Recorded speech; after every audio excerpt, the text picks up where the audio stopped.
Hello, I'm back. Uh, let's get into part two.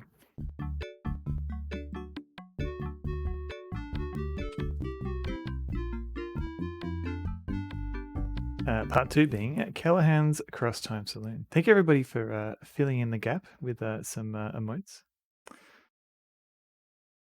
So I'm officially too old for yeah. Who has 2 minutes?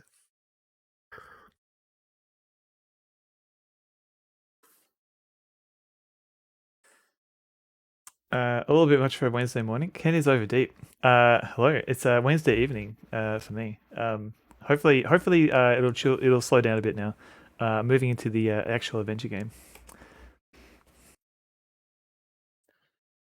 Uh, yeah, it's tough. It's tough, isn't it, Jay? Like, because yeah, uh, I guess especially when you prioritize so many things, yeah, it's hard to avoid um education that is yeah designed to be a business. How's this a game treating me? I'm really enjoying Callahan's Crosstime Saloon. It's not you, Rain Dog. Oh no, um, I'm really enjoying it so far. It I think it actually rewards you for being like painstakingly going through all the different areas. Super bad for your health. Be lurking in the pot. Oh, might need to. I might need to look into that. So what you're saying, Mac, is I shouldn't bring my phone. It's almost like certain things like education, healthcare, utilities have no business being run for profit. I agree. I agree, Randall.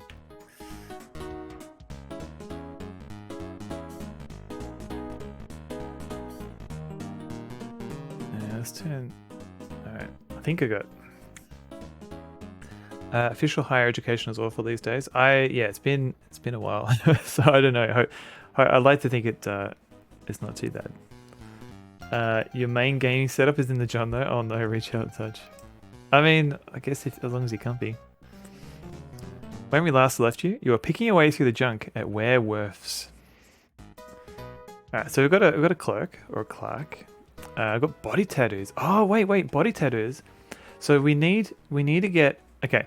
I'll show you. So right now we're trying to find our buddy who's allegedly a vampire. He's like 800, 900 years old. Who's this guy? And if we ever try and go into Casimir's bar, which I think maybe the butler said that's where he was. He asks we need to have like a curse or something on us. As you try to breeze past the bouncer. I'm getting wet just thinking about it. Hang on. You try to breeze past the bouncer, but he insists on seeing your curse mark. Okay, so maybe the tattoos are what we need to get past. Who's this guy?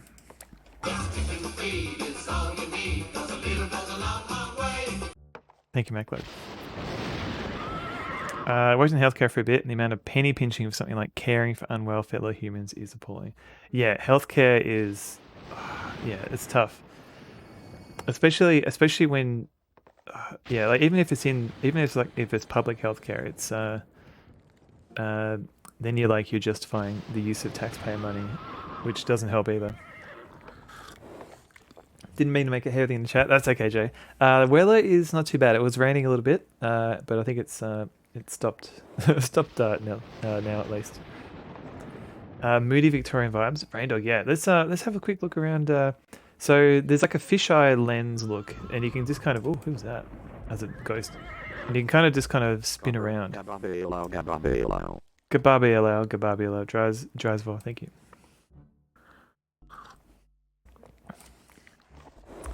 So you can literally look around any room in this game. You can spin your head around. You don't have anything nice to say about American healthcare. I haven't heard anything. I wish I do hope that it improves because yeah I've heard not great things about it either. Especially like you can literally just go get bankrupt if you have like a bad health scare. It's quite wonderfully unique. Can't think of many other games that look like this. I think I wanna look at more Legend games because I haven't as like all the games by Legend. I think I've only played. I watched Amy play Eric the Unready, and I played a little bit of the spellcasting series as a kid. But yeah, these later era Legend games, like this one and Deathgate and Sahara, no, Shannara maybe. I haven't played those ones, but I feel like they might have similar art styles. It's been a benefit here. I can't speak for the rest of the states. I think that's the issue. Like a lot of states. Okay, this is just what I've read. I am not a U.S. citizen. Shannara, yeah. But yeah, I have heard that state by state, like some of them have been resistant to some of the healthcare reform. She had to sniff everything when wet stuff was falling.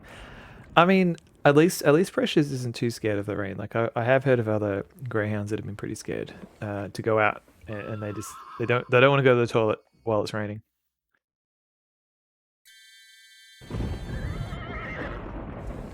You love the Shannara series? Oh, really, Jay? I want to play it on stream at some point. I don't have a box version of the game. But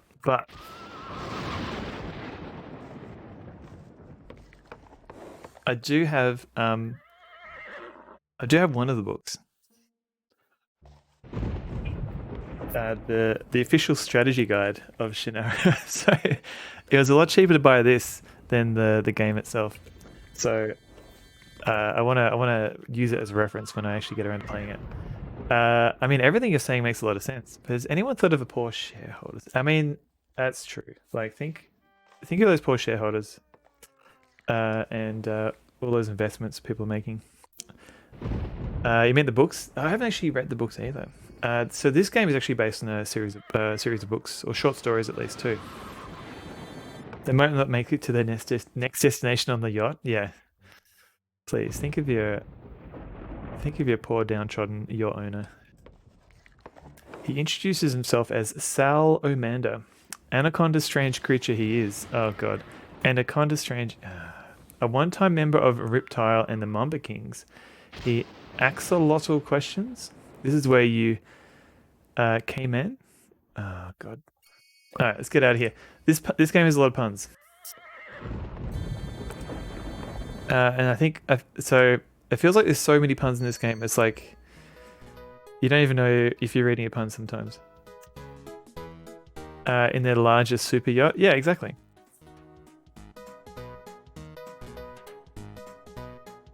Okay, so what if I try and get a body tattoo? Look at a rack full of temporary tattoos hangs on the wall. They depict body parts, reptiles, insects, vehicles, and various geometric shapes. If you would only learn to buy things instead of trying to walk off with them, you might not end up angering so many locals. Let's not forget the last time you spent the night in a Romanian prison. Don't let it happen again. When was this? I don't remember that at all. The only thing I miss in this, so this is like a side quest. There's been like a whole bunch of side quests. And this one, usually what happens in these side quests is that you have like a partner and you can like bounce questions off them to get if you're stuck. This version, this side quest doesn't have a partner, at least not yet. So we're kind of just on our own. Where can you get this Shannara game? Good question. I don't think you can legally buy it. I don't think it's on GOG, unfortunately. I think it's a wish list. A lot of the Legend games are on a wish list, so you can find them. I think in other places on the internet, but or maybe eBay. But yeah, I think you can legally purchase it anymore, unfortunately. Let's try and wait, no. Okay, buy body tattoo. You whip out your wallet and realize you have no local currency. Okay, so we need to buy this, but we need money, which means we might need to beg on the streets. How do I? Yeah, sorry, Jay. Yeah, Internet Archive maybe. Yeah, not yet for sale. Yeah, the wish list doesn't necessarily mean they're gonna sell it, unfortunately. How can I serve you? I'm looking for someone named Piotr. Do you know him? Do people ever comment on your complexion issues? Do you have any odd jobs I can do for money? Okay, here we go. You have any odd jobs I could do for money? Sure. I could use a hand. I should have expected that. How can I... Okay. I'm looking. Do you have a last name? I'm not sure. Florescu, maybe? He lives in Castle Florescu. I'm not sure. Florescu, maybe? He lives in Castle Florescu. Wow. I thought it was a theme restaurant now. I don't think I know him. You want me to keep an eye out for him? Please. No problem. Which one should I take? I thought we were speaking figuratively. Oh, well, can't blame a guy for trying. So, is it worth exploring the rest of this shop? Okay, scarves. Look at These aren't scarves. made by child labor, are they? I don't think so. I know that children steal them for us, but I don't know where they come from before that. Thank you, Topio, for the Murray. You have several hundred perfectly nice scarves at home that you never ever wear. Okay. Wait, oh wait, there's more tattoos over here. Okay. Okay, they're the same. What have we got? We've got cigarettes. The clerk notices that you're looking at the cigarettes. If you like cigarettes, you'd also like the lunch special at Star Bucharest's. What's the special? Blackened lungfish. Ugh. I thought my cam was bottom left for a moment. Yeah, so that's one reason why I put on the flannel, so I could I'm essentially cosplaying as folk singer Jesus over here. You've never acquired a taste for tobacco. Twins. How can I serve you? Wait, where is my camera?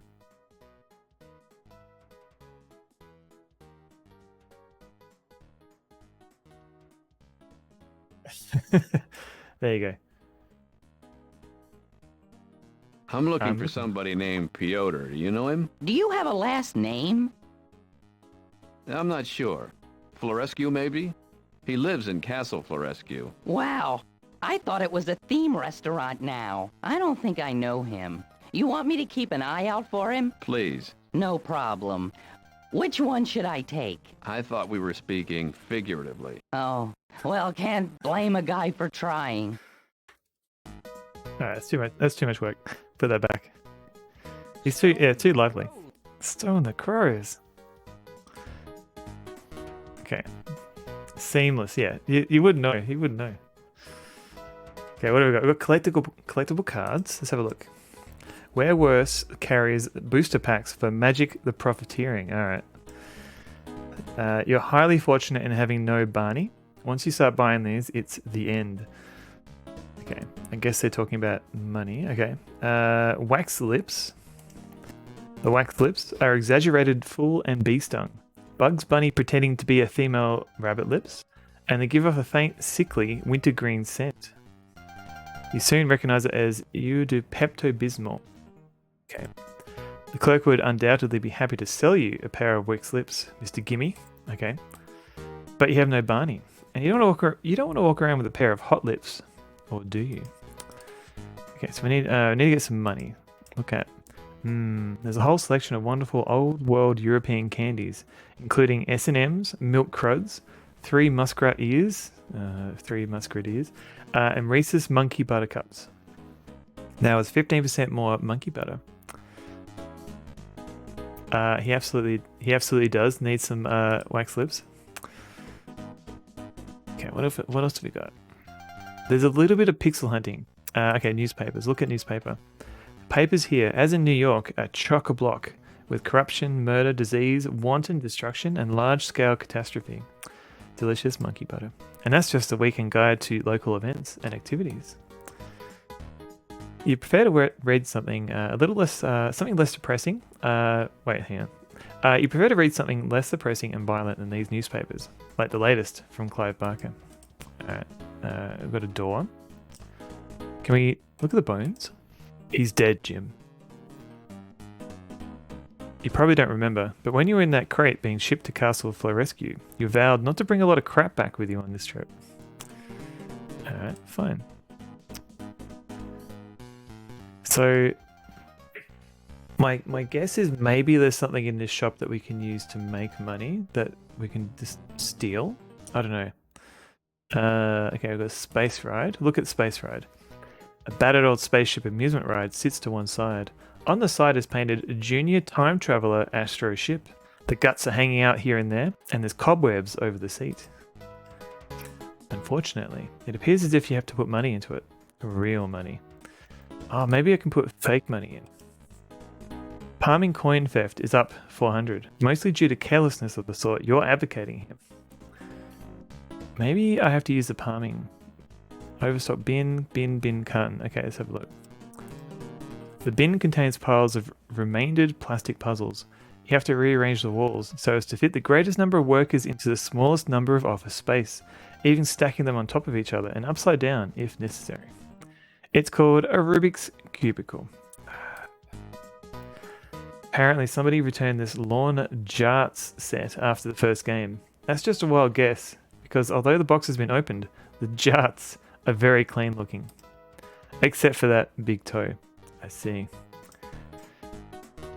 This overstock bin is full of shelf-stable, tofu-flavoured 1% soy milk. That sounds pretty good, actually. And you probably don't even know. You didn't even know that soybeans suckle their young. Oh, I see. I see what you're doing. Okay. Can I? I can buy all these. Hang on. What if I try and buy this? Solving this puzzle takes a lot of flex time. Okay. What would the neighbors say if you saw that you playing jarts one day and they noticed the toe? Okay. You must not have understood that mouse click. It looked like you said you wanted to buy shelf stable, tofu flavored 1% soy milk. Yes. It's pretty good. Look inside this bin, you find many travel-sized samples of the American patent medicines Nucafed, the tax time headache remedy, and veterans pain formula, the strongest narcotic you can buy, now in prescription strength. Oh, you know those drugstore remedies don't do me any good. Do I? Alright. Within this bin lies a jumble of bottles of Inferno pasta sauce for pasta alla dente. Oh, I see. Okay. Take a bottle of the pasta sauce out of the bin, but as you approach the clerk, you notice that the sauce is way past the expiration date. The pasta sauce is 10 years old. You want my secret recipe for pasta sauce? Sure. It's a secret. Come here. I have to whisper it to you. You start to approach the clerk, but then you realize that, being a ghoul, he's liable to attack you. Hey, don't chew my ear off. It's not that long a recipe. I've changed my mind. Oh, come here. No. Come here. Okay, I've got overstock carton. In the bin box, in the bin is box after box of the jaw exerciser. As a 10-pound weight, you hang on your lower jaw. What? Burns calories, tones and strengthens jaw muscles as you talk on the phone, watch TV, even while you're eating your favorite foods. Gathers dust in the closet for easy storage. My jaw muscles are ripped to the max. Frank and Cody were amazed when I actually bit a chunk off the bird bath, says a popular celebrity. Man, I gotta buy this. Your jaw muscles are already pretty buff, but you make a mental note to buy one of these sometime for Long Drink, who's been known to crack chestnuts with his teeth. He surely prefers herbal remedies. What kind of herbal remedies? Especially, well, this game wouldn't even let me buy soy milk. Jumbled together in this bin are plastic crucifixes and those little statuettes that say, I love you this much. You consider buying a crucifix, given the likelihood of vampires in the area, but they might make Piotr uncomfortable, so you pass them up just to be courteous. Okay, overstock bin, overstock carton. Preview videos of Taxi Driver are offered for sale in this bin. I love that movie. I once tried to pick up a girl back in the 70s at McGovern campaign headquarters. Did it work? Nah, I got no chick from campaign. Is that no chick? Is that even a pun? I don't even get that one. You don't have a VCR, remember? Okay. Yes? Okay. No. Okay, gotcha. Thank you. Thank you, Matt. The last bin on the right is filled with sample-sized bottles of battery acidophilus. Acidophilus? Yeah. For people who have trouble digesting regular batteries. My doctor tells me that too much cadmium makes me jittery. Strong dead joke. Oh, this whole game. Ooh. Count Spudula. Champagne, you think it is? Not cocaine?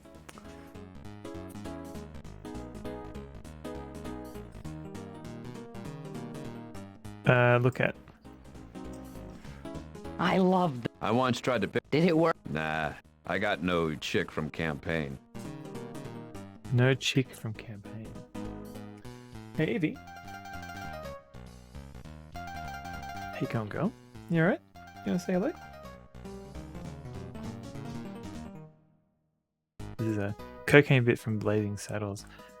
Oh man, I need to watch that movie again. It's been a long time.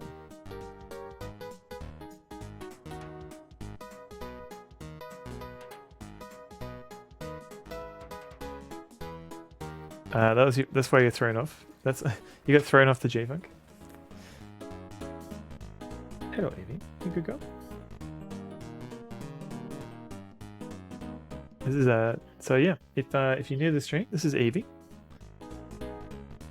She likes to come in occasionally, say hello. I think she's also here for the treats.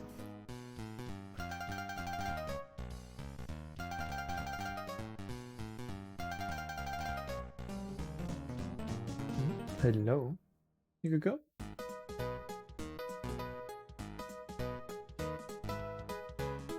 Comber, son of one Evie. Son of one Evie. Hello, Evie. Oh, what's happening? Alright, I'll give her a little treat.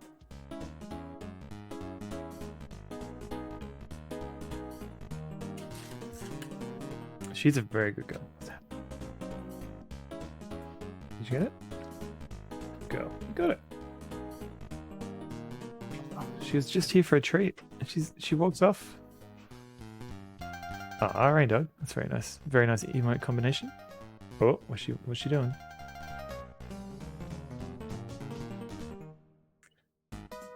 You're gonna evolve her into an Esperon or Flareon. I don't know. I think we've been resisting her evolution, so she's probably just going to be an Eevee for a while.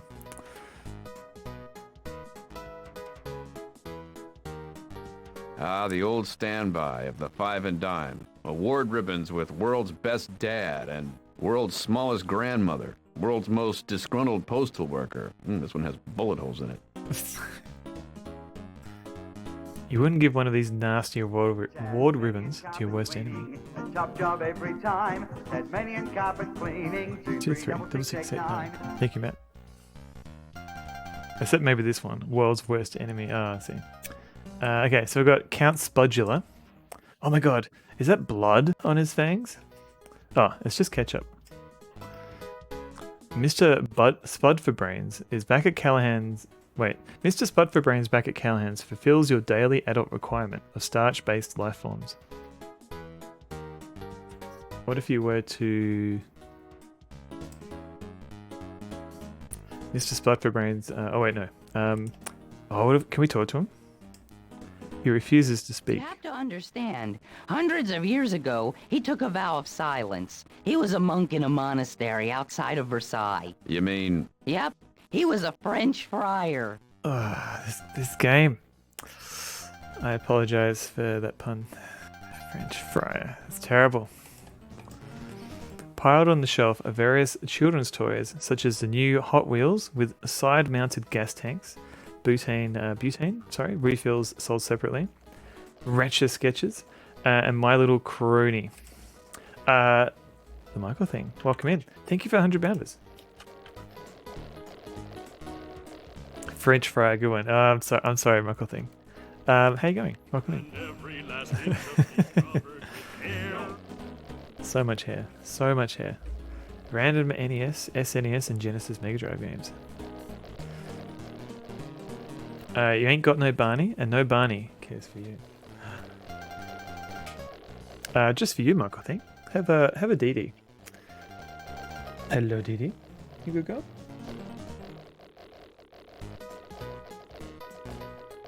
I love a good pun. This game is like 99% puns. A perfect revenge gift for dads and other punsters. This game, yeah.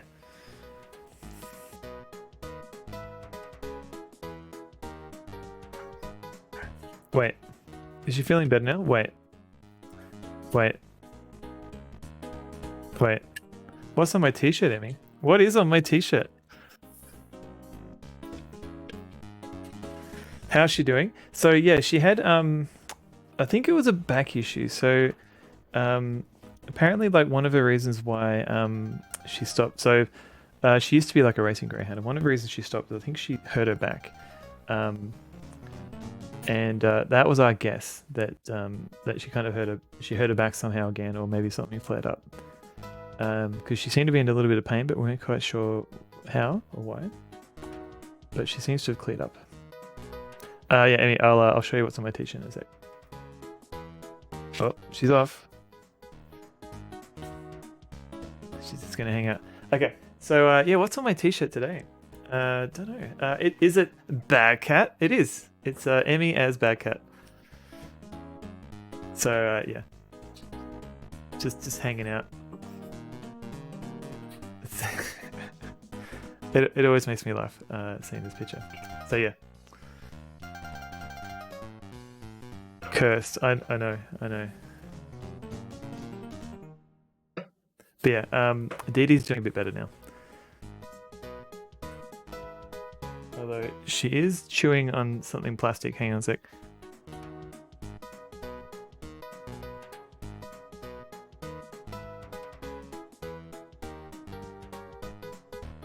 Okay. What is Bad Cat? It is yeah, it's a game that was available on DOS and Commodore 64. Yeah, oh boy. And it's very janky. A lot of undressing and dressing in this stream tonight. Yeah, I mean, I just wanted to cosplay as this guy. Just the greatest video game of all time. Diddy.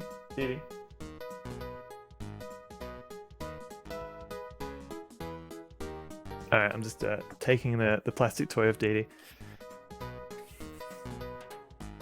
Just so she stops chewing on it. Hopefully she doesn't sulk too much. Okay, let's keep looking. We've got souvenirs on this shelf. Transylvanian trinkets line the shelves, including snow globes of the county morgue, cow cans that scream when you turn them upside down. Cow cans. This goes moo, moo. And commemorative spoons with an impaled villager on the end of a handle. Buy. I want to look like a tourist. Alright. Now we've got wind-up toys up here. You're talking about beans. Talking about beans. There's a wide selection of morbid wind-up toys on this shelf. Legless frogs on hand carts. Centipede... Oh, sorry. Centiplegic centipedes and wheelchairs. Baby carriages that careen out of control at 60 scale miles per hour. And something large and metallic called a trick chainsaw that you really don't want to investigate. Next cosplay. Talking about being... Oh. Yeah, now you're talking beans, Emmy.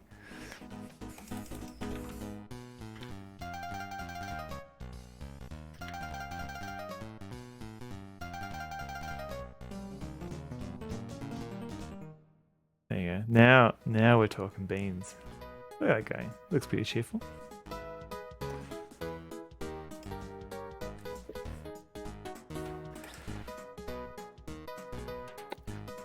Oddly enough, life goals, yes.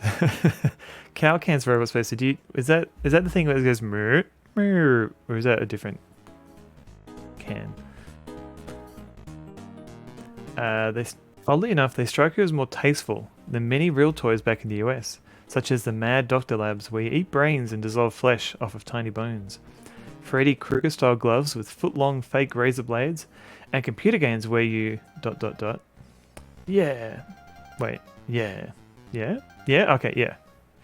The cans, gotcha. Well, it's just too revolting to mention. This okay, this wait, no. By by making a moral statement about the state of toys today, we've taken all the fun out of buying any. Fair enough.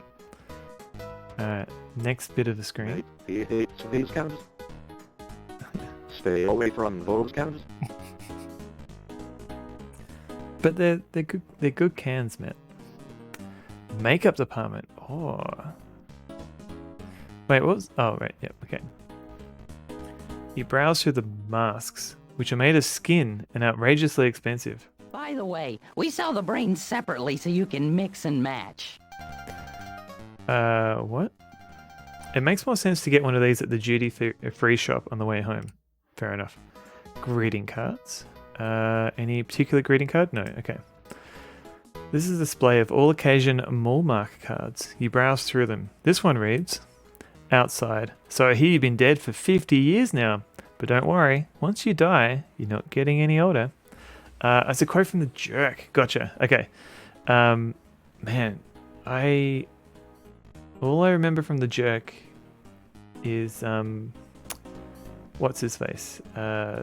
Steve Martin. Is it Steve Martin? Yeah. He was like he's trying to leave, or he's breaking up with somebody, and he's like, I'm taking this chair with me. And then it just keeps going. That's the only bit I remember. But is that even The Jerk, or is that like a different Steve Martin film? You're getting deader. Oh god. I was born a poor black child. Steve Martin's character. So yeah. Oh dear. Picking up a thermos for you. He did that in The Joke. Okay, cool. So I remember one bit from the movie. That's the only bit I remember. M is for the many things you gave me. U is underground for where you're kept. M is for those minions on your altar. Mum. M is for the million nights you slept. Y is for the yahrzeit candles around you, keeping you as alive as dead can be. Cows make you want to watch Delicatessen. Damn, these glasses. I have not seen Delicatessen. Put them all together and they spell mummy. So happy Mummy's Day from me. Good grief. Yeah, bubonic plague.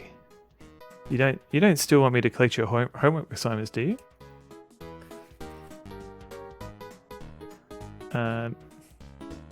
Wait, is Delicatessen about cow cans? Sorry to hear about the condition you've been hiding. I want to send you a present. So the Jekyll will be in the mail. Planes, trains, and automobiles. I haven't seen that. I mean, I've seen it, but I don't remember anything about it, other than that there's a plane, a train, and some sort of automobile in it. It's not about them, but they're in it. Okay, gotcha. So there's no cow cans, the movie. I don't know anybody who's celebrating any of these special milestones. Okay. Party favors. An assortment of party favors and games is arranged on this wall. Torture and mayhem seem to be the most popular themes, with colourful cartoon graphics of nooses, guns, electric chairs, Adam Sandler movies, and that little curved pick dentists use to poke into the soft, decaying parts. You can also play Pin the Rap on the Donkey. You're uncertain, but you hope the main component of the game is just a very realistic piñata, and not an actual shrink-wrapped baby donkey. You won't need any crepe paper, tablecloths, paper napkins, paper hats, wrapping paper nut cups, paper drinking cups, large paper plates, small paper ice cream bowls, invitations, thank you cards, envelopes, plastic place settings, or dead baby donkeys stuffed with toys to finish this game. Good to know. Were Adam Sandler movies already a meme in '97?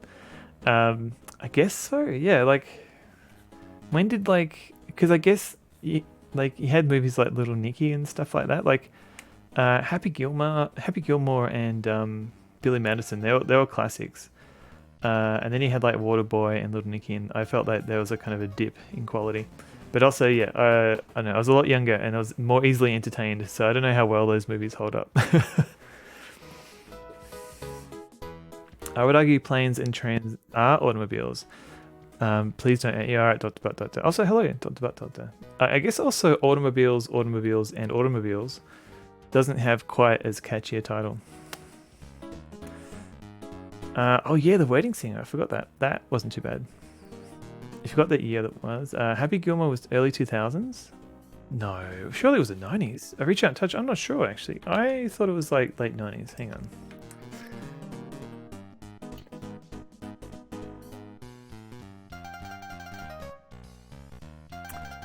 So Adam Sandler filmography has its own page. Yeah, so Billy Madison was 95, Happy Gilmore was 96, Wedding Singer was 98. So Wedding Singer wasn't out yet by the time this game came out. So I guess they were talking about Coneheads, Airheads, Billy Madison, and Happy Gilmore as the movies to avoid. Yeah, 96 Rain Dog, yeah. I never understand why Adam Sandler had a career. He always found it obnoxious. Chernoff, yeah, he's I guess he's hit and miss. Like he's kind of, I don't know, he's kind of like just, I don't know, sometimes when he's just kind of funny angry. But then you've got like kind of some like he does like the very very occasional like serious film, and he's actually usually pretty good in it. Yeah, Happy Gilmore was in the 90s, yeah. Trains do have cars. Oh no, it's cars all the way down. Sale items. Maybe we can grab one of these for free. If you're in the mood for him, they're good movies. Yeah, like I remember enjoying like Happy Gilmore and Billy Madison a lot. Yeah, Punch Drunk Love. Like his smoldering anger that he's trying to like suppress throughout that film was intense. First time he went serious, yeah. I think some of his later like Uncut Gems and stuff I haven't seen yet, but I've heard good things about. But yeah, like he's also made a lot of terrible films, so he can be hit and miss. And I don't think he's actually said this out loud, but a lot of people have speculated that he just makes movies just to go on a holiday with his friends, and it just works.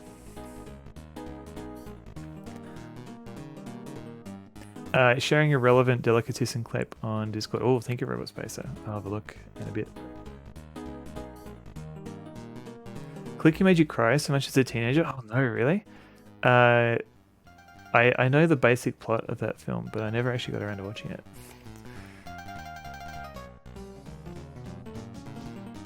A table of picked through insulated winter clothing offers outstanding prices on ski caps, muffs, mittens filled with DuPont hairball TM. Can we buy any? Being a typical New Yorker, you pride yourself in always being unequipped for cold winter weather. Grown Ups was pretty good. I haven't actually seen Grown Ups. I think on a lark I watched one of the Paul Blart films, and it wasn't great. But I think that was more. I don't think Adam Sandler was in that. I think it was more of an Adam Sandler produced one. Or am I just confusing it with a different film? Oh no, he I think he. What did he do in it? Yeah, he was a producer.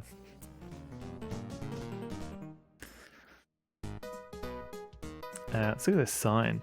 The sign announces new lower prices on all items, except excluded items. Food, apparel, sunglasses, toys, body parts, cigarettes, videotapes, electronics, newspapers, and junk. Wait, that's the same? Okay. I've got Air Bordens. Those Air Bordens are the best wrestling sneakers on the market. Do they come with a pump? No, but they come with venom sacks. If you buy? don't have any Bonnie, we'll give you a free pair, but you have to catch them as I throw them off the top of the building. That's okay. That's alright. This is Werewolf's department store, where if it's worth having, it's at Werewolf's. I've got action figures. Dusty action figures sit on the shelves. Charlie and Lynette at the Manson family camper. That's okay. Oh, you reckon I should add that? Don't Ask, Don't Tell, G.I. Joe, complete with dishonorable discharge and cooking school diploma, and religious cult Barbie's dream compound, which comes with 3,000 rolls of caps, 150 water guns, 28 water balloon launchers, and other toy-sized religious paraphernalia. You don't see any action figures you particularly want to buy, except you do kind of like this one. It looks like Doc Webster. And this one looks like Fast Eddie. And this one, the Mickey Finn with Kung Fu grip. And, hey, will this ceaseless merchandising never end? Okay, how do we... Let's save. I don't think I've actually made any progress yet. Is that a Croatian Wako reference? Possibly, or just a cult reference in general. Let's. This game seems to be in the running as well as like to be in the running alongside Alone in the Dark for like most number of quotable bits and pieces. Quotable lines is what I'm trying to say. Okay. I'm getting wet just thinking about it.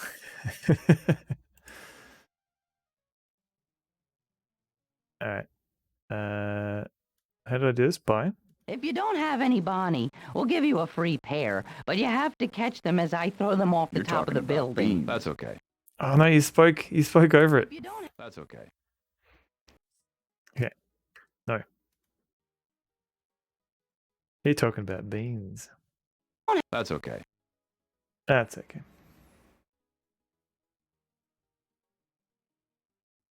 So now we do a new one. Did I? Okay. That's okay. That's okay. Do some loudness normalization. That's okay. Export as a WAV file.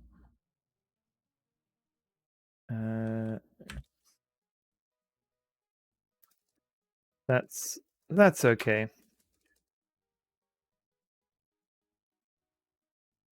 Oh, Chucky! Chucky. And now I've got to find, where is my bot? Here we go. Another action. You're talking about beans.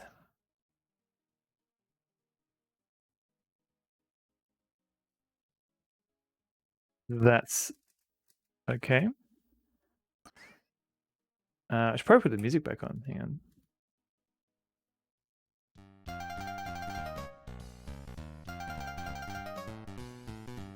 Do you pull those sound bites with Audacity? I do, Raindog. So what I do, so sometimes like when I first started streaming, what I did was I used to try and figure out how to extract the audio from the game, like open up resources and stuff.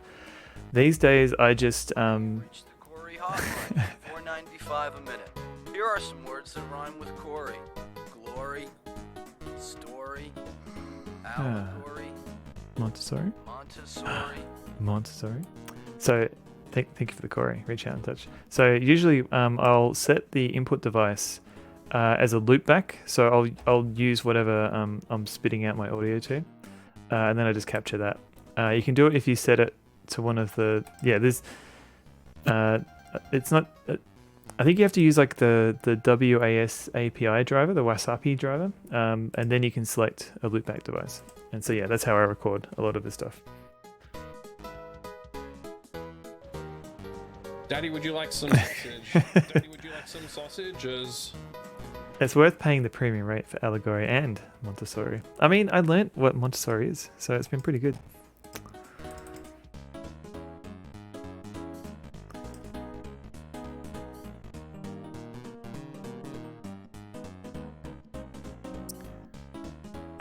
Copy trigger, paste trigger, edit trigger. Delete. You want to delete this trigger? Yes. A new trigger. How do I add a trigger? I don't know. Maybe this way. Add.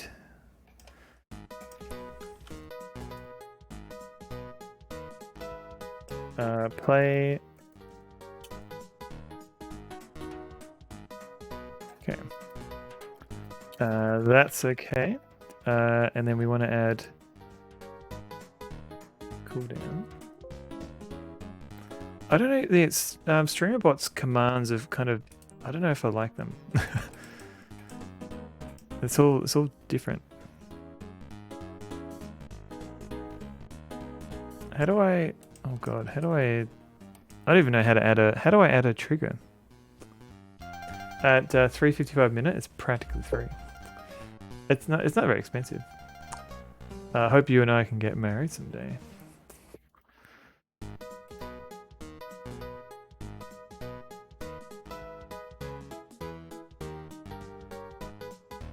Oh god, how do I?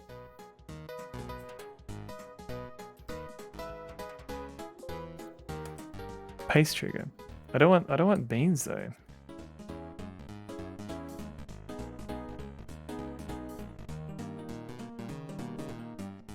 Is that? Let's have a look. Let's test it. Okay, so beans. You're talking about beans. That's okay. That's okay.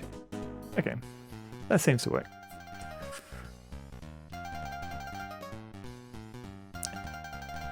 Always time for beans, yeah. That's okay. The old Horror Star line of Revile model kits catches your eye. That's okay. Sure, they have the most famous ones like Karloff and Lugosi. But they also have slightly more obscure ones like Whit Bissell, Mad Doctor in the I Was a Teenager films. Buy. Can we buy? You can't really get the good glue anymore, so what's the point? Canada stalls on trade pact. Let's see what's in the newspaper today. I've got eyes. I've got jaws. Ooh, can we look at jaws? These dentures aren't in bad shape. A little weed killer, followed by a good sandblasting, some bleach, a bit of polish, make good. Not sure how they'd taste after that though. Can we buy them? You pick it up to inspect it before buying it, and you immediately shudder and drop it back on the shelf. Oh my god, they're still warm. That's the way they're best. Cold teeth give you a headache. Good tip. A lovely selection of eyeballs sits in a large penny candy jar. The last time you carried spare eyeballs around with you, you forgot to take them out of your pocket before doing the laundry. Never again. Wait, who? What? Okay. Who carries spare eyeballs? The bulbous, shiny black abdomen reveals this to be a black widow spider. It doesn't seem to be moving, but you're not confident that it's dead either. I can't tell if this spider is dead or alive. I can't keep track. Poke her in the abdomen. You foolishly poke the spider in the abdomen. It turns and snaps at your finger, which you jerk back just in time. A small. That'll be 40 Bonnie. Changed my mind. Wait, I didn't get to read that. I can't. A small thread of ichor drips off its twitching mouth and pools on the floor. Can is over deep. Thank you for the bounder. Look at that little guy go. Whee! That'll be 40 Bonnie. Changed my. Okay, I've got a vermin. It's everybody's favorite reptilian kids show host, Pee Wee Vermin. Okay, let's buy. Pee Wee Vermin isn't for sale. He's just here for shelf gratification. An actual Pee Wee Herman reference in game. Heroes of pets in Australia, there are. You can teach them to fetch, and they can come when called. Rest in peace. Yeah, we're dead. We're now dead.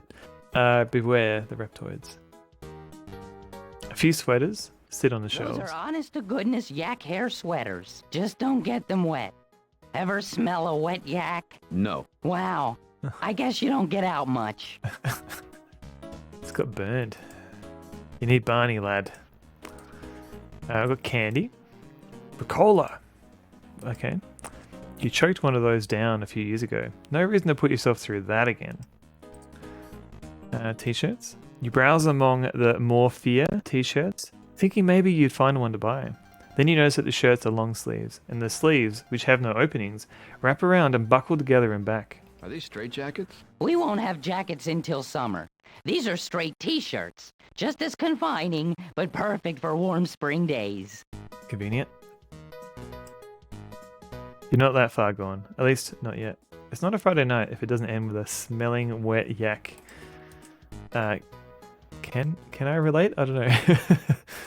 We're having a two heads are better than one sale, and we just put those out on display. You mean you've got your skulls out for the summer? That really sucks, sir. Yeah, everybody's a critic.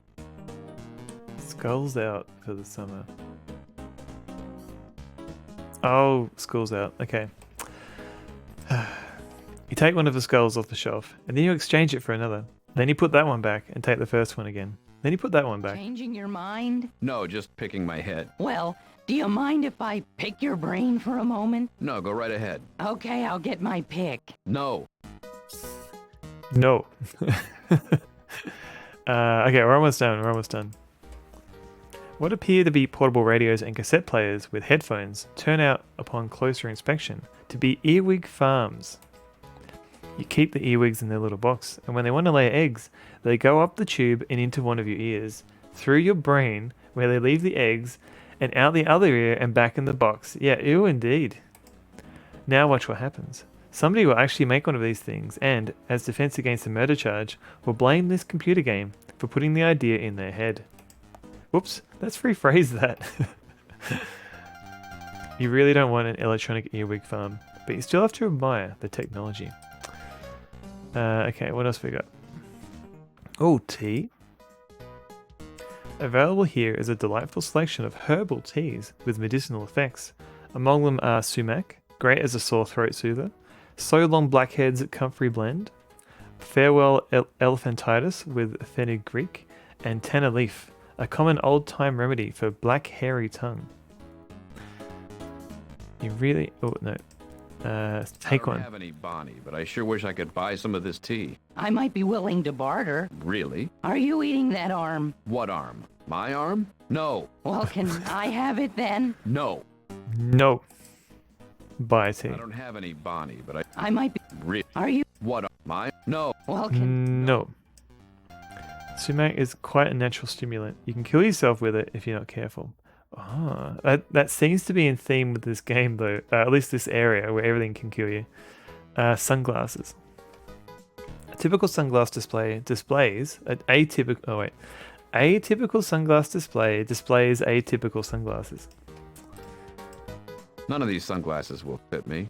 I only have 2 eyes. We can fix that. We can? They say if one of your eyeballs gets eaten out of your head, 2 will grow back in its place. Do they? It's worth a try. Come closer. No. No. Okay, so they leave a reference in 3, 2, 1. Oh man, there's a missed opportunity there. Put on the glasses. Nope. Okay, so the only things I can put money in are maybe the space ride. And maybe I can buy some body tattoos. But that's it. How can I serve you? Okay, so I think we've done all these. I'm looking. Do you... Stonebed, let's try Stonebed. that. And who are you looking for? Piotr. Does he have a last name? Yes. Yes? What is it? Well, he's depressed and he's far from home. Well, he's depressed and he's far from home. Where does he live? Castle Florescu. That's not far at all. I don't think I know him. You want me to keep an eye out for him? Please. No problem. Okay, yeah, Oh. yeah, done. We did that. Done and did that. I kind of want to get a wax lip too, but candy. What's this? Okay, I already read that. I mean, is there anything else I'm missing? Okay, what have we got? Maybe we can give him some palming coins. Don't try it on him. He's not worth the risk. Okay, because we haven't really looked at all our inventory items. We've got a headless box. This is an ornate box painted with floral designs in glossy colors. Can I wear it? You put the box on your head. With the box on your head, you can see squat. Wait, what? Me. Look at me. Shh. You're concentrating on slow roasting your head to the peak of flavor. It's hot in here. Peak of flavor protection. Perfection. It's It's tropical in here. Thank you, James Nico. Headless box. Not only can't you see anything while your head is in the box, but because it's so close to your face, you can't even focus on whatever it is you're not seeing. lets the game lets you do that and give the inevitable consequences. I like how you can interact with it. Really uncomfortable. I like how your portrait has a box on his head. You can interact with it by clicking on the screen. You reach around front and open the flaps. You still can't see anything, but in the dim light, it appears to bystanders, even those very close, that there's no head on your shoulders, only an empty box. Ah. I'm starting to feel claustrophobic. I should really take this off. We've gone this long without even rubbing our inventory on anything. Such flavor this. Yeah, Mule, I know, right? And for the most part, at least so far, I haven't had to like use every item on every other item. Like it's been obvious so far. Like the most I've had to do is like look at the items and to see what I can do with them. Like I don't know, maybe like hopefully the rest of the game will be the same. Okay, let's remove. You close the box and put it off your head. Pull it off your head. You're dripping with a combination of sweat and moisture from your breath. With the back of your arm, you push the matted hair from your eyes. Oh, oof.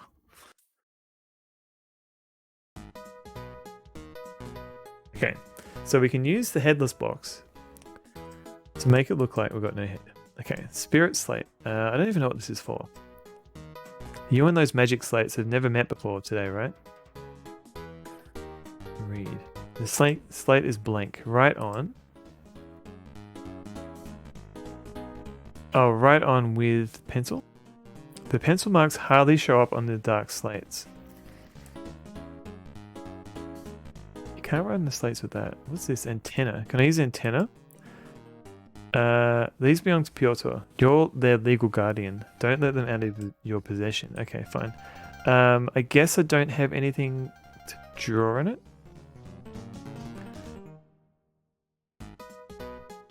No. Okay, Book of Magic. This old leather-bound book entitled Secrets of Stage Magic by Irvine Bell looks extremely valuable. Handle with care. So if we thumb through, the Headless Woman. Yep, okay, we read that one. Flip through. Yeah, so we're just reading random stories. Like maybe there's more to it. Okay, palming coins have a milled edge for easier manipulation and a smoother surface than real coins, making them shinier on stage. And then we've got an antenna. Like, can we sell any of the stuff to him? Keep the wire hanger. You may need it. Your keys are back in the trunk. Okay, in the truck. Can we give him a chocolate bar? He turns down your offer, stating that chocolate makes him break out. You don't dare ask him what breaks out of him. Okay, can we give him a pencil? Arthur had his towel and you have your pencil. Hang on to it and don't panic. Hitchhiker's Guide reference. Can we use a spirit? You don't know how much about how trick slates work, but you know that a good magician never gives away the secret. Although you're sure Piotr won't mind, this book isn't even yours to carry around, let alone give to anyone else. Okay, so we need money to buy tattoos, because this seems to be the only thing we can actually buy. I haven't seen anything else that I could purchase here. Now, once we leave, we can try and beg at the barrel. Sit next to barrel. He wants an arm and a leg from. Oh dear. Yes. Yes, thanks, Matt. Okay, so we can wait. Time passes. Do I need to put something on the ground? Like, what if I wear the box? Like, will I get, or do I need to put something down to collect money?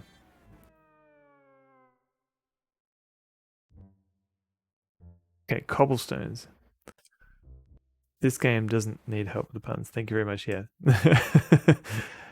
Look at the cobblestones. Okay, no, it's just a stand on. You get to your feet and resume an uncomfortable stance on the cobblestones. Okay. Okay, let's go. Sit next to. Can we just put the headless box on the cobblestones? You can't put the box on that. Especially not after you went to all the trouble of wedging it firmly between your legs so you could carry it and keep your arms free for all the other stuff. Right, so we've been waddling around this whole time. So every time passes, do little things change about other locations? Maybe get a new store clerk or even a new inventory. So the time passing stuff, I don't know if there are any puzzles that are actually required or not, because it's only referred to in a text file that comes with the game. The W key for time passes, like it's not actually in the manual. So I think it's like in order to like fast forward something, but I don't think it's actually something you need. So this for example, this room here does change. Like sometimes you get different people around, but I think it's just flavor. And it only happens every time you like kind of exit and come back in, not when you wait. Okay, so we can't put. I want to see if I can put something on the cobblestones to collect money. Fate decreed that you pick this up. Don't put it down until fate tells you to. Do I just put my wallet down on the cobblestones? The wallet's of great sentimental value and doesn't deserve to be strewn about higgledy-piggledy. Do I have to open the wallet? Open your wallet and inspect the contents. What have we got? This was once your favorite photo of Barbara and Jessica, but nowadays you can hardly look at it. Oh yeah, the mysterious photo. All your old wallets have been totally forgotten.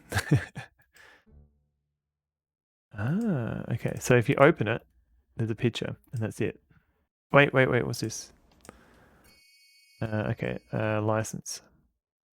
It's your New York State driver's license. Now you're official. Interesting. So close. This is Flavor Town. Can I put something in the well? Like, what if I put the more thing in the well? Don't check the more thing about hither and yon. All right. They ignore you. Look at. This is you, Jake Stonebender, iterant folk singer and all-around good guy. What if I put the box on now? You put the box on your head. Open. You reach around front and open the flaps. You can't see anything, but in the dim light it appears to bystanders, even those very close. There's no head on your shoulders, only an empty box. Oh, okay. You hear one of the beggars mumble to the other. He's got great technique, but he doesn't know how to close the sail. It's hot in here. Okay. So I've got to find a way to write, put something right on. I got to find something to write on the spirit slates. Okay, close the box. Alright, so I've got to... Okay, let's stand up. So it is to do with the head thing. Storefront. Empty storefront, okay. If I open the barrel, all you see is sand. What are you expecting? A barrel of monkeys? Or maybe a cask of characters? After all, you certainly get no keg from champagne. Stop! I don't even know what that last one is. Okay. Okay, so we can't put it on the barrel. Like, do these guys have something to write? Can we talk to them? Yes. Atari beer pong. Atari August Raid. What are we playing? Were you playing, you're playing, was it Police Quest 2 on the Atari ST? Atari beer pong has raided. Doubling up on puns. There's too many puns. They're out of control. Atari, welcome in. How was Police Quest 2? Divisimo, welcome in as well. Atari Raid. Because when I played Police Quest 2, I played the PC 98 version where everyone was an anime character. Mr. Prawn, welcome in. Thank you very much for raiding in, and welcome in everybody. I'm doing really well. We spent 2 hours warming up with Quadrax, and now I'm trying to figure out how to make money in this game. Essentially, we snuck aboard a storage crate, and we're now in Transylvania. And now we need to beg for some money. Oh, you're Atari sub must have expired. Yeah, I've done that too. Like I go and pay some stuff and it's like, wait a minute, this used to work. Maybe I can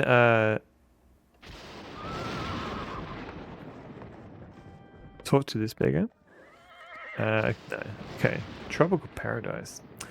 Doesn't have quite the same effect. I mean, it's still a nice wall of text. It fills in the gaps. It's the thought that counts. Exactly, Atari Beer Pong. But yeah, welcome in Raiders. I'm Sonobot. I hope Atari's Police Quest 2 stream went well. And yeah, I'm playing Callahan's Crosstime Saloon. We're trying to find our vampire friend. He may be in a pub, but we can't get into a pub until we get a curse sign on us. And I think it's going to be a tattoo, like there's a fake tattoo we can get at this shop, but we've got no money.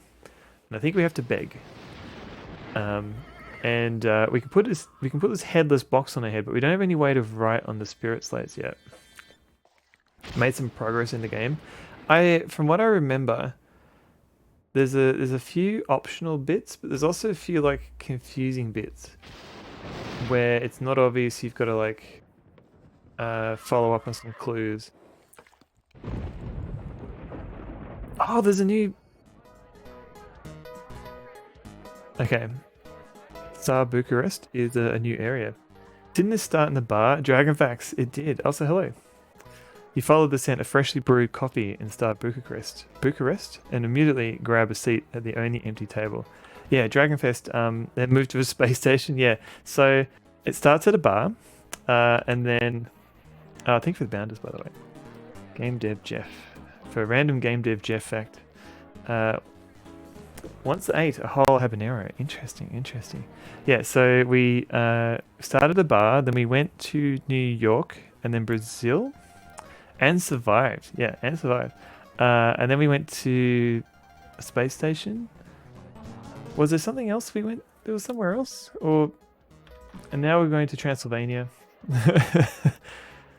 It's very confusing. Starbucks is this old? Yeah, I think it came... Starbucks came from like... originated in the 70s.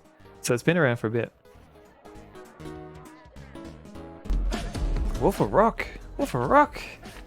Think of the raid! How was your PS2 gaming? Their Wolf-a-Rock has raided. Welcome in Wolf Rock and Raiders.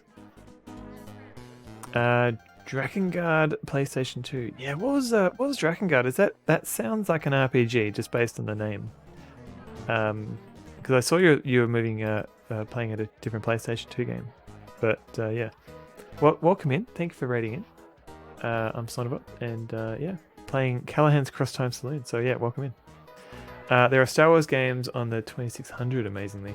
Yeah, I mean, that makes sense too, because Star Wars was like late... First one was like late 70s, and 2600 was that was still going in like the 80s, I think. It's an action RPG, not too bad, but not great. Gotcha. Are you gonna try and finish it, or just exploring? You have the Empire Strikes Back. Oh man. Okay, so we've got a Vlad. Instead of Mad magazine, it's the Vlad magazine. Oh. What's this? Okay, let's have a quick spin around. There's probably something we can get from here that we can use to write on our... It's pretty infamous. Spongelet, hello, welcome in too. Is Drakengard the one that's based on Skittles? Or am I thinking of a different game?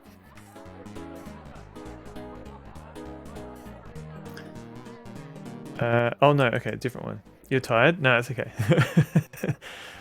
Known in Japan as a drag on Dragoon. Oh. No, this is not the Skittle game. Oh wow, that's a hefty game. Oh.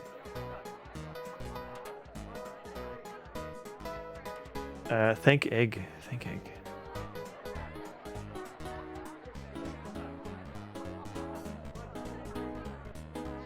Oh wait, so another attempt.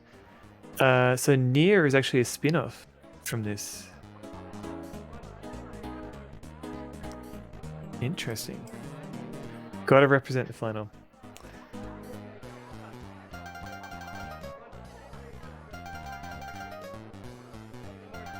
There's a very good flannel thank thank egg.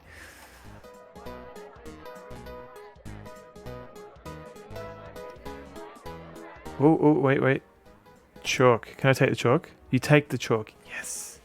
Okay, there's this whole... Okay, so I want to come back into this area and talk to some people. But I just got some chalk. So let's try and... You flounce out into the open air asylum. Put the chalk right on the spirit slates with the chalk. Right what? Oh god, okay. Spin-off of a specific ending of Drakengard 3. That's interesting. That near Automata, because Drakengard it's because Drakengard sounds like a fantasy RPG. Based on the name, it's kind of like how Dragon Quest Builders. Do I have it handy? It's kind of like how Dragon Quest Builders is like a spin-off of the bad ending of one of the Dragon Quest games. Okay, so we've got you choose the 7 of spades. Signs point to yes. Burma shave. We'll sing for food. Sick on the inside where it doesn't show. The end is near. Matthew 7:15. My child is on the honor roll at Edward High. Help. I'm too sarcastic for my own good. Learn to play guitar. 20 Barney per hour. Help! My dog up and died. He up and died. Help! I have no head. X different strokes cast member. I'm guessing it's the head one.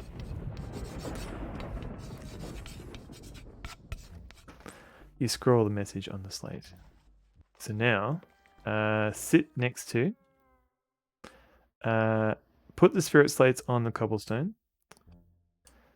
What do I do with it? Read. The slate says, help, I have no head. You and these magic slates have never met before. What? Okay, where do I put it then? Do I put it on the well?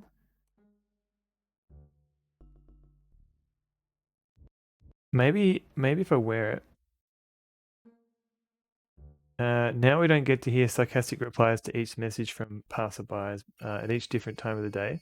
Well, let's see how we go. Like maybe we can try the different. I don't even know what to do with the slate first. Put the box on your head. Okay, then we open the box. Passerbys begin to comment. A few of them actually gasp. Oh my, this one is the most pitiful of all. Oh, maybe a AI generated image in 1997. Oh, whatever that was. Also, hello. He's a fake. He had a head a minute ago. Yeah, but you got to give him an A for execution. You hear the footsteps receding. After a few moments, you close the box and remove it. Then you collect the coins and stand up again. We made some Barney.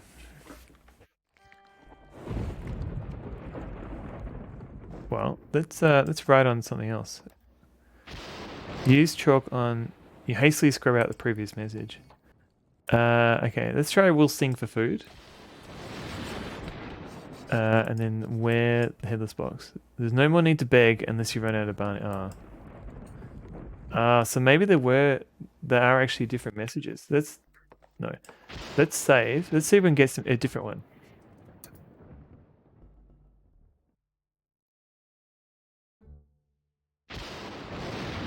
And we restore for yes. Okay. Let's get out of here. Let's get the chalk that I didn't realize we could get. Enter. Take. Open.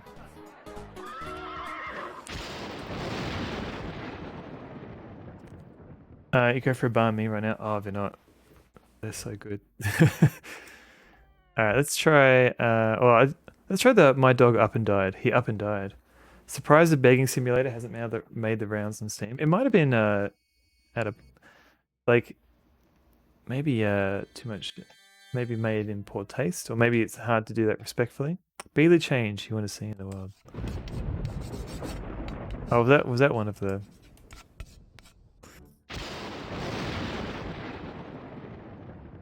Fortunately, that is. I don't think that's one of them. Let's try the dog one. Did we get a bad taste? Yeah, exactly. Only. Yeah, it's very. Valve is very discerning when it comes to, when it comes to games on their game store now. Okay. Okay. It's hot in here. Right. So it doesn't. So it doesn't. You don't actually get anything. Close. It's trop. So yeah, we don't actually get any like amusing. This guy looks like he's weeing up against that wall. Begs for money. We've got some money now. So let's go. Okay. Let's go. Oh, who's this guy? Merkin. Okay, this guy's called Merkin. This is the guy you want to have around when you need to get the last olive out of the jar. All right, because of his hands. You ask the bearded gent what his profession is. He tells you he's the town lobotomist, and he doesn't even need an ice pick. All right, I'll good luck with that. Hello, I'd like to buy some body tattoos, please. Which one? Okay. Oh god, which one indeed? Which one looks more curse-like? Thorns wrapped around a heart, sword with thorns, snake wrapped around a sword, spider wrapped in a snake, a skull surrounded by a spider, tentacle crawling through a skull, probably a pentacle. You buy a pentacle tattoo. Pentacle? You know how to get these off? Soap and water? You have to chew off the part of your body that's got the tattoo. Here, put one on your foot and I'll show you how to do it. No. No. He wisely decided not to put the tattoo on around the clerk. He seems to be champing at the bit. Wear it. Not wanting to let the clerk see you apply the tattoo, which might just throw the guy into a feeding frenzy, you stroll down one of the aisles. Trying to remain casual and cavalier. Broken heart. Maybe next time. You read the instructions on the bag of the package, then pull open the plastic. Licking your palm in an ironically animalistic fashion, you then press the tattoo against your hand and hold it there for 30 seconds, applying even pressure. Big fan of the skeleton's voice and delivery. Yeah, it definitely sounds like a teenager just trying to raise some money. Finally, you peel off the backing and blow gently on the beautiful, perfect tattoo. I like it. I like it. You then walk slowly back up the aisle, pretending nonchalantly to browse and wiping a few cobwebs off your face. What an Oscar-winning performance. There you go.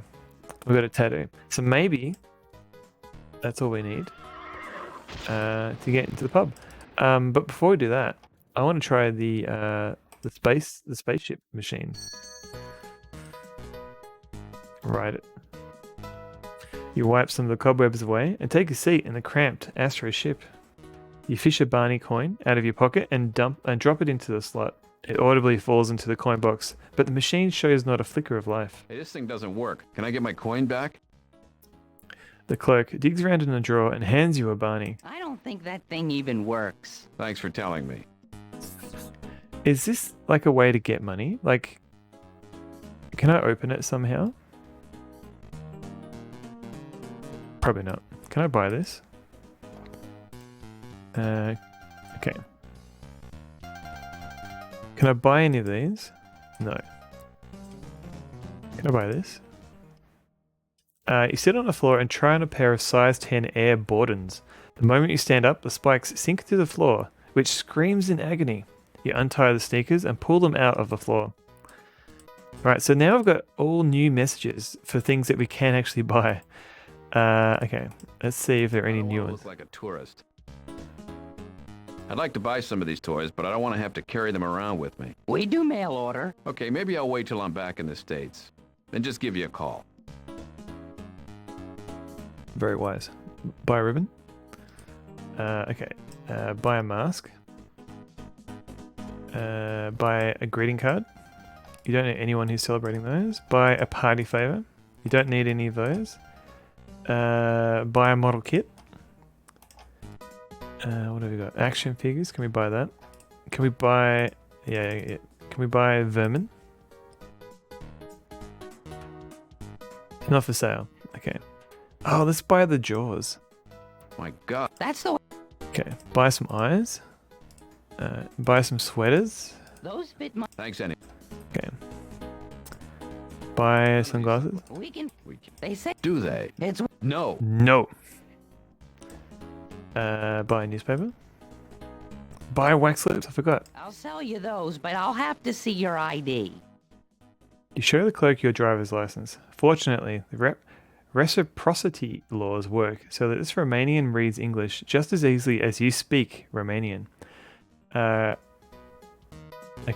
And then something. I didn't hear the rest of that. I'm sorry. We're only allowed to sell one pair per evening per customer. What a stupid rule. I'll break it for you if you let me eat your face. No. No. Buy some candy. You buy a few chunks of Berserker bubblegum, chew them until the flavor has you thoroughly dismayed, and spit it into the garbage behind the counter.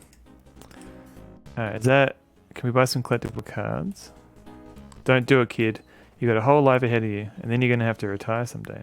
Eat your face. No. I'm sorry. We're only. What a. I'll break it for you if you let me eat your face. No. Mule, do you think I should add that? Alright, hang on. Bazooka joke. I don't think we had. I know the reference, but I don't think we had Bazooka Joe in Australia.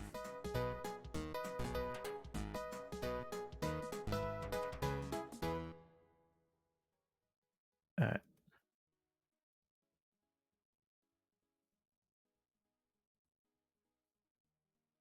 I'm sorry. What a stupid. I'll break it for you if you let me eat your face. No. No. What a stupid. I'll break it for you if you let me eat your face. No. Nope.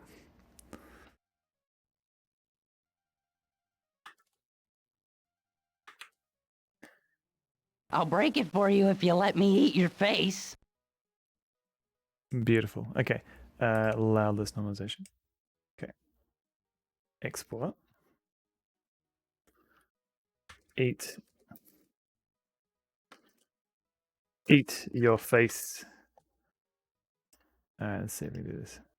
I used to love those stupid comics that came out with the gum. Oh yeah, okay. So I know one joke that's not actually from Bazooka Joe, but it's from a Ren and Stimpy comic, where they've got like a chewing gum monster. Om nom nom.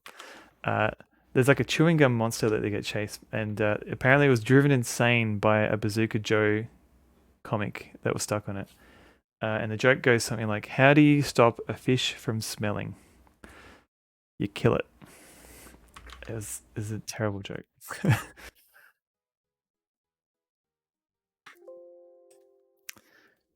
And I've told it to you. I'm sorry.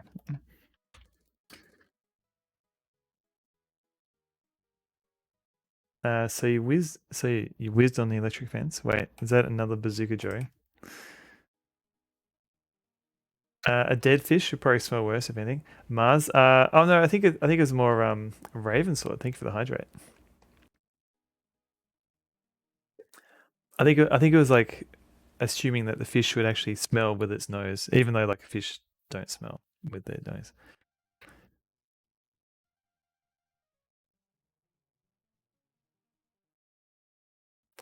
Okay, create a command. Eat your face.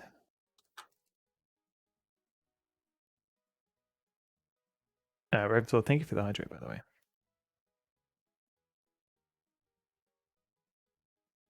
So beans. Let's see if that works. Eat your face. I'll break it for you if you let me eat your face. Super Maddie, welcome in. Art style of this game is kind of odd, disjointed. Not bad exactly, but feels like a weird collage of randomly digitized photos, plus some handcrafted stuff. It does kind of feel like that early Photoshop era, because it is 97, so I guess Photoshop was popular, they had high-res graphics, and yeah. Like that kind of stylized, still learning Photoshop kind of look. Oh wait, no, I don't. I've got Wex Lips. I've got a headless box. I've got Barney. You got a goodly number of Barney, enough to get you anything you might need. Okay. What do I do with the wax lips? Look at.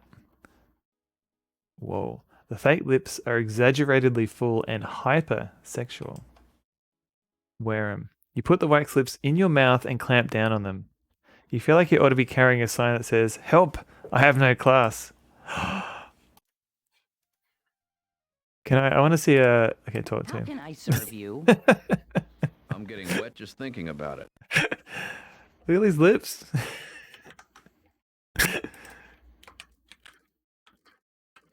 I'll break it for you if you let me eat your face.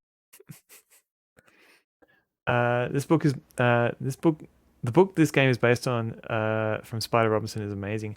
I've started it. I had trouble trying to find an ebook of this that wasn't prohibitively expensive, but I have been listening to the audiobook.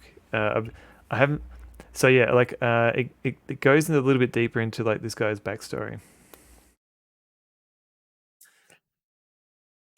Yeah, it's been good so far. There's puns in the book as well. Missed my last game. Did I end up beating it? Veg, which game do you mean? Do you mean Quadrax, my warm up game, or what was I playing before this? Was I playing Orion Burger? I think the time loop game. I did finish that. Quadrax is a warm up one though, so I play a few levels at the start of every stream. What happens if I talk with the lips? I'm looking for somebody named Piotr. Do you know him? Do you have a last name? I'm not sure. Florescu, maybe? He lives in Castle Florescu. Wow, I thought it was a theme restaurant now. I don't think I know him.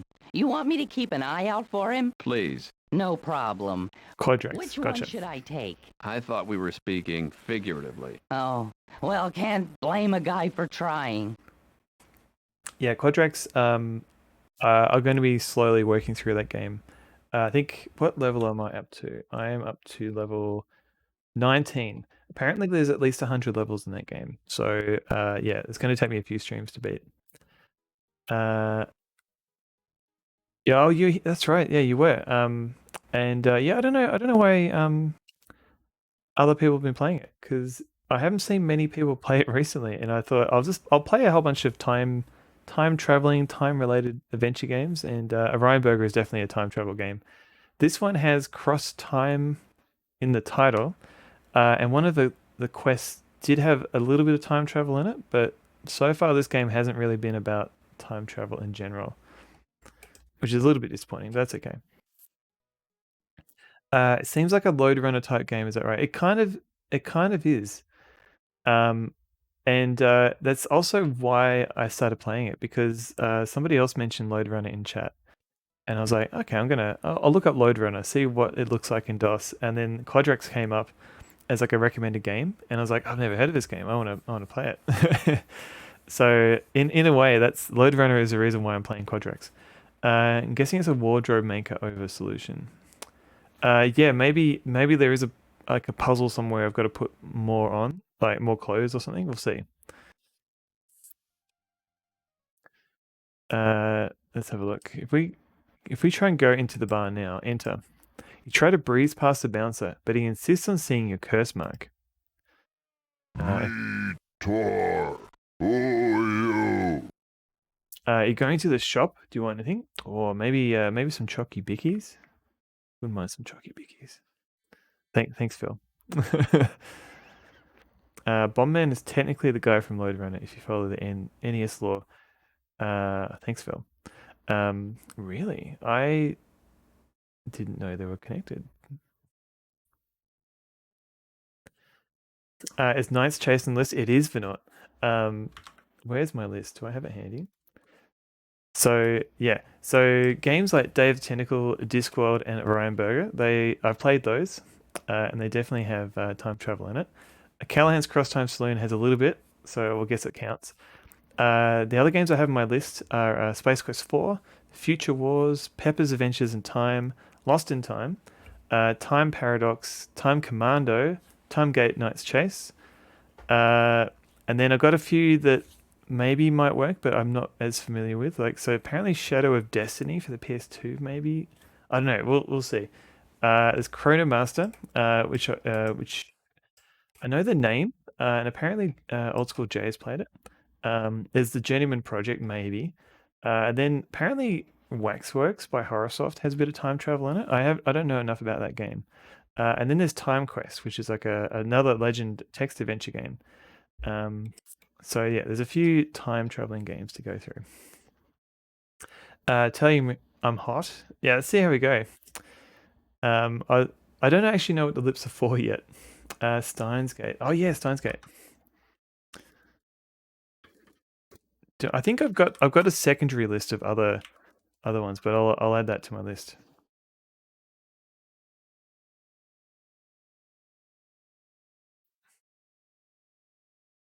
You played Dolly Runner in a Tandy store once, but you were ushered to the exit for not buying anything. People who stick around playing games eventually end up buying something. Yeah, like many years later. I mean, I remember as a kid going to like Australian Kmart and playing like the console games there, like the Super Nintendo and Mega Drive, like literally playing whole games there because like, we didn't have a console, so that was the only way we could play some of those console games. He had a really janky Back to the Future game back in the day. Yes, yeah. There was a few for the PC that were really janky. Like a lot of movie licensed DOS games were pretty janky. Like they were very low effort, I think, for the most part. Yeah, it could have been any of them, Veg. Yeah. Shadow of Destiny is big on time travel. Yeah. I just it kind of came up in the list, but I don't know anything about it. It's one of those rare console games that plays more like a PC game. Yeah, Vanor, another one is like it's not time travel, but Blazing Dragons is like it plays like a point and click adventure game that you'd see on the PC. But it's only for the PlayStation and one of the Sega consoles. And that's it. Like it looks like it should be on the PC, but it never got released for that. 14 years ago. I think it's retro enough. Now you own all the PCs. Yeah. And where's Tandy now? Tandy's nowhere to be seen. It's Criminal Back to the Future never got a LucasArts game. Yeah, like the best you've got is the Telltale game that came out, I guess, 10 years ago. Yeah, maybe maybe I'll see how I can go about playing Shadow of Destiny. And there was another game. It wasn't time travel, but it was like a From Software game that looked really good.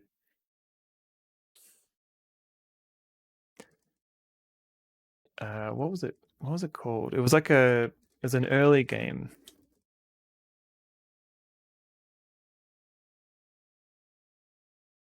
I had a PC port. Really? Wait, is that my? Oh wait, no, it is. Yeah, there's a Windows version of it. So yeah, maybe I can play the Windows version. I'm reluctant. Usually, like Windows versions from that time don't play very well. Let's have a look. There's a From Software game. Where is it? Where is it? It had kind of like a weird name. Maybe it was Echo Knight, maybe? Or because it was kind of like maybe it was Shadow Tower or Echo Knight. Yeah, I think it was Echo Knight. Yeah, it was kind of like they kind of made these kind of adventure-ish games that I kind of wanted to look into. You played Blazing Dragons and you're so surprised it didn't have a PC release. Yeah. At the very least now you can play it in ScumVM if you don't want to go through an emulator. The clicky pen was brilliant. I really liked it when I played it last year. Oh, Chucky, Chucky, Chucky! Vanilla, yeah, exactly. Yeah, like the early Windows like 95 like XP games, they're a bit hit and miss when it comes to trying to play it in like a modern PC. Thank you, Matt, for the Chucky. Did I leave the music off? What's this about getting a curse to get in? What's this about needing a curse to get in? Must have mark of curse. Okay. I've already got one, you see? I've already got one, you see? Tornasi cash mark, Well, what does one look like? shaped like, hey, Tor very stupid, Tor not that stupid. Alright, so we need to learn more about curses. Apparently, a pentacle is not a curse. Read from the adventure game book, page 168. Oh, I didn't turn the music back on. Alright, I've got some music now. 168. Okay. So Veg has redeemed read from the adventure game book, and Game Dev Jeff has redeemed what's on my t-shirt. Is that guy Alex Jones? Probably very close too. Well, might have to buy some supplements from him. What is my goal in this adventure? Oh man, okay. So I've got a whole bunch of stuff happening. Okay, so this is the Outer Point of Click adventure game, which is this book here. What's on my t-shirt we'll get to, and the goal in this adventure is to find our missing friend Piotr. Apparently he traveled to Transylvania. I don't know, I haven't actually found him yet. Apparently he may have gone to the bar. We've got to find a way to get there. So let's have a look. 168. What is this? Ooh, we picked a good one. Okay. So page 168 is from 1991. And it's the VGA remake of Space Quest 1, which was actually not very well received by the original authors of Space Quest, the two guys from Andromeda. They didn't kind of like the retro sci-fi look. They always thought that their Space Quest was meant to be like a modern sci-fi. But I didn't mind it myself. So here we go. So Space Quest 1, Roger Wilco in the Sarian Encounter. This remake of the original Space Quest has improved 256 color graphics and enhanced audio support. Roger Wilco's name is now included in the game title, as all future games would as standard. The redrawn graphics have a suitably low-budget sci-fi feel to them and work really well with the storyline. In other changes, the interface introduces some humorous actions, such as smell and taste. The art, yeah, I agree. Like Sierra, with a hand-painted art for the backgrounds is amazing. I don't know if that works. Okay. So both of these locations are on Corona, where Roger crash lands in his escape capsule. So yeah, thank you for redeeming the Art of Point and Click Adventures. And Game Dev Jeff redeemed what's on my t-shirt, where I have to unbutton my shirt. So today I'm wearing a Bad Cat shirt. So this is Emmy Mzizi dressing up as Bad Cat. But yeah, there you go. She's going rah. So Bad Cat is a notorious DOS game, and also I think it came out on a couple of other platforms. It's very janky, very cool. Oh yeah, Pixel Turkey's new fan. I saw that today actually. Nice. Keep them cool. That'll be good when we hit summer. You're not a fan of those remakes gameplay wise though? Yeah, it was kind of an odd thing to do, like doing the remakes as opposed to just continuing the Space Quest series. They lose something in the transition to mouse UI. Yeah, I agree for not. Yeah, Pixel Turkey is a pixel artist, so all of her emotes are made by her. So I'll give her a little shout out. Now, she is playing. She's playing more Oh No More Lemmings. I guess she had some internet issues, so I guess maybe she decided to hold off on her new game, or maybe she just really likes Lemmings and she's unwilling to let go. Most cats are bad at least 40% of the time. That's true, Spongelet.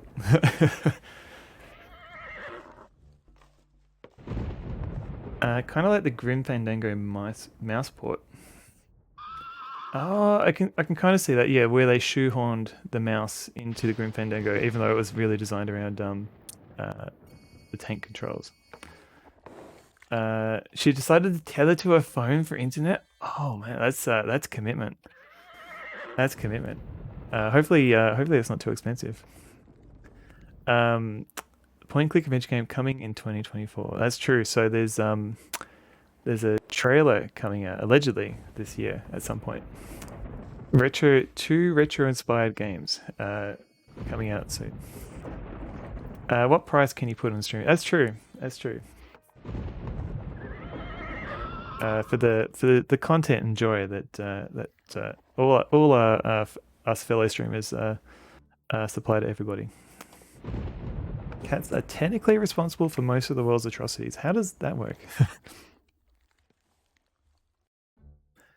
Your cat's only bad like 5% of the time. I mean, it sounds like you've got either a very good cat or maybe your cat is broken. I'm not sure. What? Laundry? Somebody has mistakenly hung obscene washables above the street, which is why you've been warned about airing your dirty laundry in public. Can we take it? You can't reach the laundry from here, but taking it was a bad idea overall. Anyway, okay. Yeah, how often do you watch them? Yeah, maybe if you only watch them 5% of the time. Now, do we...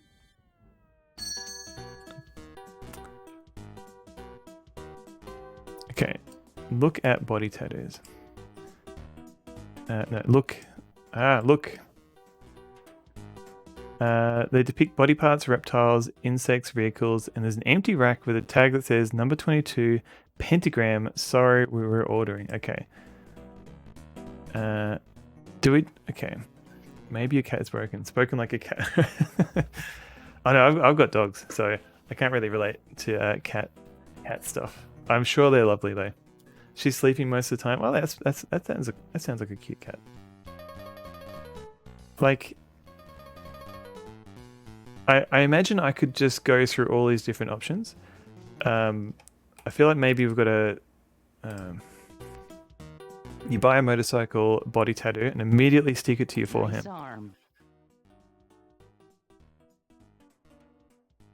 Oh, the clerk's hand reaches out and grabs your arm. You pull it away, but not before the putrescent, pestilent slime on his hand dissolves the tattoo on your arm. I guess you weren't destined for a motorcycle tattoo anyway. Did I play Future Wars? I have not yet. So it's on my list, and Pixel Turkey played it recently. When I say recently, I think a few months ago. And Fractal My Mic has played it recently too. Yeah, I'm just trying to figure out how to put my buttons back on.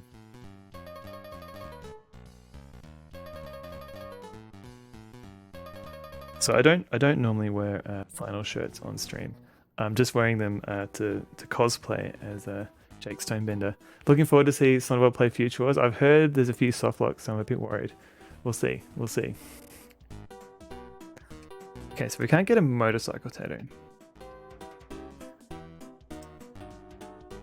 Oh, wait.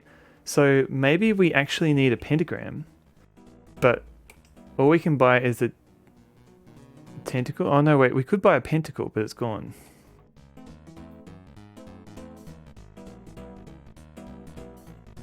Something vaguely related to the Uncanny Valley biker back at the bar.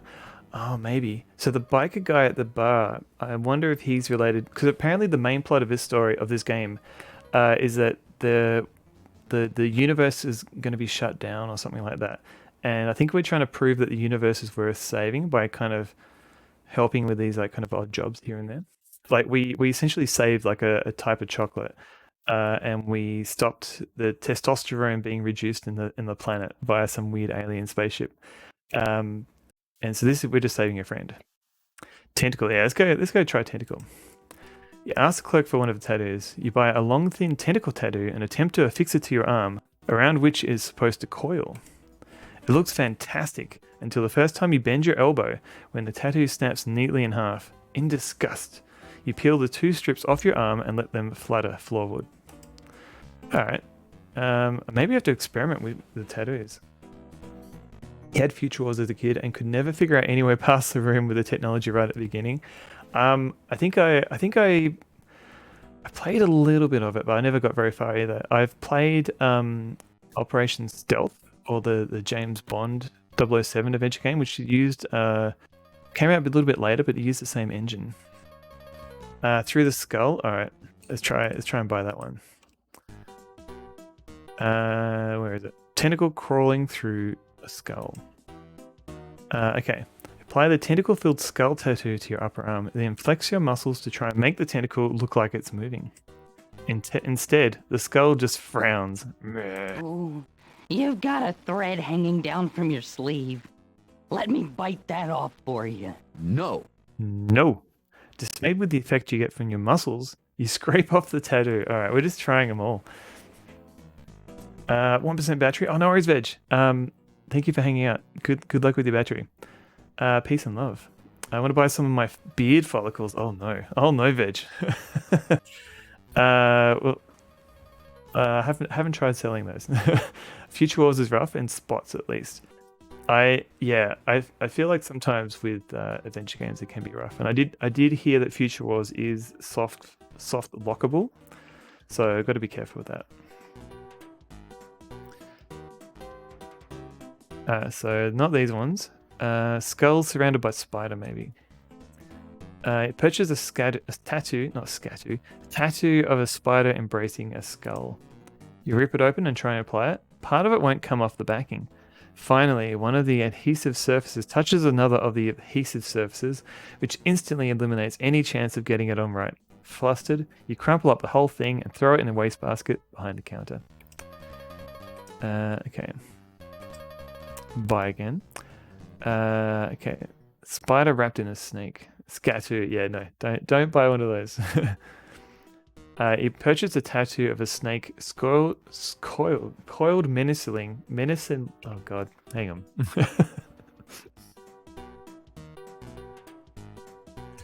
He purchased a tattoo of a snake coiled menacingly around a tarantula and lay some Barney on the counter. Now, where should I put this? The rump is usually the meatiest part. Look, could I get your assurance that you're not going to try to eat me? If you'll just give me one finger. I'll give you a finger.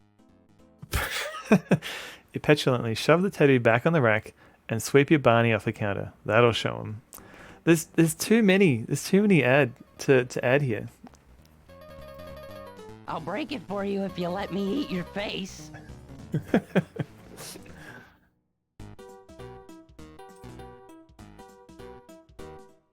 Rump, you reckon? I need to add a record sound command.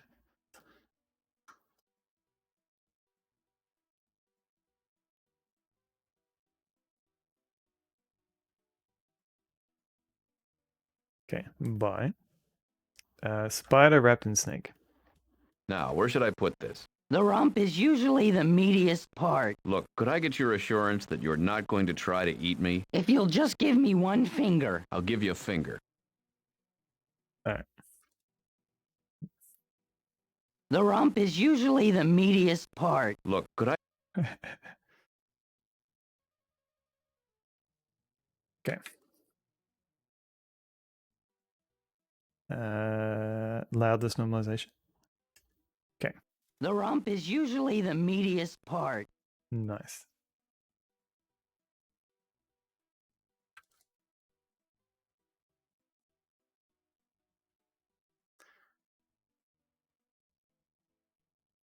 I'm getting wet just thinking about it.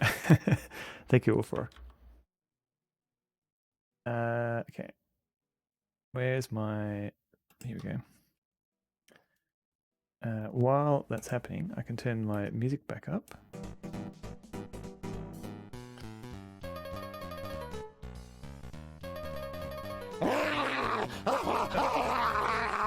Thank you, Amy.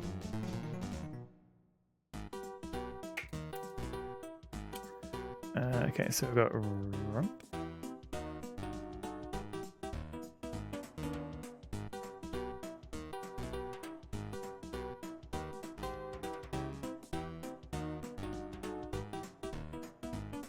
And okay.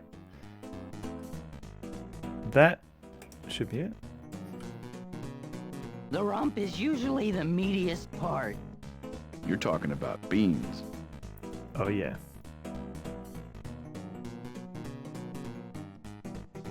Oh yeah, I was going to talk to this guy. I forgot. Oh no, wait. I don't have to talk to him yet. I need to go through all the different tattoos. I've been... Okay, enter.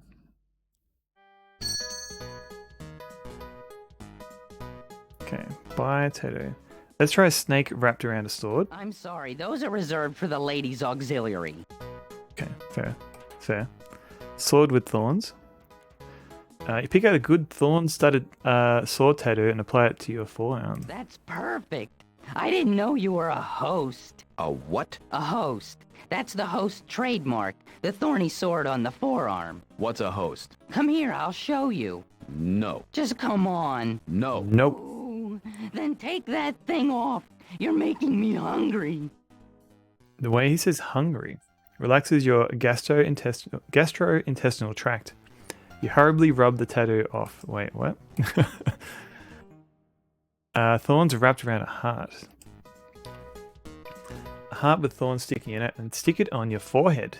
Good choice. That's a special one. What do you mean? It usually starts to work in about 10 seconds. What do you mean? What does it do? 8, 7, 6, What's going to happen? 5, 4, 3. Your hands fly up to your forehead, and your fingernails scrape wildly at the tattoo, just getting it all off before the count reaches 0. What would have happened? The clerk merely smiles. Alright, terrifying. Heart broken in half. You hand some Barney over to the clerk to purchase a broken heart tattoo. In preparation to affix the tattoo to your shoulder, you roll up your sleeve. Did you know that people can function almost completely normally, even if they only have one shoulder? I didn't know. Come here. Why? Just come here. No. Come on. No. You tourists are so stingy. You really don't like the way he's staring at your shoulder and licking his chops, or what's left of them. You put the tattoo back on the rack. Bring back my Bonnie to me. The clerk snidely refunds your money. Welcome in, Quirk. How are you going? Let me see if I can shout you up. Quirk, as always, has been melting his CPU with Noita.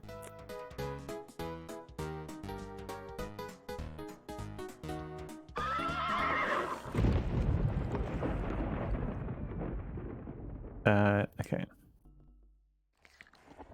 I like this Quirk. Free from the restrictions of skin. Yeah, it's so...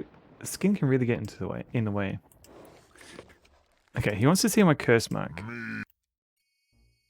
So I feel like we've got to update our pentacle.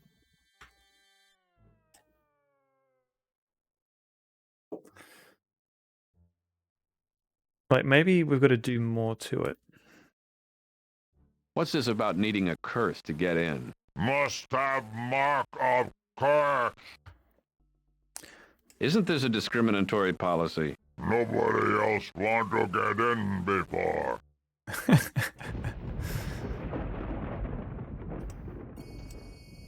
Okay, talk to him.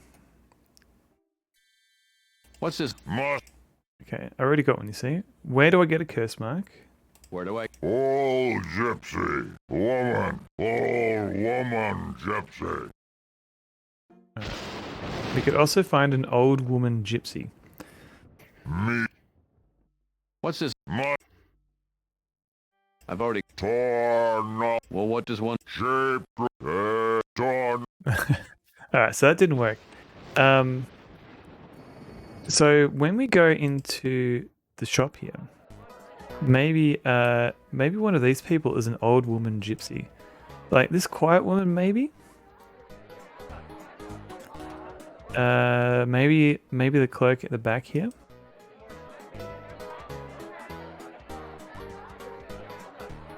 Also, it's just hit my the 4-hour mark. So I'm just gonna go and stretch my legs a little bit and go on a quick toilet break and refresh my cup of tea. So I'll just BRB for a few minutes and I'll be back soon. Hello, I'm back.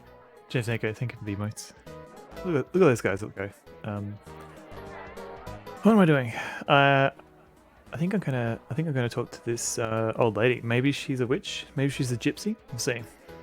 What have we got? We've got a quiet woman. We've got a cup. We've got a table. Now that's a paste wax shine. Ah, hang on. Can we interact with the cup at all? Kind of. We can kind of interact with it. Hang on. How do I... Cup. Look at cup. Sasha's left behind a coffee cup. Ugh, lipstick marks.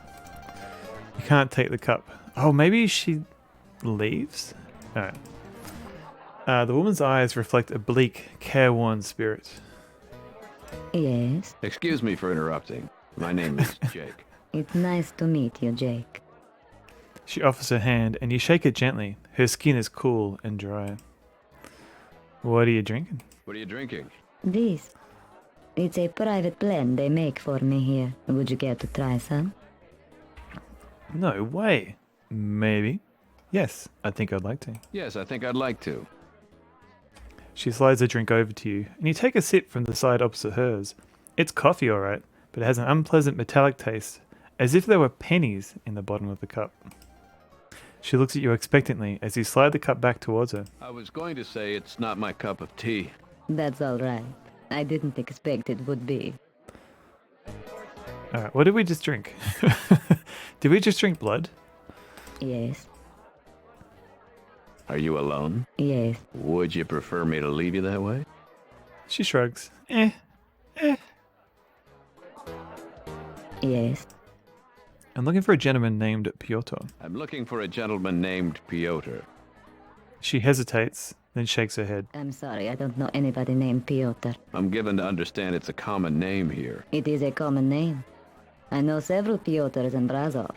I just don't happen to know of any in town. Convenient. Yes. Are you positive? You don't know? This town is whacked. Oh, wait. This town is whacked. That's very descriptive. What does it mean? It means it's Cucamonga. It's Looney Tunes. It's flipped. It means I find it highly unusual. It means I want to go home. It means I find it highly unusual. What could be unusual about the rescue? We have stories about people in places like these. Somewhat. But they're considered fantasy. We have stories about America, too. I didn't say I was an American. How did you know I was an American? Because we're speaking English? Because you have a very American accent. Curses. Just when I thought I was going to get a straight answer about this. Okay, let's try this one. It means it's Cucamonga. It's Looney Tunes. It's flipped. I'm freaking. I'm blown away. I'm sorry, what language are you speaking? What language are you speaking? There is a long silence here, which we are condensing through the magic of advanced electronics. Well, perhaps it just loses something in translation. Must be. It means I want to go home. If you were not born here, it would take you a long time to understand our ways. I've known Piotr for a long time. I still know hardly anything about him. Okay, what if we try and kiss her with the wax lips? You press your Hollywood starlet lips to her temple. She turns and looks at you with curiosity and a faint annoyance. Some women don't know how to accept an unwanted and bizarre compliment. I mean, okay. What is this? Oh, wait. I didn't know we actually had this as an inventory item. The outline of the pentagram is still lightly visible on the sheet of transfer paper. Okay. What if I remove the wax lips? You allow the wax lips to fall out of your mouth and into your hand. Okay.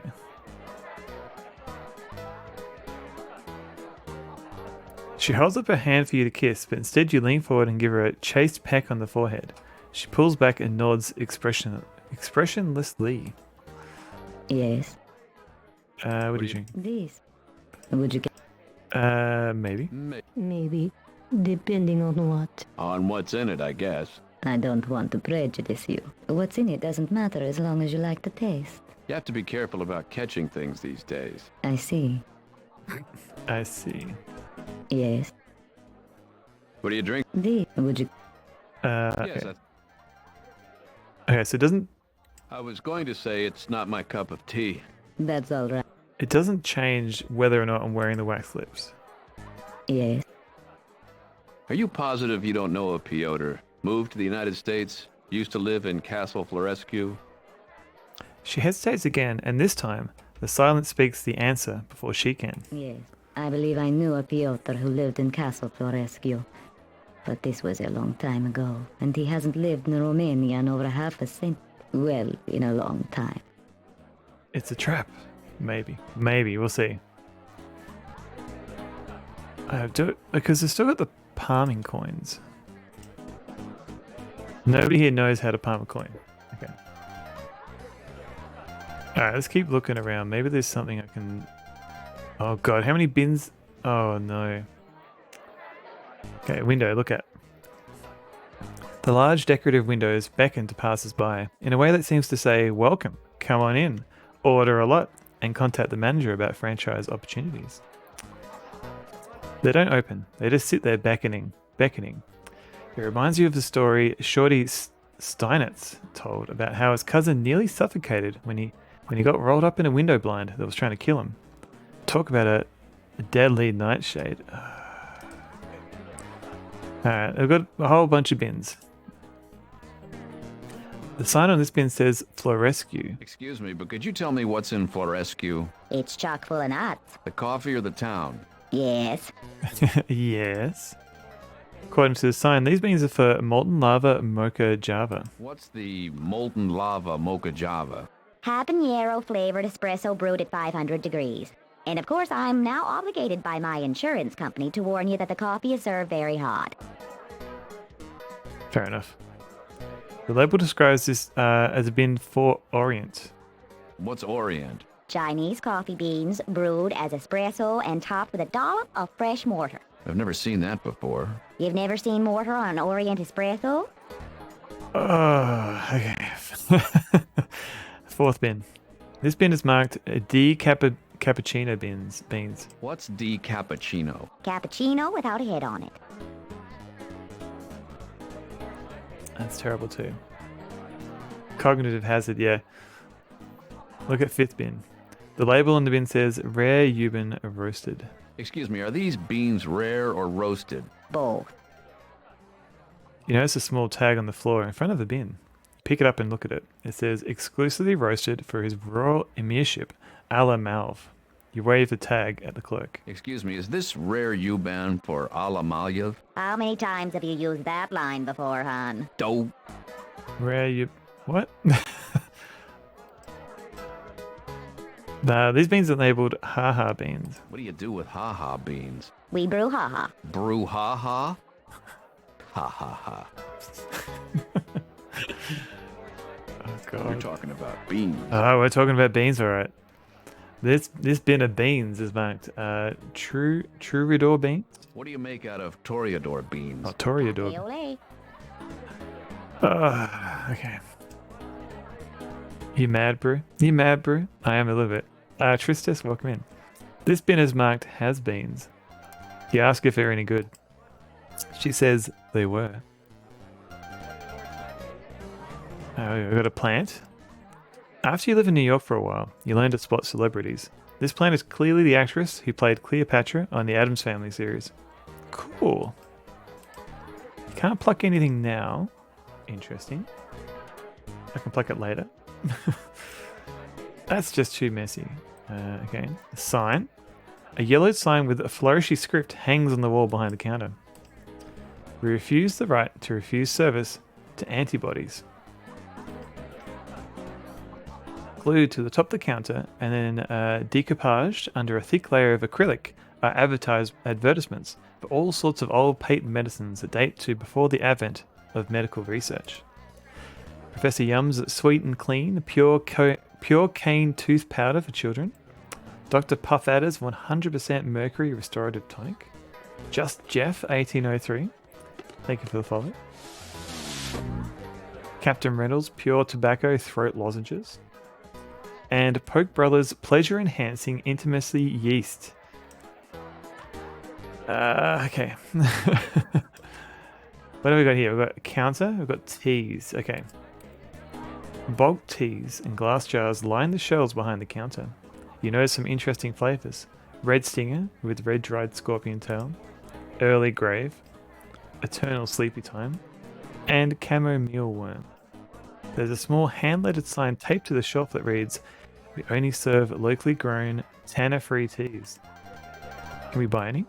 You stare at the teas for a long time, trying to decide if you need to buy any of them. Come on already, pick teas. Excuse me, what did you call me? I didn't call you anything. Eventually, you decide that none of the teas suits your present needs. This game. Okay. An energetic, middle-aged woman fusses behind the counter. Yes? Hi, I'm Jake. I don't need your whole life story. Can I get you something? Okay. Don't need your whole life story. What's open around here at this time of night? What's open around here at this time of night? It's early in the evening, not a lot's open yet. Kaz's opens early, they'll be open. The 5 and 10 might be open. The First Banny Bank of Loch Lomond used to be open, but they went under. That's too bad. Nah, that should have been buried a long time ago. They had a free chicken accounts, but the stench of rotten flesh was enough to turn a rat's appetite. Any other places? Let me think. There's Horman's World of Spurtin' Goods, but that's all the way out in the hill and back around by the south entrance. Any others? Well, it's always fun to go to the unsafe way, but I think they're closed for inventory, and they try to find out how much they've lost lately due to spoilage or rats or just vanishing. They lose a lot of groceries, do they? No employees. Thank you, sir. May I have another? I can see this is going to lead me into a lot of disinformation. Let's stop right now before you get carried away. Oh. Thank you, sir. May I have another? Well, you got your Kinko's copies, but now this town's got more copies of Kinko's running around than we know what to do with. Thank you, sir. May I have another? Thank you, sir. May I have another? Well, there's a microbrewery at the other end of town, Big Purple Brews, but it's kind of dangerous. A lot of maniacs and murderers. I've never heard of Big Purple Brews. Oh, you know the ones. If you can't do the time, we've got the beer. Big Purple Brews. All right. Thank you, sir. May I have another? I got customers. Aw. Yeah.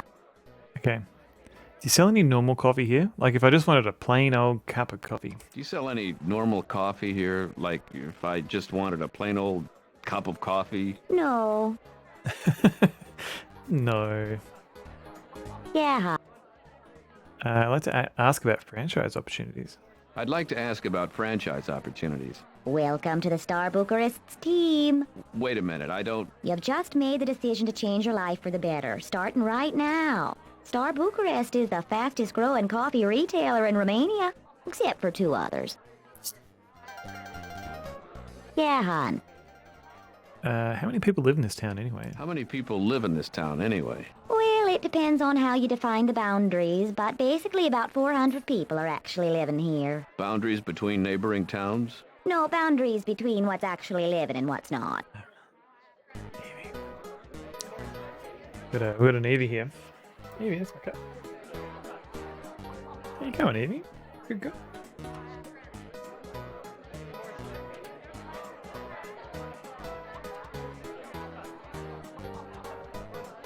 Oh.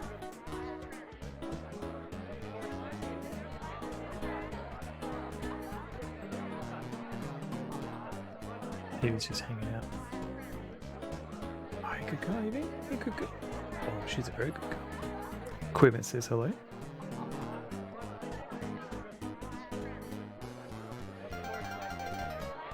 Evie always seems to get stuff in her eye, and I'm always trying to clean it out.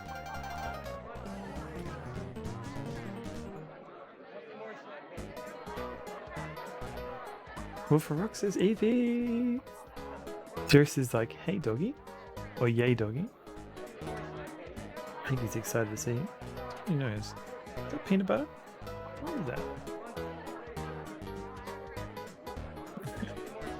Hi boogers, yeah, they woo doggy.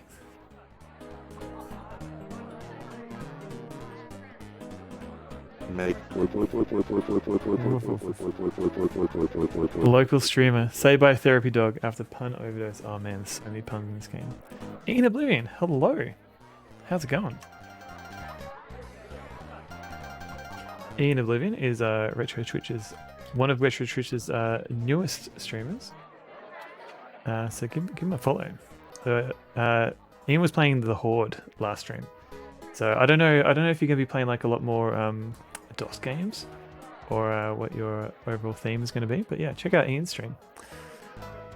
And yeah, that was Evie. Evie's gone now. But yeah, let's get back to the game.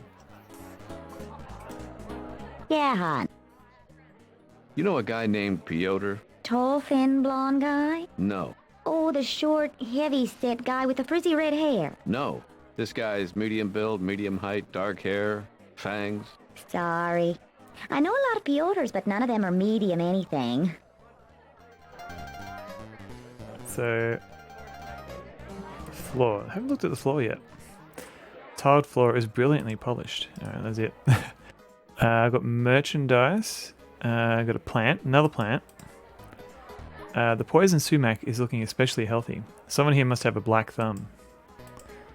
Rolling your sleeve over your hand as to avoid getting a painful rash. You awkwardly reach over and... Hey, this isn't really poison sumac, it's silk. Yeah, but we rub real poison sumac all over it to give that extra touch of authenticity. Try it yourself.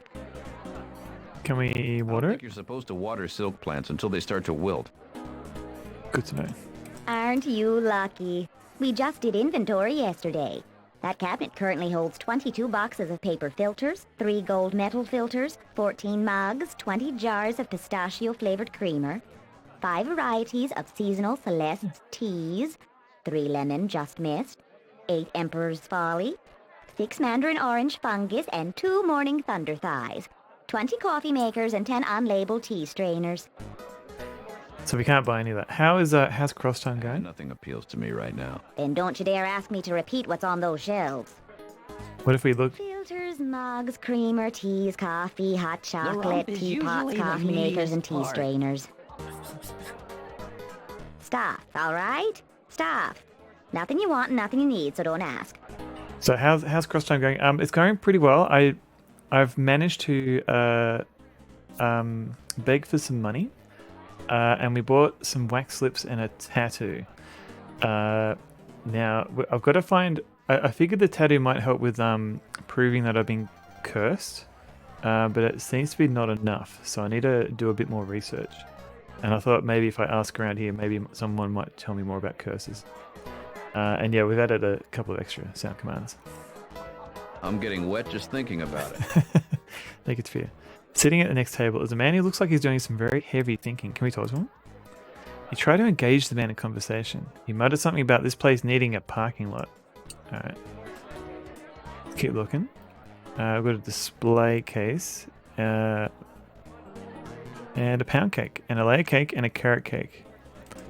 Alright, let's look at the display case. I was curious if reading books could potentially spoil any puzzles. Yeah, I'm curious about that too. Although typically, I don't think.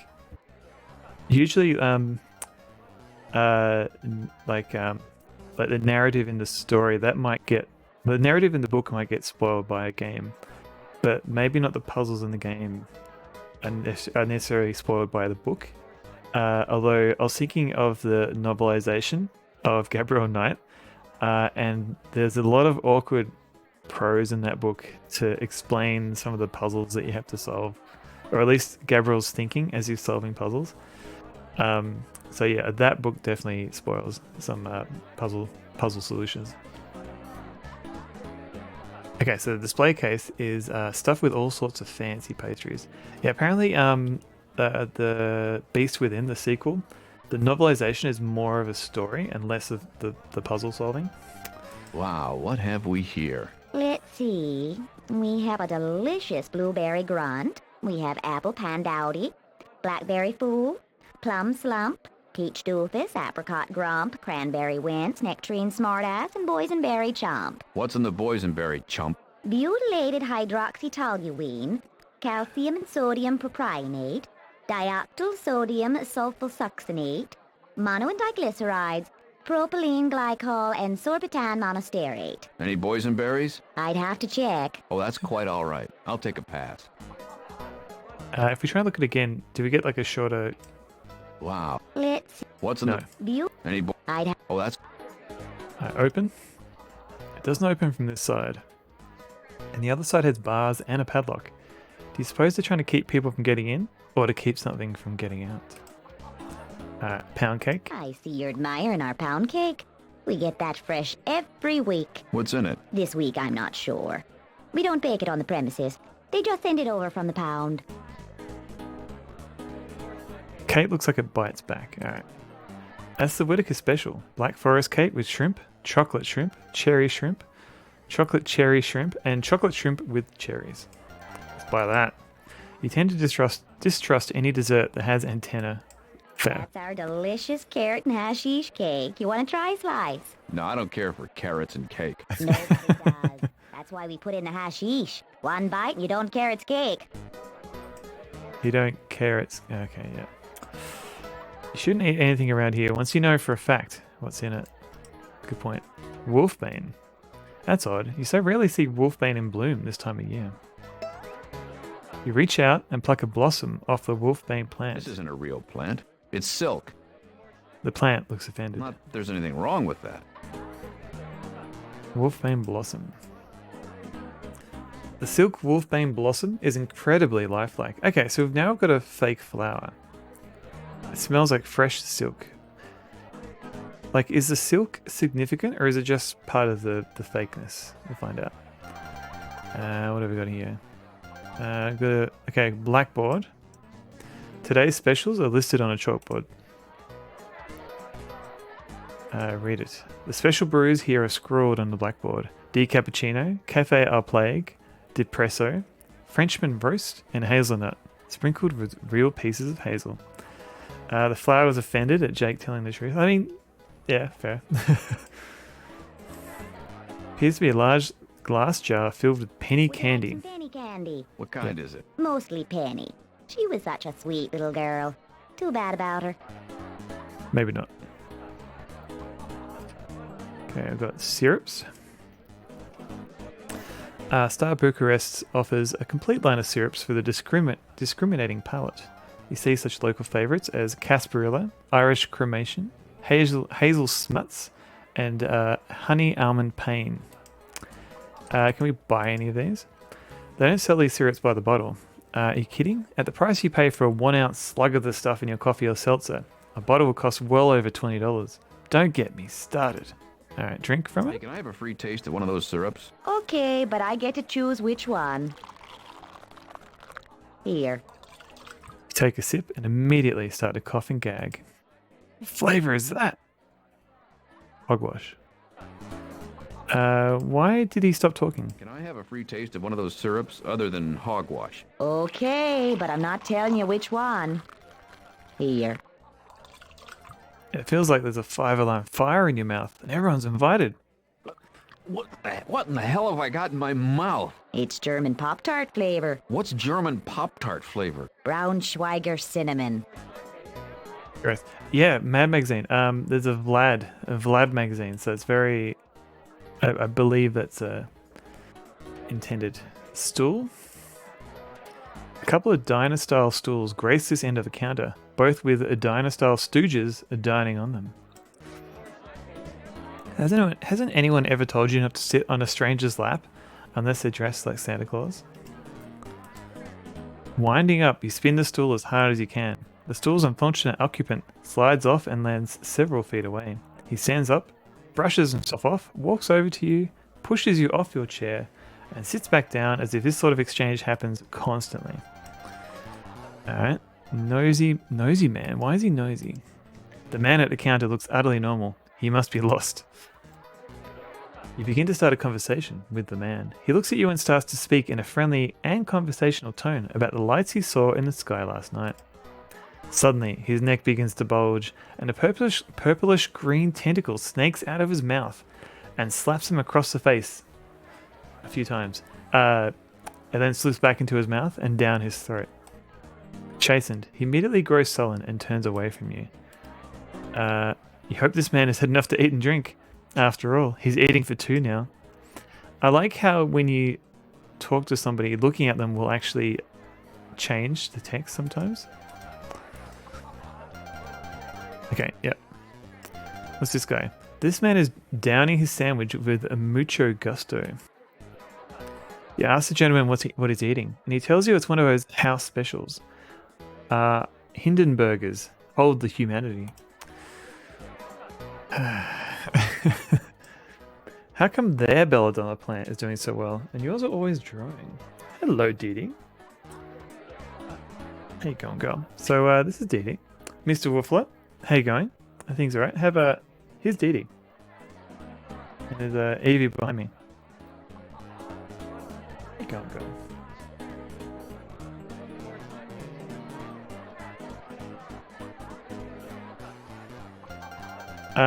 Wait. Maxie did a poo on Barney's mum's rug outside. Maxie. Well, he did it outside. I think that's the important bit. That's what we've been teaching. We didn't actually teach him specifically not to poo on rugs. Hello, Didi. Dog stat counter. Well, that's a good idea, Ian. Equipment says hello to both of you. The rug was one of those old cow hides. So it's probably seen its fair share of poop. Probably smell good. It probably, well, I don't know. It might be that it might not. That might not have been the first time a dog's pooped on it. What's up, Jenny? What's up? What do you mean it smelled good to Maxie? What's up, Jenny? What's up? Oh.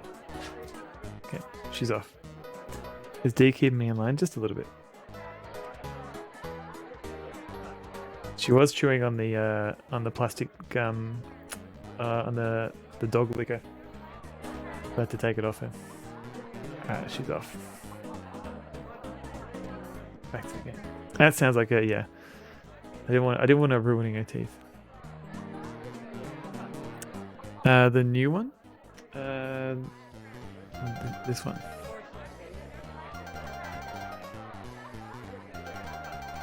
You can't pluck anything now. Why not? That's too messy. Okay. More merchandise. Okay, more merchandise.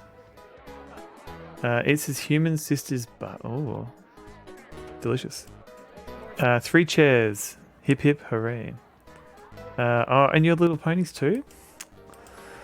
We've already put you in a chair. Please don't try to pick your seat. Oh, we're technically sitting on a chair now. Okay.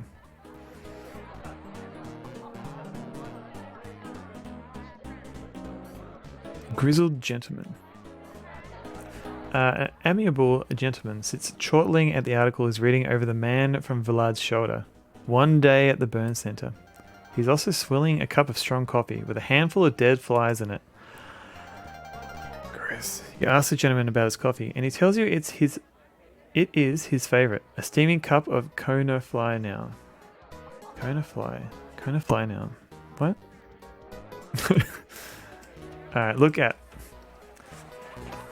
I swear, like, I'm only getting half these puns. I know it's some sort of pun. Lucky Guy's got the latest issue of Vlad magazine with a "What? Me bloodthirsty?" kid on the cover. Rather than tear it right out of his hands, you try and catch glimpses of the articles in the issue. You notice snappy torches to stupid questions. You know you're really impaled on a gigantic spike wind. The lighter side of Caligula. Behind the scenes at a crematorium. A peek inside Jack the Ripper's wallet. Spine versus Spine. And a parody of Faces of Death, Part 6. Can I borrow it? You ask the man if you can borrow the magazine. He turns his head towards you, fixes a cool, steady gaze on you. He replies, "You don't want to borrow this magazine." I don't want to borrow this magazine. Later on, you won't even remember seeing me here. Later on, I won't even remember seeing you here. Wait a minute. What were you talking about? Never mind. So this guy is all about hypnotism. The preppy looking man looks at you with one eye, and with the other, continues to read the magazine. This effectively creeps you out. It convinces you to leave this guy alone. Okay.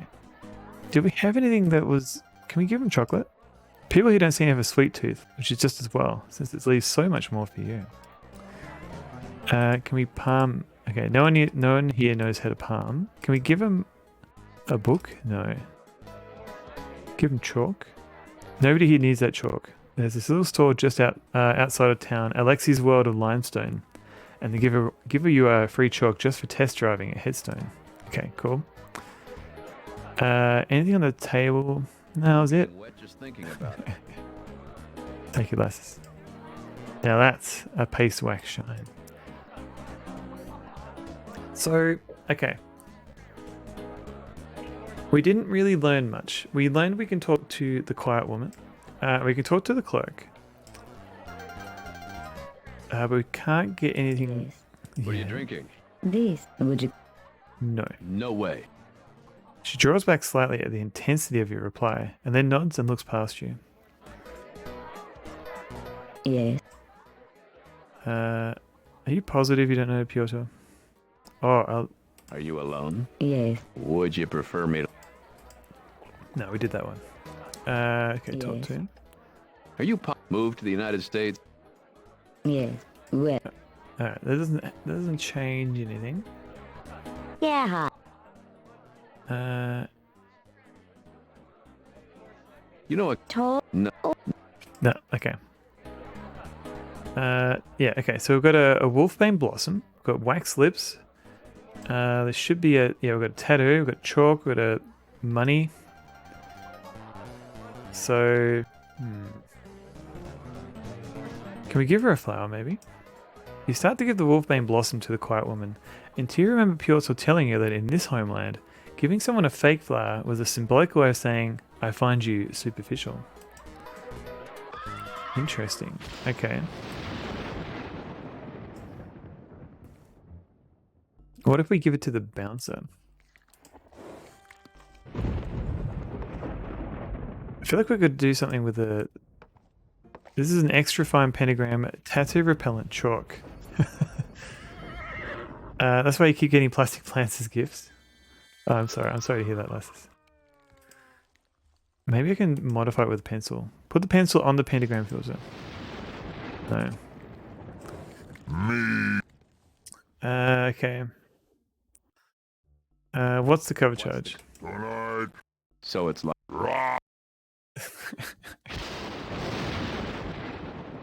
Alright, is there... Okay. I don't know. Maybe we can talk to this guy. Where are we off to, sir? How's it hanging? Let's go to the castle. A place the clerk... Oh, okay. The clerk at the Star Bucharest told me about. Really liking this spooky zone. It's pretty good. I'm a bit lost. Because the weird thing about this subquest is that we've never actually met the person we're trying to track down. So it feels a bit not aimless, but like it's missing some purpose. I don't know. I'm sure it'll tie together really well. Okay, so we can actually ask him about some locations we've been told about. If you say so, sir. She's a bit of a skank, sir, but I wouldn't kick her out of bed for eating maggots, if you know what I mean. Right, off with us then. The dude in the game's pretty cool too. Oh, thanks, Lasses. Hey Ports, welcome in. All right, so we can actually... Okay, so there's actually new locations. After we talked to everybody and exhausted every option, we've now got some new places to go to. The driver heads to the outskirts of town. The further you ride, the less frequent the buildings become, giving way to untended farms with ramshackle farmhouses and barns that lean impossibly one way or the other. Soon, the farms themselves become more sparse, then vanish altogether. The ground is covered by a low-lying fog, but the sounds and smells emanating from the mist paint a picture you're just as happy not to see. Thick, gassy bubbles bursting on the surface of stagnant bogs, startling loud croaks of peculiarly large frogs, the occasional soft splashing of some poor animal being pulled under by a snake or crocodile or other aquatic predator, and the insects, whose droning is occasionally punctuated by soft thuds as they hurl themselves against the windows of your carriage. Barely invisible amidst the mist are trees in twisted and agonized shapes and patches of cattails that suddenly rustle as if something is moving through them. Once in a while, you catch a glimpse of two red eyes staring at you from low to the ground. You pass a sign that says, next swamp gas, 2 miles, and a few minutes later, gypsy services, next right. None too soon for your taste. The driver takes a gentle right turn, shuts off the horses, and is silent. Shuts off the horses. Deciding that this is your cue, you uncertainly emerge from the trap, trying to peer through the swirling tendrils of vapor on the ground to make sure it's solid. You test it with your foot. It's hard-packed dirt. You stand up and immediately see the old gypsy woman silhouetted in the window of her brightly lit wagon. Slowly, you walk over until you're standing directly in front of her. So, when was the last time you had a haircut? You look like a girl. No wonder you're not married again already. What kind of woman wants a guy with longer hair than hers? Ugh, don't even get me started. Oh, they. Okay, let's save. Old gypsy woman. What have we got? We got. Oh man, look at all this stuff. Violin, lamp. And if we if we leave, do we just go? You drive back into town.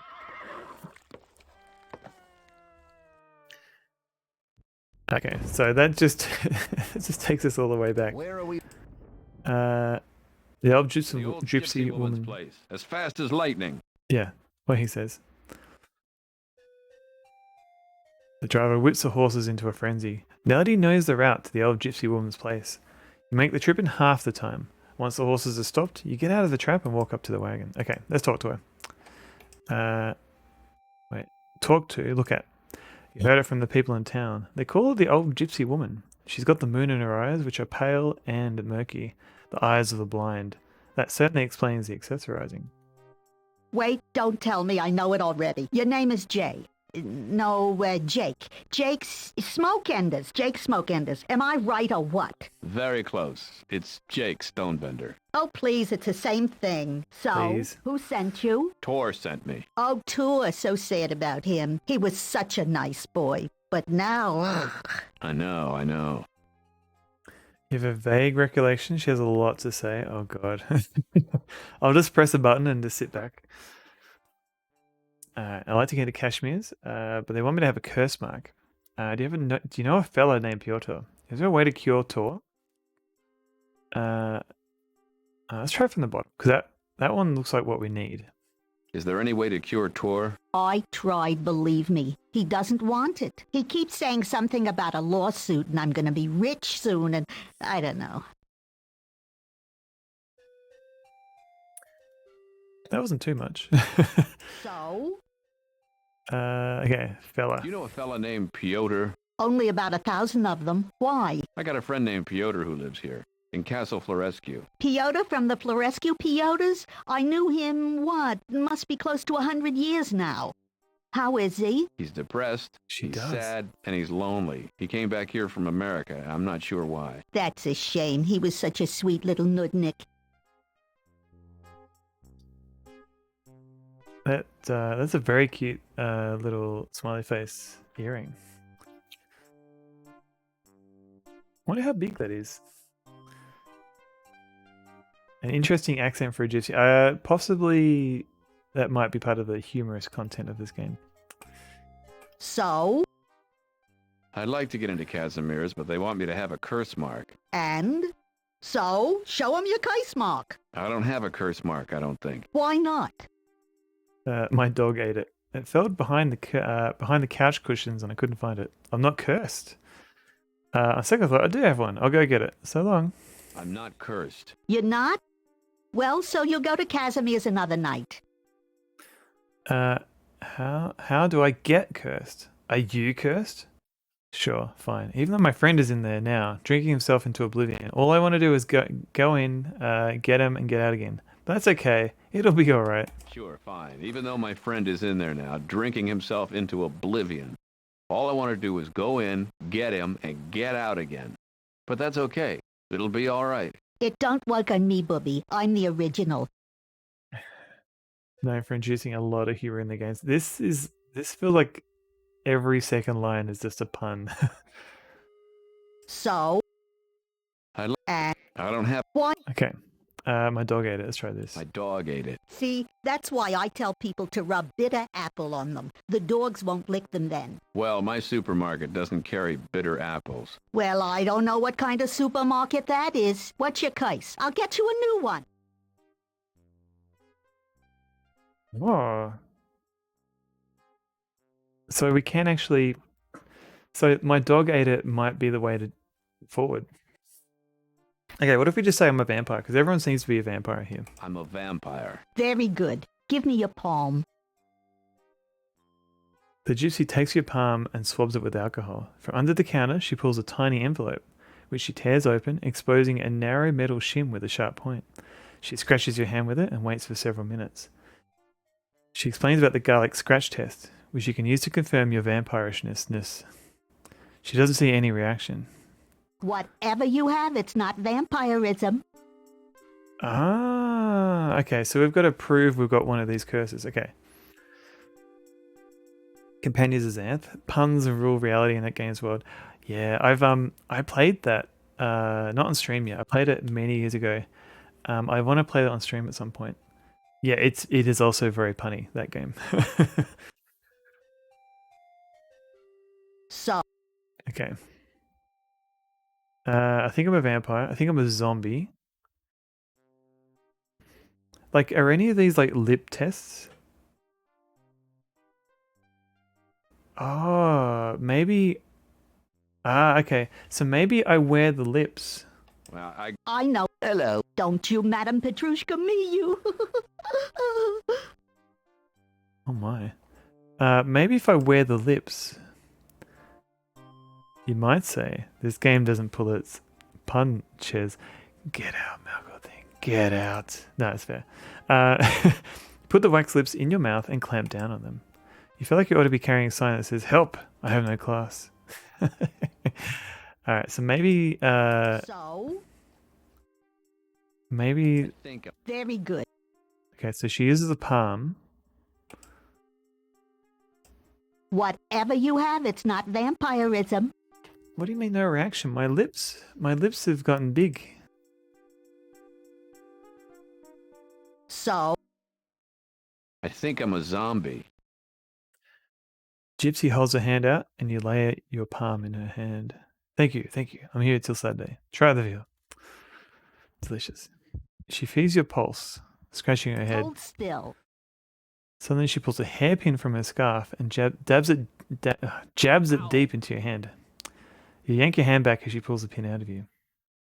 What the hell was that? Zombies don't feel pain or have pulses. Besides, you're a zombie. I give you a glass of salt water, you're better. That's not much of a case. Ouch. So? Alright, let's try ghoul. I think I'm a ghoul.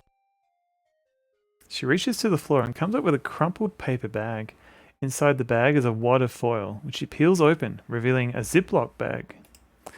She pulls the bag open and reaches in. Her hand emerges with a brown, gooey, glistening chunk of rotted flesh. The stench hits you almost immediately. You start to gag violently, have to turn away from the window.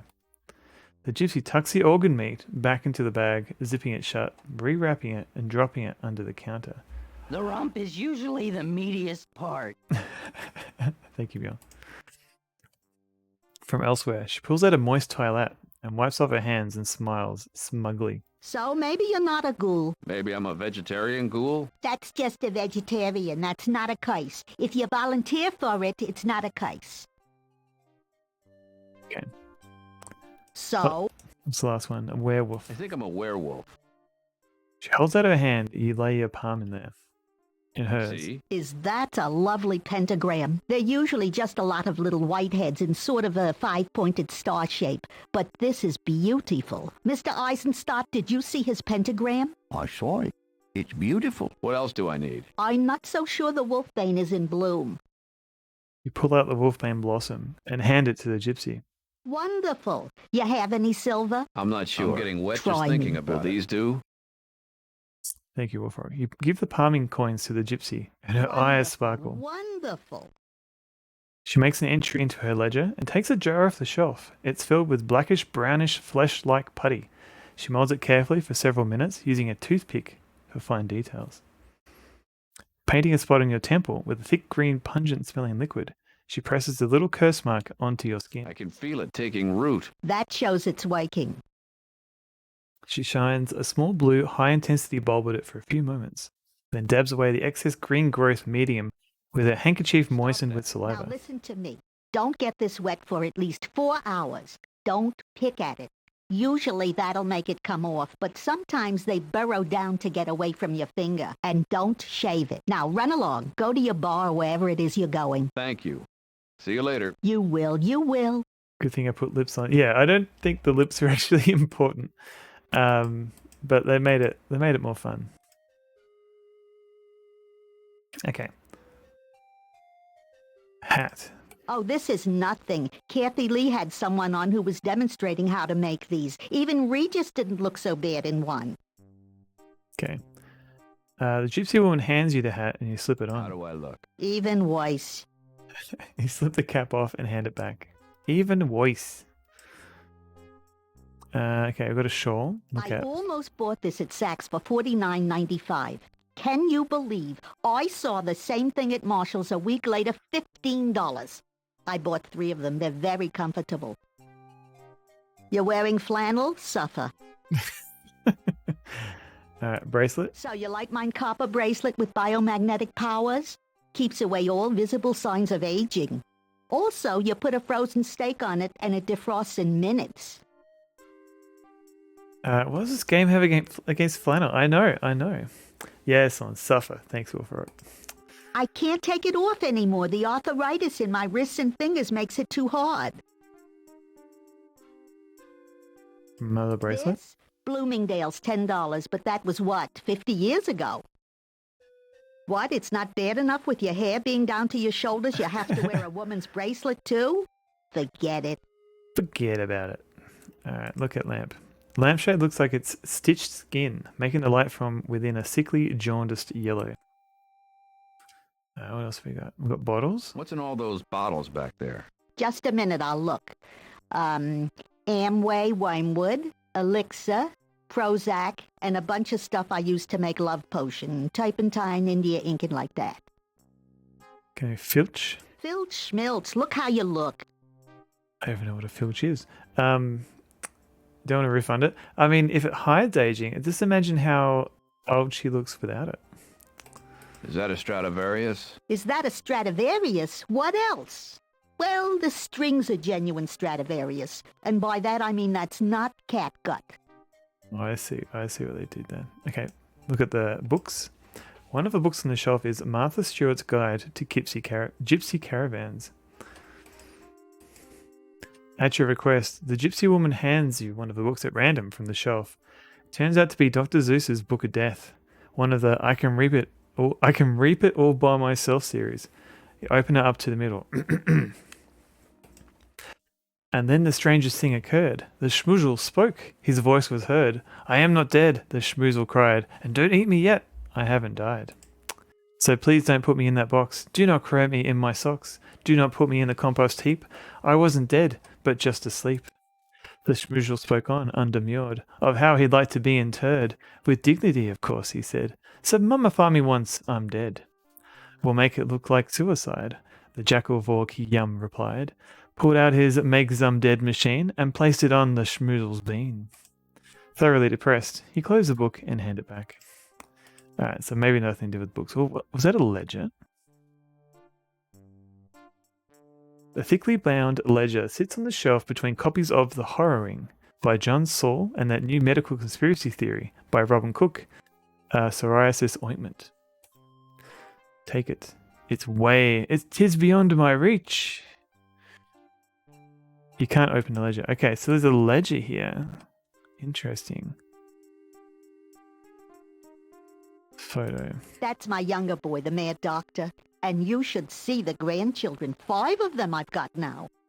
I just wish one of them had been a girl. Or a boy.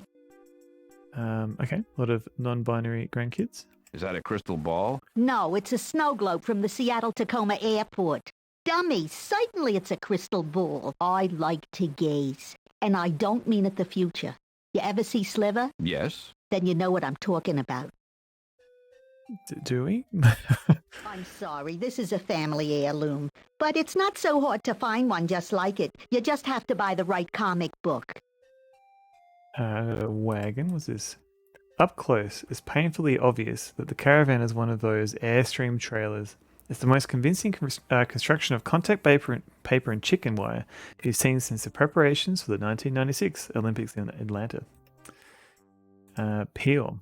You grab a peeling piece of paper-thin wood veneer and begin to work it down, exposing a triangular slash of bright aluminium splotched with dried adhesive. Hey, don't tear paper. Okay. Dried fungi. Are those magic mushrooms? For $14 a pound at the Safeway, they better be. Seize. You try to reach past the old gypsy woman to take the mushrooms, but she grabs your wrist with an iron grip. Hey, keep your hands off my shiitake. You got dried newts, slug slime. In one of the old bottles, too. Biggest mistake they ever made was changing the formula. Come on, slug slime is slug slime. You don't mess with a good thing. We're the Safeway fresh fruit people. What do I look like, Baskin Robbins? Maybe. Well, I buy the freeze-dried because it keeps longer and I don't use so much these days, but the taste is not so good. Now, my homemade dried newt, that is a newt. That's a newt. Take my advice. Wait till next week. I'm making a batch of my own dried newt for my nephew Theodore's bar mitzvah. Canada. Canada stalls on trade pact. Thank you, Canada. Thank you, Tinian. Look at the post-it. Tape Oprah. The little yellow slip of paper had... For you if you let me eat your face. Tasmanian carpet cleaning, a top job every time. Tasmanian carpet cleaning, 236689. Thanks to you. The little yellow slip of paper has a list of ingredients on it, including mandrake root, ginseng, melatonin, ma huang, something about a little electric stimulator. What's ma huang? I'm sorry, that's too obvious a setup even for me. Don't know. Sprig. Tell me about that dried plant there on the upper shelf. What does it look like? It's bloodwort. What's bloodwort? About $15 a pint at the plasma center. Ugh. While the gypsy appears to be looking away, your hand darts out to take the sprig. As you do, the gypsy clamps a hand on your own arm and squeezes it uncomfortably. Hey, buddy boy, I drove a school bus for 30 years. Don't think you can get away with anything. I thought she sounded like an old Jewish grandmother. I think that's the vibe that they're going for. Curtains. Curtains are very faded floral print fabric. You see, color-safe bleach is very misleading. I see. And we've got bottled dog hair. Oh, that dog hair? That's good dog hair. That was my mother's recipe. Here, smell it. No, thank you. What's the matter? Smell it. Go on. I don't think I'd like the smell. How will you ever know if you don't try it? Okay. Say, this is good dog hair. Don't tell anyone. A little bit of dill. This is good dog hair. This is my last bottle. We're expecting another shipment tomorrow or Monday. What's in back of that bottle of hair of dog? Let's see. Coca-Cola, Roach Moselle, Witch Hazel, Brainwash, and Milli Vanilli extract. What's that for? Ugh. It gives you a beautiful singing voice, but it only lasts about 3.5 minutes. She needs to a hot dog. Whoops. I'm gonna type that properly. Daddy, would you like some sausage? Daddy, would you like some sausages? She needs to say hot. Oh, okay. What's in back? Let's see. What's that? Ugh. Hey, don't grab, ask. Would you pass me one of those bottles? That's better. I can't see! I can't see. You drive back into town. Okay, so I've got a curse. Where are we off to, sir? Okay. Now, okay, we've been to the castle, been to the old gypsy woman. She's got a ledger. I wanna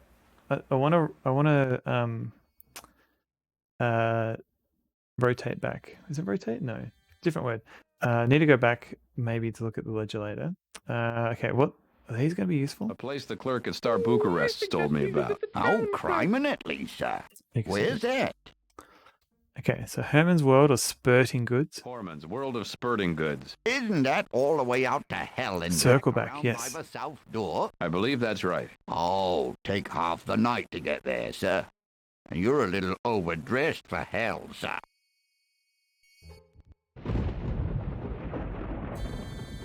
Where are we? Okay. Oh. Let's try the first Barney Bank of Loch Lomond. The first Bonnie Bank of Loch Lomond. They're out of business, I think, sir. Trying to put down roots, from what I understand. Okay. Hey! Well, you're not. What's a put? Fine. We'll talk Where to Oh. the Big Purple Bruise. The Big Purple Bruise. Oh, very unsavory types there, sir. Always fighting. How does that happen? Well, every night some bloke winds up saying, "Hey, give me a big purple bruise." And someone else misunderstands. And the whole thing perpetuates itself. The owl thing. Alright. So, I guess we're not going there. A place. Oh. The Unsafe Way or Kinko's Copies. The unsafe. Well, sir, it's inventory night, sir, and if anybody turns up missing or eaten or dead, they're liable to just snatch you up off the street and press you into service. As what? As groceries, sir. Have we had an Australian accent? I don't think we have. Not yet. Where are we off to, sir? I don't think. Yeah, I'm trying to think. When was the last game I played that wasn't Down Under Dan? That had that. Yeah, exactly. There wasn't Down Under Dan that had an Australian accent. A place. Oh. Kinko's Copies. If you don't mind me saying so, sir. But if it's Kinko's you're after, we have plenty right here in the castle. I don't understand. What does that mean?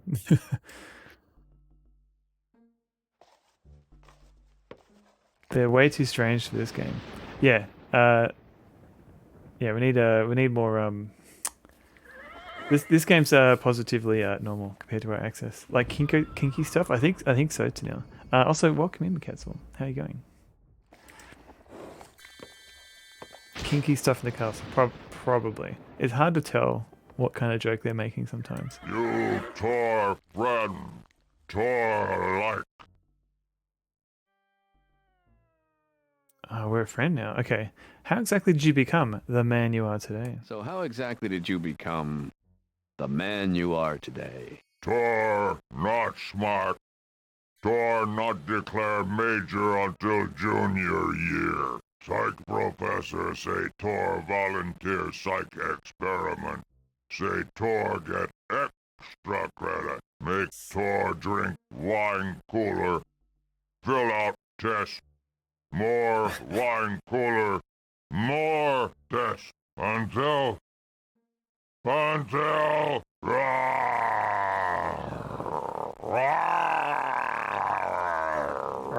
let's just calm down. You don't have to think about it. It's all over. It's all over. Tell me more about the golfing. What? Tell me more about the golfing. Tor top seeded on pro golf circuit before accident. Career over. Tor try public relations.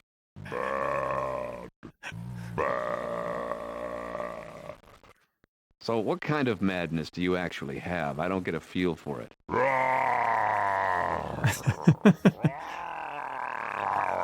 Aussie accent right there. So it's just sort of a thing where you're big and you lose your temper a lot, and when that happens, you can't express yourself very well. Plus, because you have trouble expressing yourself, people misunderstand your anger, and that frustrates you even more, which makes the anger feed on itself.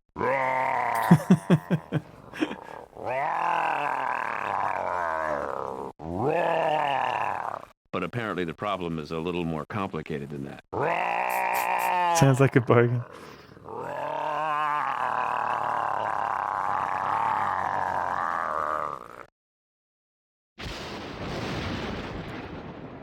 Where's my...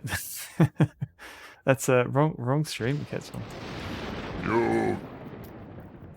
I think you would really benefit from Schoolhouse Rock. Conjunctions are very useful for hooking up words, phrases, and clauses. Tor.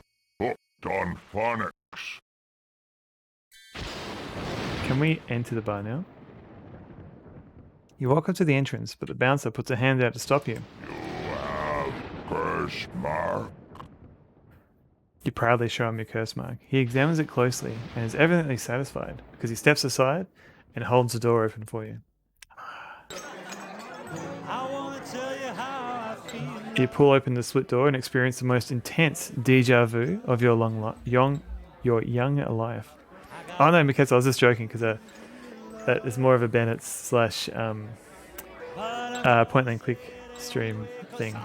He would love to have a instantly feel as if you're in Callahan's on Halloween, with everybody in costume and the only night when Mike turns the lights down low. Curiously, you can't remember if Callahan's is packed on holidays or if it's empty. Seems you remember it both ways. Besides the subdued lighting, the next obvious difference is the smell, which is heavy and coppery. The aroma of fresh blood. Callahan smells more like sawdust and beer. But, despite the smell and intimidating crowd, the atmosphere is one of conviviality. You hear a lot of laughter and storytelling. You see a lot of belligerent-looking carnivores listening attentively to creatures who could easily constitute snack time instead. With the spirit of Callahan's place palpably present, you realize that this place's namesake, Casimir, may come from the same place and time as Mike. Might even be related. Hell, they could even be the same person. Although you doubt Mike would send you here if you were making the trip himself. What have we got? A vampire, a vampiress, Casimir himself. Oh man, oh god. I'm surprised this book was never made into a movie. Well, it wasn't really a single book. It was more of a collection of short stories. But yeah, it could have made they could have made probably a movie from some of the short stories. Oh wow, there's what's this pig? This is the Vietnamese pot-bellied pig that belongs to the celebrity chilling out by the fire. The pig seems perfectly content to carry a hot oil lamp around on his back, but the aroma of sizzling bacon is making your mouth water. The pig smiles and oinks and goes back to snuffling around the floor for food. The pig stealing riddle was going to earn us a slap on the wrist from the computer game's rating board, so we removed it. Bacon. Netflix would love it. They'll make anything, and then they'll remove it from the servers before anyone has a chance to read it, then to watch it. Some of the best Stephen King adaptations are short stories. I think, yeah, because I think usually short stories are probably a good fit for movies, because any novel usually has to get a lot taken out just to fit within the time frame of a film, or you have to have it across several movies. Extinguish the pig. Right now, the room can use all the light it can get, but would the last one out of the bar please turn off the pig? Oh, what's this guy? Cards. Casimir's room. Okay. I've got mutants. How do I get out of here? Oh, there's my door there. Okay. Alright, so there's a lot going on in this bar. So let's save it. I've got Dimitri and... Oh wait, that's a dude. A pale man with a serene smile is hung elaborately upside down, a tap stuck into his neck. Is he dead? Hardly, that's Dimitri. He's got kidney disease, so some of the regulars here siphon off his blood, filter it for him, and stick it back in him at the end of the night. We get all the flavor, he gets the benefits. And it's cheaper than dialysis. He's what we refer to as the local White Russian. This reminds you of Pyotr's symbiotic relationship with the regulars at Callahan's, in which he acts as a designated driver. Once he's got the most inebriated of the bargoers driven home, he drinks their blood, enjoys the alcohol buzz, and injects the detoxified something back into whatever. He never quite understood why that hasn't turned everyone in Callahan's into a vampire, but Piotr says it's under his control, and he's never had any complaints. Never been done right, but I do like the Dune movie regardless. Yeah, I haven't actually seen the new Dune film yet. I do want to though. Dmitri is oblivious to everyone and everything going on around him. He's simply enjoying the experience. Rescue. He doesn't need rescuing. He could use a good pair of gravity boots though. Those ropes can't be very comfortable. I've got Casimir. Blood. A thick rivulet of grade A, type O, drains into the glass in great burbling clots, which sets your stomach rolling. You consider ordering a glass of the local favourite, but you're spooked by all of Piotr's warnings about not drinking the blood when travelling abroad. Okay, good tip. The plump, green-fleshed guy behind the bar notices you looking at him. Good evening, young man. Casimir Pajitnov, owner and operator. He offers you his beefy right hand. Jake Stonebender. Pleased to meet you. You know, your bar reminds me of a bar in the United States. Long Island? That's right. Oh, next time you see Mike, tell him Casimir sends his best, won't you? I will. Great. If I can do anything for you, just scream. Let's talk to him. Are you and Mike related? Not in the way you probably mean it. Is it too nosy to ask how you are related? Well, ask Mike. He'll tell you what he wants you to know. Yeah. You two are related, all right. Is that it? Like, right here. Alright, here we go. I'm looking for a guy named Piotr. How long has Kashmir been here? Do you guys have theme nights? Alright. I'm looking for a guy named Piotr. Do you know him or where he is? Piotr, where are you? I'm right here. Startled, you turn. You're not sure at first, but yes, that's Piotr. He looks listless, pale, and far less energetic than usual. In fact, you'd say he looks like death warmed over, but that would probably be a compliment. Hang on, where'd he go? Bill, Richard, Liz. Oh, right, he's right here, okay. His back turned to the world, stares into his drink. A depressed vampire is a pretty pitiful sight. There's also a miniseries Children's Drink. I heard about that. Was it any good?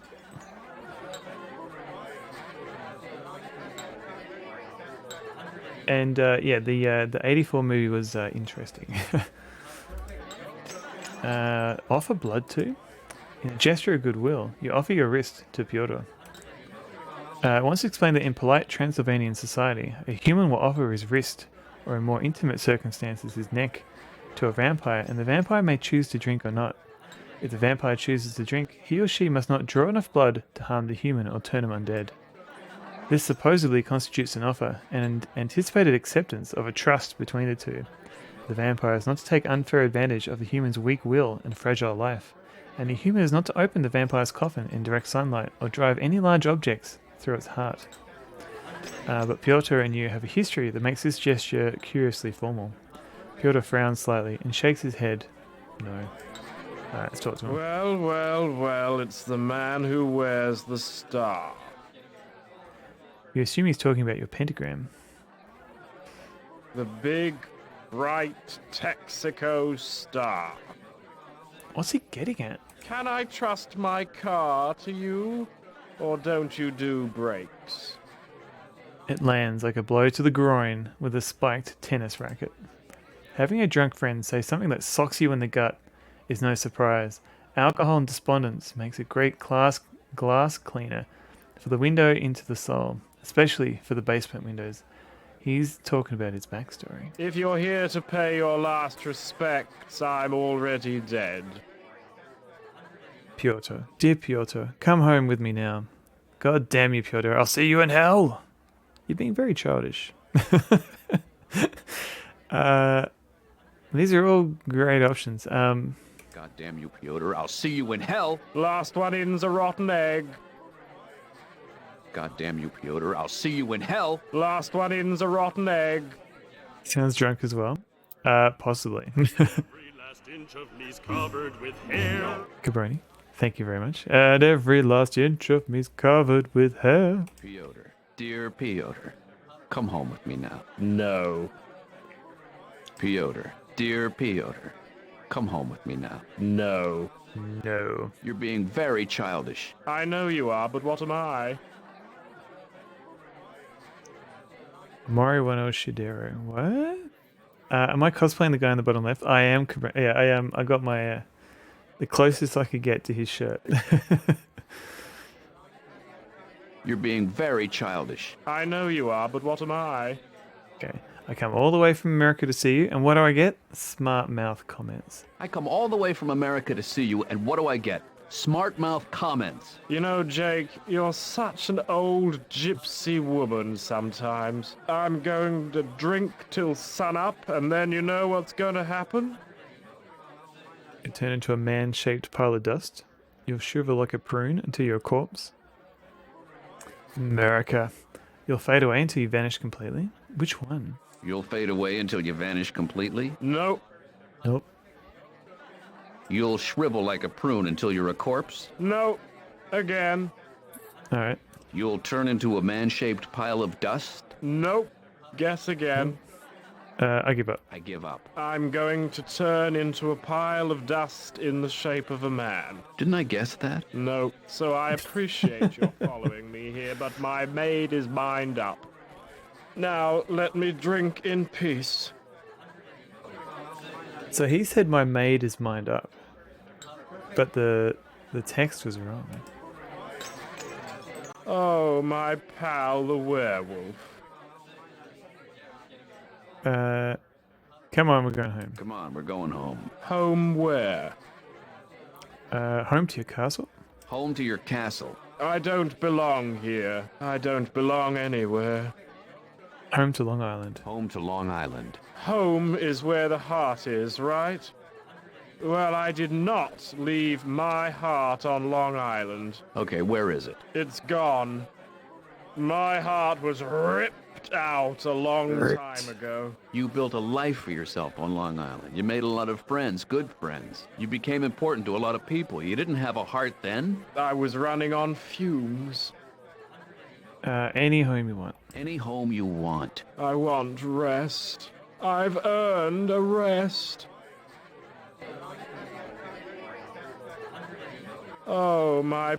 Okay. What's the problem, pal? What's the problem, Piotr? What's the real problem? You must be lonely, Jake. What if you felt that lonely for your whole life? I've lived my life as a lonely adult man for longer than you've been alive. But it doesn't have to be that way. Well, maybe you can replace Barbara, but I can't replace Sasha. Okay, so do we have to, like, get him a girlfriend? Oh. If you don't cooperate, I'm going to use reverse psychology on you. So go ahead. Use reverse psychology on me. See if I care. Go ahead. I want you to. If he's that anxious for me to use it on him, he must not be susceptible to it. Darn. It's a good idea, though. Alright. Oh. Alright, who's Sasha? Who's Sasha? We used to sit in here and play As Slime Goes By on the jukebox. When she smiled, I could feel it in here. He taps his chest. The last time I saw her, I don't know how many years ago it was, she had made a decision. There was a teacher of hers, and he gave her something I guess I didn't have. Anyway, I've never heard from her again, so I guess she was happy with him. Is happy with him, for all I know. She's making Americans look stupid. He's making Americans look stupid, yeah. Oh. Now what? If he's that...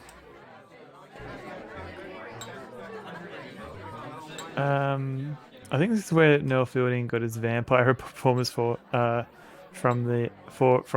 IT crowd. Maybe. Okay. Open your wallet and inspect the contents. Do we show him the photo of give photo to Piotr? Piotr glances at the photo out of the corner of his eye, and immediately his posture changes into a defensive one. He folds his arms, hunches his shoulders very slightly, and moves away. He's obviously very absorbed in his own troubles, and not particularly into discussing yours. Alright, cool. Now, okay, there's a lot of people here. My first guess is maybe maybe we can convince the lady at... Do I speak to the little dude? Oh, I wanna speak to everybody in there. I just want to see if maybe I get a new conversation option talking to Sasha, who's here. You offer her your wrist. She takes a polite sip and dabs it with a napkin. You hardly felt a thing. Pulls back a nod. Okay, so what if we wear the lips now? And then kiss her again. You press your Hollywood-style lips to her temple. She turns and looks at you with a curiosity and faint annoyance. Some women don't know how to accept an unwanted and bizarre compliment. I mean, okay. Quietly. Not here to socialize. Alright, let's talk to her. Well, the Piotr you knew 50 years ago is sitting in Casimir's right now. Well, the Piotr you knew 50 years ago is sitting in Casimir's right now. She smiles plastically. Really? That's nice. I hope I get a chance to see him. Would you be willing to come to the bar to see him? I don't think so. You have a shameful confession? Oh no, Mikatzel. What have you done?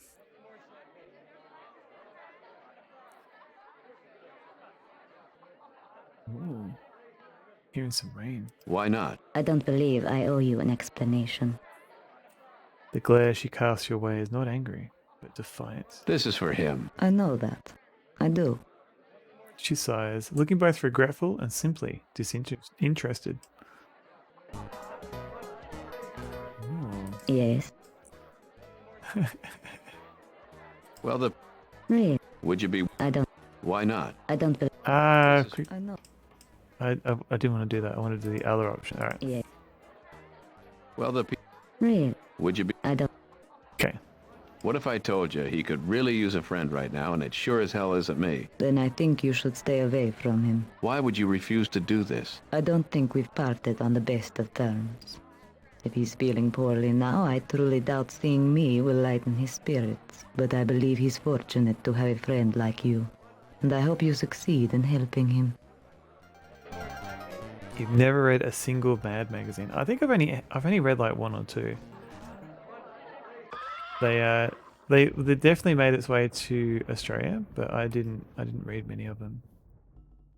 All I remember is like like movie parodies, and they usually have like a fold section where you could like fold I think the back cover, and you get like a different image. That was always fun.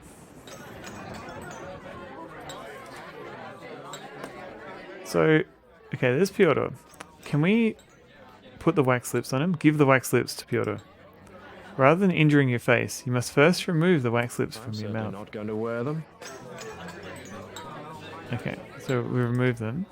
I'm certainly not going to wear them. Alright, let's go talk to everything in this room. A well-dressed gentleman glares at you challengingly, but after you observe him for a few moments, you realize his face is frozen in that expression. Horror writers love to refer to this as a rictus.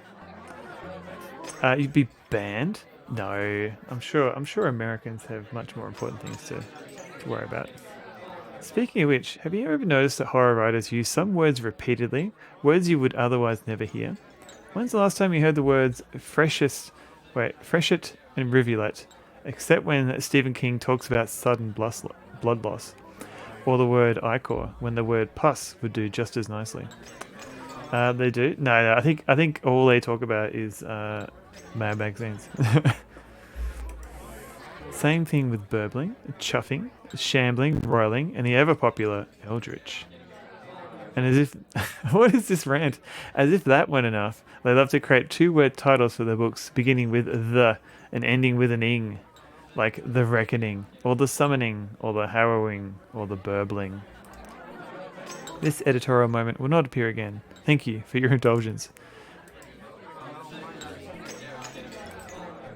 A well-dressed gentleman glares at you challengingly, but after you observe him for a few moments, you realize his face is frozen in a rictus of horror, a thick ichor burbling and a freshet from his gaping mouth. I like how they've updated the text after the rant. You're dying blabbering. Oh no, it's all good. You're done. Oh, oh. I thought dying blabbering was a turn of phrase I wasn't familiar with. Seems more interested in selling your tickets. General admission to a Walpurgis night. Cruise tickets on the River Styx. Bus tickets to Detroit and similar trips into the bowels of hell. Alright. Okay, so let's look at the bar. Kashmir's bar looks a little more scuffed and abused than Callahan's.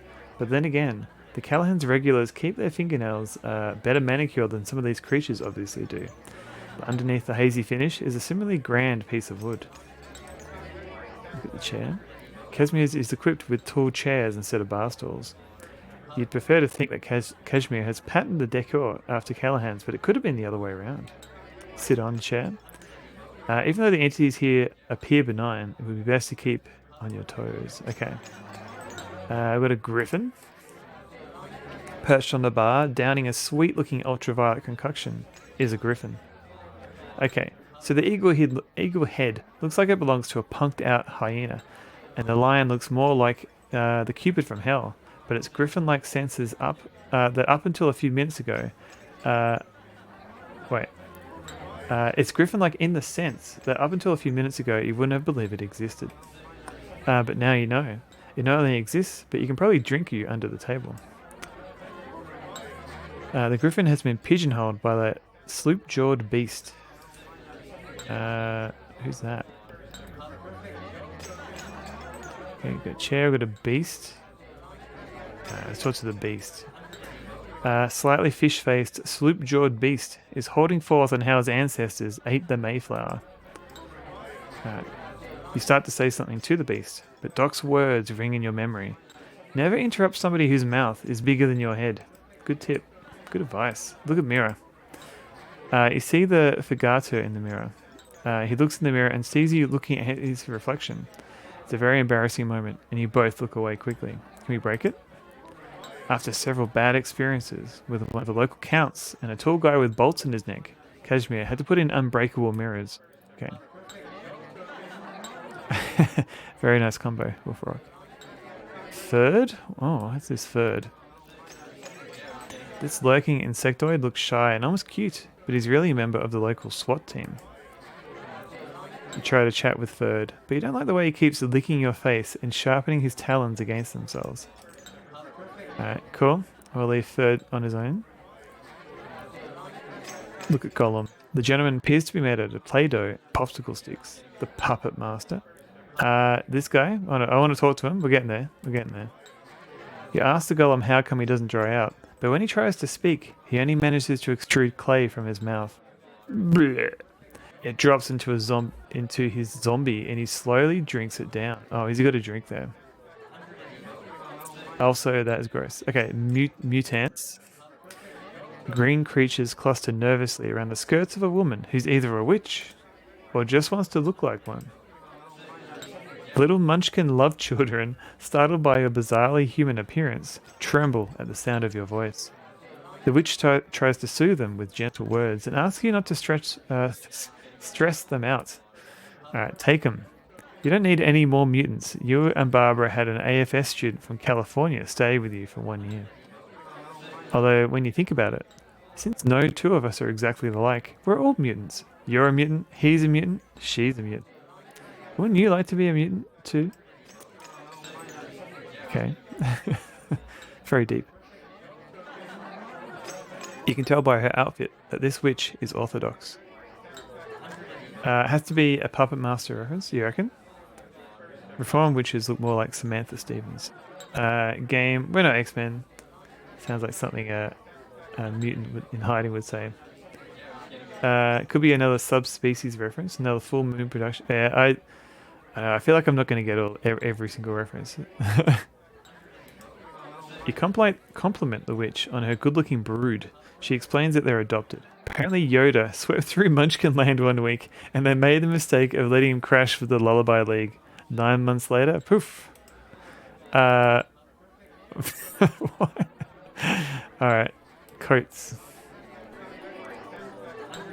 Kashmir's clientele is apparently extremely eclectic, judging by all the different kinds of coats hung here.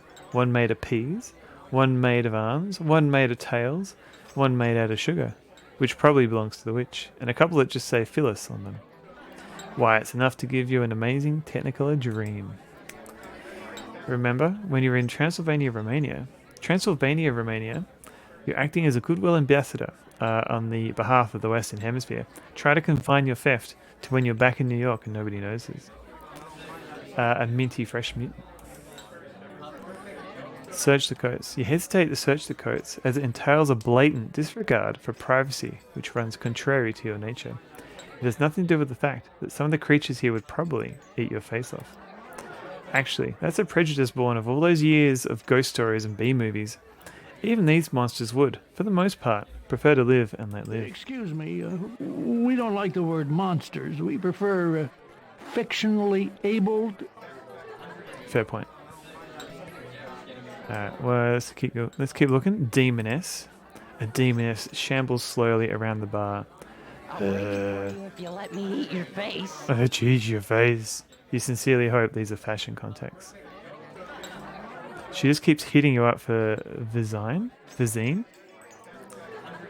The Invisible Man. Ha, right. Look at the Invisible Man. You really think you're going to fall for that one? Yeah? For some reason, you just can't see yourself trying to talk to an invisible man. Werewolf. An authentic and somewhat ratty-looking werewolf sits at the table and watches the solitaire game. Occasionally, he pulls off his flea collar and attempts to sniff it deeply, but they just don't give him the same kick that they used to. Eye allergy drop. Ah, okay. I had no idea. I got Brandel, a surly dwarf, sits and patiently listens to its friend, the mouse, pontificate. He probably wishes he had some mace. Against the dryer. Do you really want dry eyes? That sounds worse. The Grim Reaper Man candle. Okay.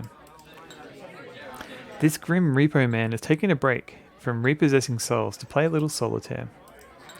You begin to converse with the Grim Reaper Man. He stops fiddling with his cards, looks up at you and smiles. Although the smile is genuine, the overall effect chills you down to the marrow. Hey look, it's my drunken cousin sitting next to that robe dude. This guy or this guy? You got so many slogans stuck in your brain. Oh no. It gets the dryer. You've got a ways to go before you can always look past the surface.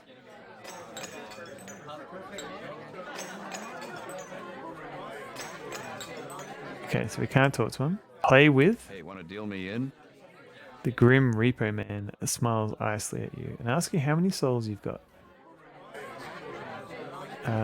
Just the one. Oh, you. Can we look at the cards? You weren't previously aware that there's a version of Idiot's Delight Solitaire that can be played with a tarot deck. Right, that sounds pretty good actually. Okay, this is a haunted deck. You can only play with it once you spend a whole night in the card case. Okay. Judging by the Reaper Man's hand, he's either going to lose the game unless the next card is a 12 of cups, or he's going to meet a short, cute stranger who's going to take him on a long trip. And a candle. Now you see, you should have brought one yourself. You should have bought yourself one of those monkey skull candlesticks while they were still on sale at Pier 1. You begin to take the candle when you notice a small label on it. The label reads Dr. Roberts Liposuction Clinic. You believe you'll stick with beeswax. Extinguish. No. Put out the light and then put out the light. You're doing it backwards. Put out the light and then put out the light. What? Big Mouse. The big mouse in the verdant overcoat is regaling his dwarven friend with poetry about capital punishment. You can tell by his eloquent manner of speaking that he's a rodent scholar. Rodent scholar. That's good. Where's Rumpelstiltskin? He might be still. We haven't looked at the whole bar yet. It would be rude to interrupt his tale. Okay, who's this guy? A wanderer. Isn't it nice to know that Buster Brown is still finding work? Big boy mouse. He had a brief stint as a kid on the Howard Johnson sign, but when he lost an audition to replace the kid on the Cracker Jack box, who died in Vietnam, he dropped out of sight for almost a decade. His dog, Tige, it's actually Tige the 7th by that time, was hit by the Oscar Mayer Wienermobile in 1975. Since then, he's gone from partner to partner and now has his Vietnamese pot-bellied pig. He seems lost in thought.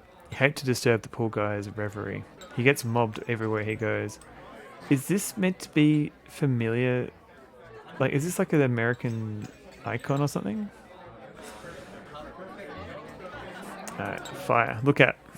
The cheerful blaze cuts the gloom and hands it out in equal pieces all over the bar. Extinguish. It's one of those trick fires that keeps relighting no matter how hard you try to put it out. Okay, look at fireplace. Without the bullseye painted into the parabolic fireplace, Casimir's really loses the Callahan touch. But on the very close inspection, you see that an actual bullseye is mounted in the center of the paraboloid. That's got to count for something. Search it. You poke around the fireplace and iron out a few questions about the similarities between Callahan's and Kashmir's. Jukebox. Oh, can we go upstairs? The name Buster makes you think of either blues or slapstick comedy. Yeah, I don't know. Buster Brown. Like, I feel like maybe it's like a, I don't know, like some sort of trademarked character or something for a, like, I don't know, it's just on like a bread packet or something. Jukebox stand. A small wooden table stands by the fireplace. Take it. It may be small, but it's made of stellar material far too dense to be carried around. Kashmir spares no expense. Slap. Oh no, equipment. This game. This game's getting to us all. A silent, unlit jukebox. It sits on a small table near the fireplace. That thing doesn't work. I guess I should get rid of it. It's been broken for a while now. How long? 30, 40 years. Buster Keaton, maybe? Doesn't look like... If you want to try and fix it, go ahead. Just don't take it out of the bar. I can sell it to one of the doctors around here for spare parts. Okay, so we can try to fix the jukebox. It's probably just your preference for Callahan's over Casimir's, and the fact that these rungs ring a bell. But it rings true that Callahan's rungs could run rings around Kashmir's rungs. But you're wrong. Can we climb the ladder? You climb the ladder and attempt to exit to the roof. But from the sound of things, some large creatures are partying up there, and somebody's sitting on the hatch. That's fine. The action's all in here anyway. Okay, so we try and look at the hatch. The hatch probably leads to Kashmir's roof. We climb the ladder. Okay, yep, no, same as before. So we need to find something to fix the jukebox. Maybe we can use the antenna on it. Put the antenna on the jukebox. Put the money. People think it's raining Barneys from heaven. The jukebox refuses to wear the wax lips, trying to retain some dignity, no doubt. Spirit slate on it. Okay, so we've got to find something for the pencil. I've got to license a tattoo. Maybe I could fix it with a tire iron? No, okay. Is that it? Yeah. Alright, so I don't know how to fix this yet. Maybe I have to look at it first. Still going, Veg, I am.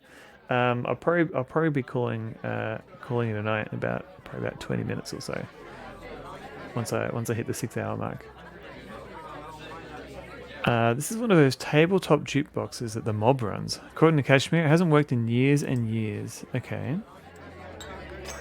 You start pushing buttons, but nothing happens. B17. That was our song. Right, okay. So we're going to play B17. Piotr, it's been over 50 years. When are you going to forget about her? What'd you come back here for? I'm asking the questions around here. Okay. Okay. Good.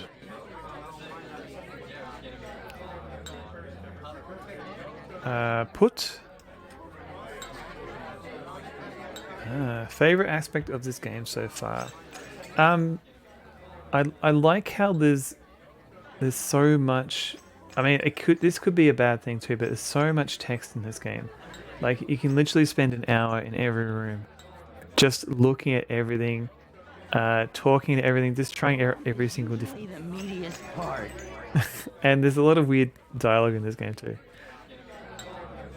And so far the puzzles haven't been too moon logic-y, which is good. Figatu sits drinking with his buddies. Figatu is an ancient term meaning a creature of accident in costume department.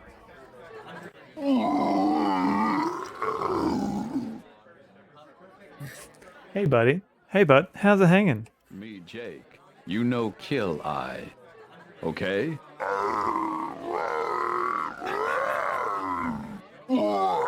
Sure man, no problem. Chill. It's good if the writing is good and the world is interesting. The visuals look like someone's nightmare. Hey Bloodshed. Well this if you haven't played this game before, let me save it here. Because the game starts at a different bar. I'm a folk. Okay, so the game starts at this bar. Yeah. Yeah. No, shush. So it's a bit more brighter here, and as we talk to people in this bar, we go on like these little like mini adventure quests. Like there's been one to like save a particular type of chocolate. There's been one where we go into space. Currently, the one we're doing at the moment is we're trying to find, trying to track down our vampire friend. We've just found him. He's really depressed. So each of these, so this bar leads to a whole bunch of like mini adventure game quests. So now we're at a bar which is very similar to this one. This one's like a dark reflection of the first bar. Have too much voiceover. This one has a good balance of reading and voiceover. Yeah, Miketsu, actually, that is a good thing about it. Because one reason why I tend to shy away from games that have a lot of speech is because I feel like I'm just kind of, I don't participate as much in the stream. Like I'm just clicking around and playing the game. Like whereas if there's text that I get to read out, I feel like I'm kind of doing some work.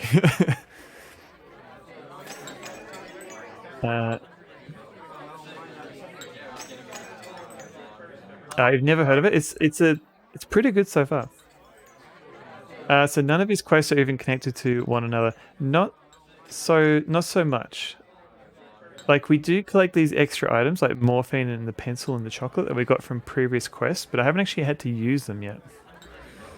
And apparently, yeah, I think my character lives in Long Island. Oh wait, no. Okay, so it looks like a bar downtown where you live. Yeah, the bar is in Long Island. In the game. So it might be that later on. It might be later on that these quests all mix in with each other.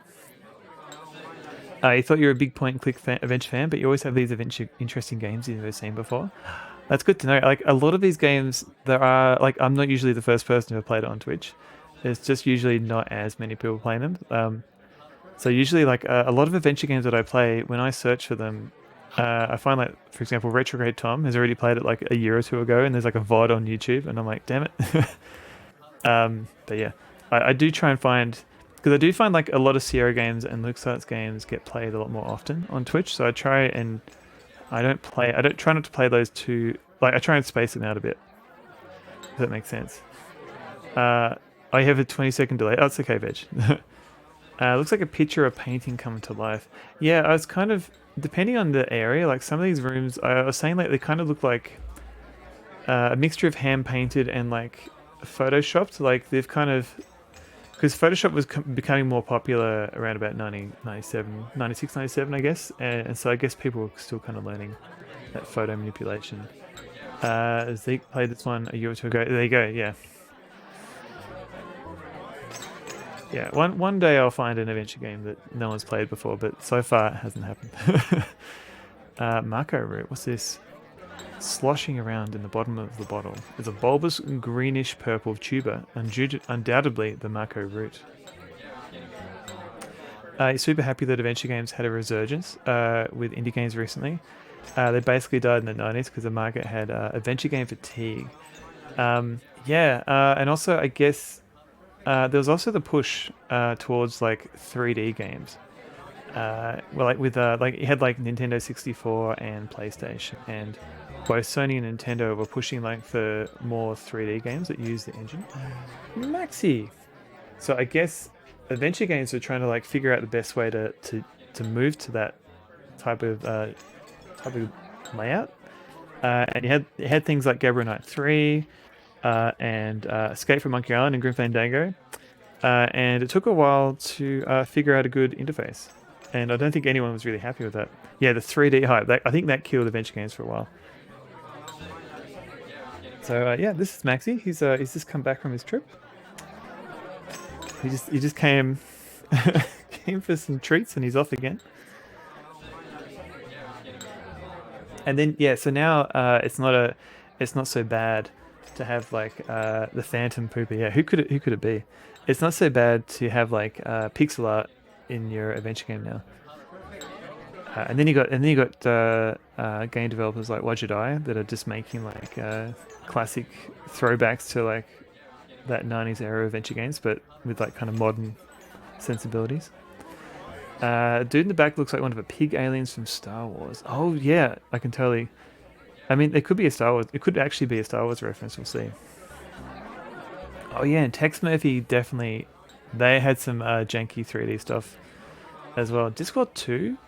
Did they have 3D elements? I thought that was still 2D. I haven't actually played the second one yet. Resident Evil proved that Grim Fandango would have been absolutely possible on PlayStation 1. Yeah, it's kind of weird because Grim Fandango, it felt like it was designed, like the tank controls and everything, it felt like it was designed for a console. But it wasn't Grim Fandango that got ported to a console, it was Escape from Monkey Island that got ported to PlayStation, I think. And I guess maybe that was their plan, but maybe they weren't confident that Grim Fandango would succeed. Ate all of Barney's food. Nice work, Maxi. Maxi is also an adorable dog. Yeah, dog. Yeah, Maxi. He usually just comes for the treats, and then he's off again. Mate, bark. Thank you, Lasses. You try to engage the Figatu in the conversation, but it shoos you away. You're obviously disturbing its train of thought, although tricycle thought is probably more accurate. Ripper, mate. Talk to me. Okay, friend. Jake, you friend. You Jake friend, okay? You not hurt Jake. You see man, call himself Piotr. You see man, you throw man out of bar for Jake. This Piotr, this man, a good friend. This Piotr, this man, good friend. Oh gosh, Jake. That's the nicest thing anybody's said about me in a long time. This man, good friend.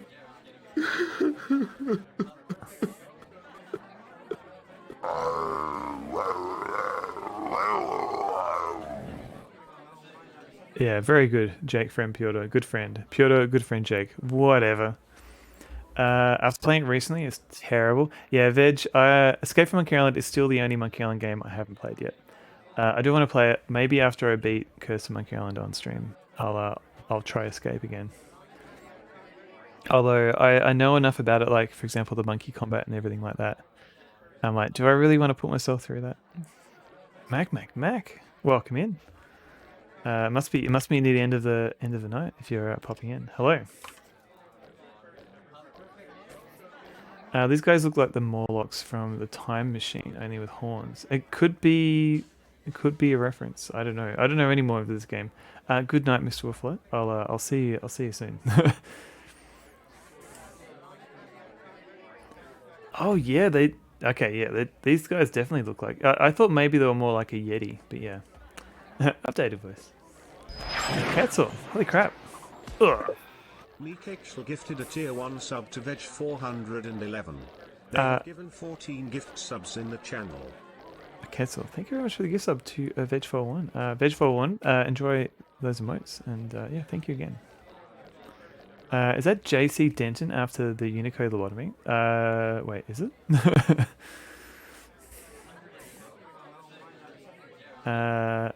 Wait, yes, I do. I do what? I do what? This creature wants nothing to do with drama. Yeah. He's like, yeah, get away from me. The monkey kung fu is abysmal, almost as bad as the controls and the writing. I could go on. Yeah, a lot of people aren't fans of Escape.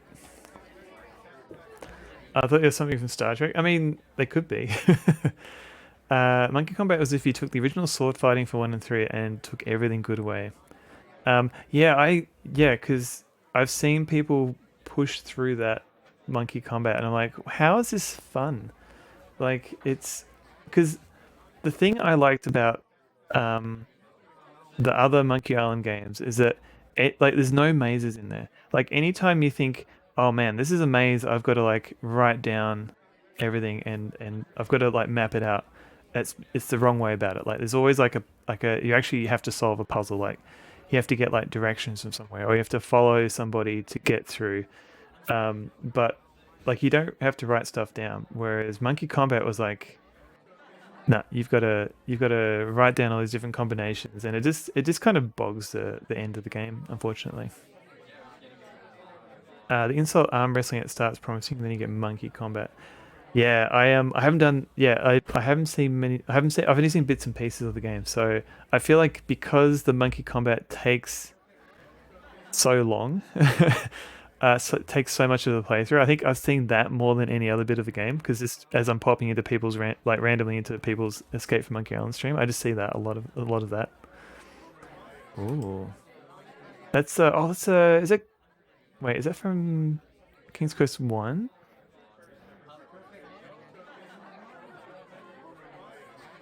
Very fun troll. Oh yeah, the Lost Viking emote. So Pixel Turkey, she just beat Lost Vikings the other day, and I was inspired to create one. And I think is this gonna work? Oh yeah. And there's a Fractal My Mike's Skellington as well.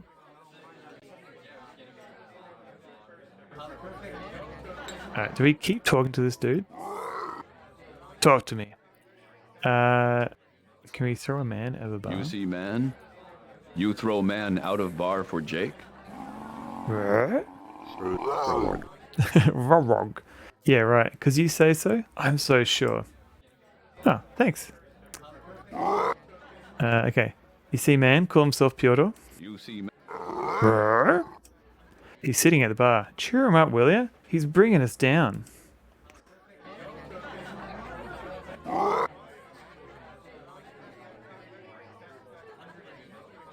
I like throwing people? Wait, I do. Wait, do I?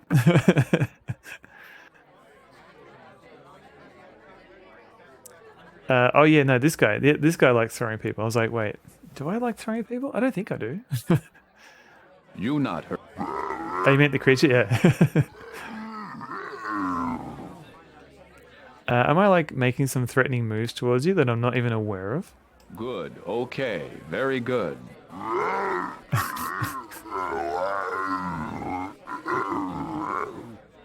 Fine. I don't know if this is like a puzzle or just an elaborate joke. Talk to me. Me friend. Jake you friend. You Jake friend. Okay?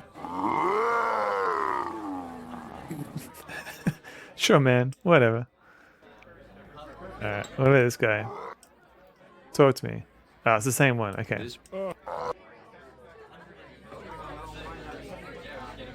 This creature reminds you of something from another game. I swear I've seen it before. Am I the only one?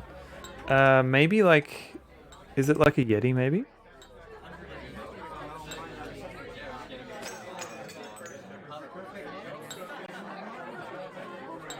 Alright, let's look at chat. In a minute. Or maybe the ogre, or maybe the Yeti from King's Quest 5. The one you have to throw something at. An immense ogre is trolling for single ghouls. You approach the ogre to talk with him, but his overpowering body odor repels you. Magato. Ah, it is a Star Trek reference. Thank you, Mac. Game ogre, man. Game ogre. Game ogre, man. Oh god, this game. Okay, so Fugatu, Magatu. Okay, so yeah, it's definitely a reference to Star Trek. The Me Friend dialogue, Baldur's Gate 3 did something similar, but ham-fisted it so hard. This game does it so much better. I mean, I guess Baldur's Gate has a lot more going for it, I guess. There's a lot more content, probably. An elf, appearing somewhat overwhelmed, stands in the center of the room. You ask the elf if he needs any help. The elf declines. So much for God helps those who helps them elves. Oh, this game. Hag. A stooped, crabbed old hag keeps going to the payphone to check for change. In response to your overtures, the hag merely mumbles something about things not being like they were in the old country. I thought this was the old country. No, the old country can be any country, just as long as you're talking about how good it used to be compared to how you're living now. I could be talking about the old country and really be referring to the United States before its first senile president? Exactly. Excellent. Man, I love having a narrator. Wait, was this game Wait, which senile president was this game talking about? Classy high literacy responses. Oh man, if you could, there aren't many adventure games that have like characters that have like different stats that can affect your gameplay. Like there's like Quest for Glory, for example, which is kind of like a mixture of adventure and RPG. But then there's was it Daughter of Serpents? Yeah, the Daughter of Serpents is like a kind of a Cthulhu-esque adventure game, and you actually have to roll your own character at the start, and it kind of affects it's a very similar story every time, but it kind of affects like some of the puzzle solutions, which is kind of interesting. I was just thinking about your high literacy comment. Fire broadside, doesn't everyone like throwing things? These Yetis from Star Trek, yeah, Lassus, yeah. So Mac just linked the Magatu, which looks like pretty much a 1-to-1 match with the Fugatus here.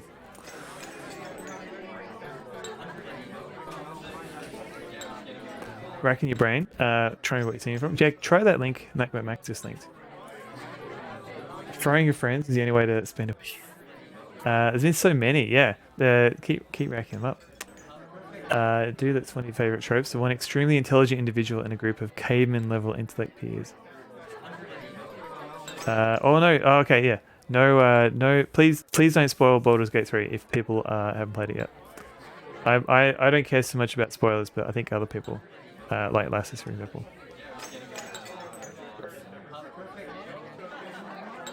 VTMB does that too. Uses all different oh, hang on. Which one is VTMB? Oh, Vampire the Masquerade. Bloodlines. Of course. It's one of your favorite tabletop settings. Baldur's Gate 3 spoilers. You can fight stuff. That's probably the best. That's probably like the most. I don't want to ruin it for people who are trying to avoid spoilers for that game. I don't know presidents, but let me list every politician ever. It's probably I've been meaning to replay Bloodlines for a while. I still haven't played Bloodlines. I played the one that came before it, Vampire the Masquerade Redemption, and that had kind of like an intriguing premise where you sort of start out in like olden times, and your character becomes a vampire and then lives for like hundreds of years. 1 and 2 are amazing classics. Bloodlines you tried to play a while back, but it glitched hard when you started playing it. It turned you off. Oh no! I wonder if that was like a CPU issue or something, because a lot of old games are like running on faster PCs. The Dark Ages start with Magnificent. Yeah, I need it. Maybe I should go back and try and replay that. It's still a Bloodlines. It starts to sag when you get to Chinatown, but it's really well written in some places. I've seen like, the most I've seen is somebody playing like a speed run of it. But yeah, I haven't looked into it too much. Incredibly well written and designed, but buggy as hell. I mean, I guess that's kind of like Bethesda games in a way. Apart from the well written bit. There's a new one set in New York, visual novel sort of thing. Ooh. I think SteagTech Gaming is struggling through. Oh, is SteagTech Gaming playing it? Oh. I think SteagTech plays at a slightly different time zone to me, so I don't think I catch him streaming a lot, unfortunately. Yeah, I got an Eevee visit. He played a Bloodlines on a Windows XP machine. Yeah, I played Redemption on like I think a Windows 95 machine. I never had a 98 machine, so I went from 95 to Windows 2000. That werewolf game finally came out. It's set in the same universe, but werewolves. Oh, what's that one called? And we don't see Eevee's face. We're just giving her a butt rub. Hey Eevee. Hello. Hello Eevee. Fan patch for Bloodlines made things much better. Oh. I mean, it's probably going to be a long time before I play Bloodlines. But it's good to know that there are fan patches out there. Hello Eevee. How you going, girl? No love for ME. No, I didn't have ME. So with 95, that had like a lot of like because there was 95 and then there were like service packs. This has certainly been one of the most intriguing PNC adventure games I have seen yet. Thanks for the stream. But I should go get some sleep. Z. Good night. Good night, Wolfrock. Thank you for coming in. And have a good sleep. And not just thank you for coming in. Thank you for rating. Man, you don't tech support when 2000 came out. Terribly misnamed OS. It was a new version of NT, but everyone thought it was a consumer update to 98. Yeah, like it was pretty. Like 2000 was pretty good. At least for my purposes. But yeah, I can appreciate people that were used to like 98 would probably be upset.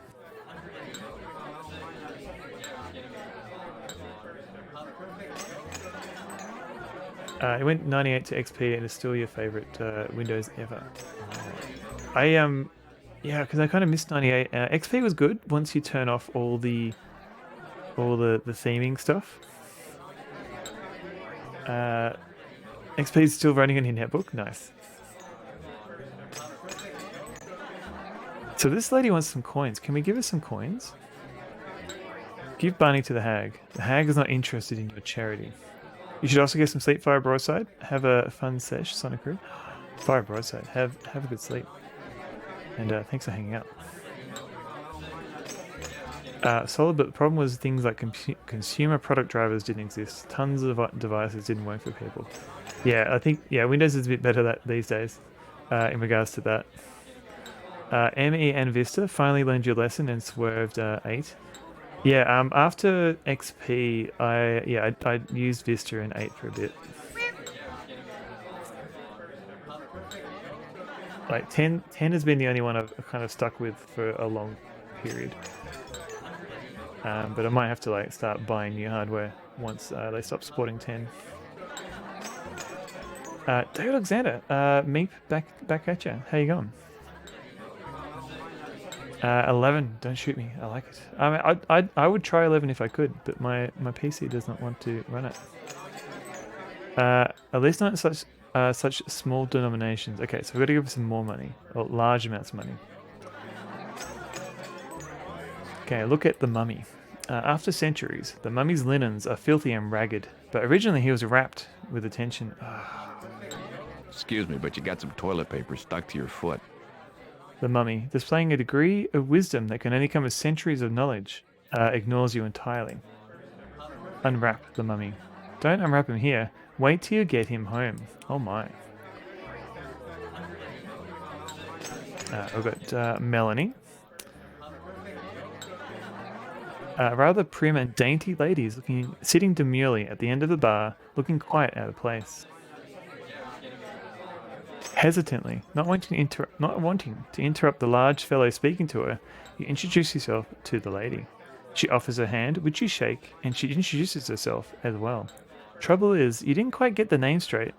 You know, the first name began with an L, and the last name was either Borden or Borgia. Okay, interesting. Look at candle. Candle stuck in bottles of Crown Royal Gutter and dance in the close, warm air. What? You can't hold a candle. In fact, you can't even carry a torch. Blow out candle. You want to make it even darker in here. We've got Boris over here. Part walrus, part anglefish, part Hugh Hefner. This thick-skinned, pug-nosed partier is using his phosphorescent nodule to attract the dainty-looking lady to his right. Can we talk to him? He's speaking in adenoidal snuffles and guttural gargles, rendering his language incomprehensible to you. Yet the lady is nodding her head, as if in complete understanding. Maybe you need more wax in your ears. Worrying. Windows 11 plays more nicely with your HDR monitor than 10 did. I still haven't really played around with HDR. I'm sure there's a benefit to it. Oh, my lasses. Most bouncers only aspire to look this tough. This guy looks like he comes by his striking physique naturally. Try as you may, you can't quite understand a single growl he's snarling. We've got Richard. Oh, Melanie. Okay. A lizard in love is a beautiful thing. The lizard says, venomous in love as I am now, I can't be bothered. Alright, Liz. These two dinosaurs are flirting heavily with each other. In fact, this one seems to have the other raptor around her little finger. You attempt to snake your way into the conversation. Choice. But these lizards are clearly enraptured with each other. Not bright enough. Vampire. The courtly gentleman is the spitting image of Martin Landau playing Bela Lugosi playing Dracula. Sort of like when you pretend to be Dana Carvey, pretending to be George Bush. What? What? It's bad. It's bad. Wouldn't be prudent. Not gonna die. What? An Ed Wood reference. Oh, is that what that was? The vampire, assuming he is one, slowly looks at you and raises an eyebrow. Your mouth works up and down, but nothing comes out, and you realize he's reached into your head, taken all of your thoughts, and scattered them everywhere. By the time you've collected them again, he's turned back to his seduction. I don't get 144 Hz. It doesn't round to any retro console. Yeah, it's a weird number, isn't it? Because you'd want something that's a multiple of... You need something that's a multiple of 50, 60, 70 as well for VGA. And then you got like, what's the frame rate for like video? Not video, like film. That's like 29. So really, once you get to like 144 Hz, it's not so much... You want to treat it like a maximum, and you need at least like a variable frame rate as well for a monitor to account for all these different frame rates. One of Tim Burton's few decent films. It's been a while since I've seen Ed Wood, so I probably should rewatch it. There's lots of films I need to rewatch. That movie with Nicolas Cage playing Dracula was good. Oh, that's Renfield, right? I haven't watched that yet. Yeah, Dana Carvey reference. Is he still around?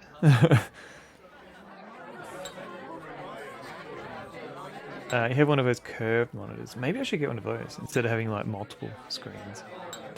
You just noticed the guy hung upside down with a beer tap in his neck. Oh yeah, no, that's deliberate. So he's got like his kidneys are failing. So what they do, or he's got kidney issues. So they drain him of blood. Everybody drinks it and filters it for him, and then they return it back to him at the end of the night. So it's kind of like he's getting something out of it. Because there's a displayed bandwidth standard. Right, so that's like the maximum frame rate that they can get out of one cable. Oh yeah, and Rake and Fright, yeah. I will, one day. I haven't been watching many movies lately. I don't know, it kind of feels like a big chunk of time that I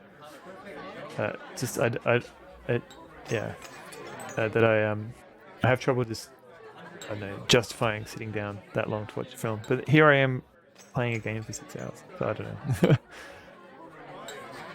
It sounds gross, yeah, it is a little bit. The micro stuttering. Most people aren't aware that a lot of monitors have a different refresh rate than what the GPU outputs. Your refresh rate could be 143.57, but the GPU sends out 144.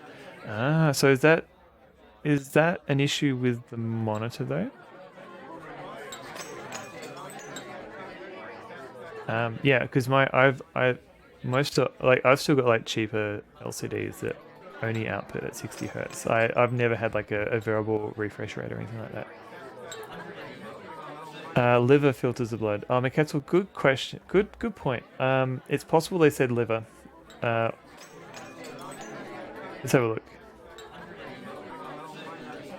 Is he dead? Hardly. That's Dimitri. He's got kidney disease. So some of the regulars here siphon off his blood, filter it for him, and stick it back in him at the end of the night. We get all the flavor, he gets the benefits. And it's cheaper than dialysis. He's what we refer to as the local white Russian. Okay, so it's a kidney issue, but yeah, if it's liver that filters the blood, I don't know. It's possible the authors of this game were aware of that. If vampires aren't alive, how can they have livers? I mean, they still have stuff in their body. I don't know if this guy's a vampire though. Variable refresh rate is the way to go. G-Sync baby. One day I'll splash out on a variable refresh monitor. You have a FreeSync, but same problem. You like a right Russian? There's one right here. Okay, so offer blood to. You make the traditional gesture of offering your wrist to the vampire. He smiles at you, holds a hand up, and gives you a little nod. No. Perhaps he doesn't want to eat in front of a lady. The vampiress. A serene young lady sits at the bar, engaged in quiet conversation with a distinguished-looking man. Judging by her ashen skin and the occasional flash of her pretty white fangs, you'd guess she's a vampiress. Not just on the rug. The rug ties the room together. Is everyone peeing his blood back into a bucket? Bloodshed. These are good questions. The game unfortunately doesn't elaborate on that. Maybe there's like another tap, or a funnel or something that they pour it back in. The big old cup. Oh wait, what was that? The big old cup of blood she's hiding could also be considered an indication. Offer blood too. You make the polite Transylvanian gesture of offering your wrist to the vampiress, and are relieved when she merely tilts her glass to you just to demonstrate that she's got all she needs for the moment. You beg the lady's pardon, and she turns to give you a coquettish look. Her face is sweet, almost angelic. Her upper lip is thin and delicate. Her lower lip is full and pouty. Her eyes are wide, of anything but innocent. They betray a wisdom far beyond her apparent youth. The effect is one of industrial strength, sensuality. No mere palpitation, these feelings. She's plunged a hand into your chest, grabbed your heart, and squeezed gently and pleasurably. Then she has the nerve to say, "Yes," and expect a coherent answer. You stammer helplessly for a moment, and in that moment realize that the lady didn't want to be interrupted. She has purposefully and totally disarmed you with a single look. The "yes" was a wink, not a question. Sorry, you stammer. She smiles and turns back to the well-dressed man, who's been watching the scene with amusement. You step away and shake your head to clear the sudden tuft of cotton candy that momentarily replaced your brain. Peace and love. You got to go. Later, aliens come. See you later, Miketzel. Thanks for hanging out. Have a good time wherever you're going.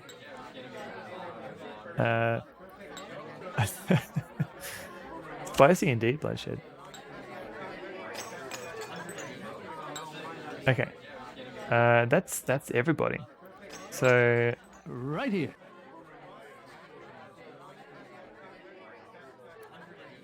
Say hi. Say hello to your mum for me. That's a Dated Rove reference.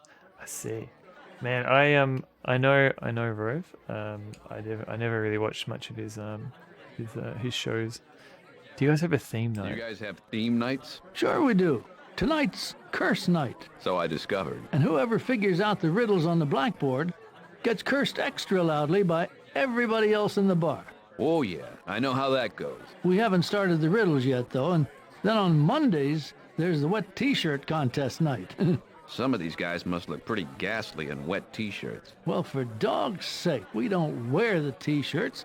Everybody brings in their favorite t-shirt. We dunk them in the sink, lay them out on the bar, and whichever one looks the best when it's wet wins. Is there some other way to do it? Nah, that's the only way. I know Rove. Yeah, that's the Australian comedian who had his own TV show.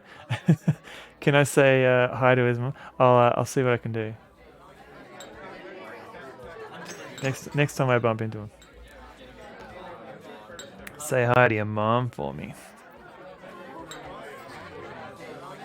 Right.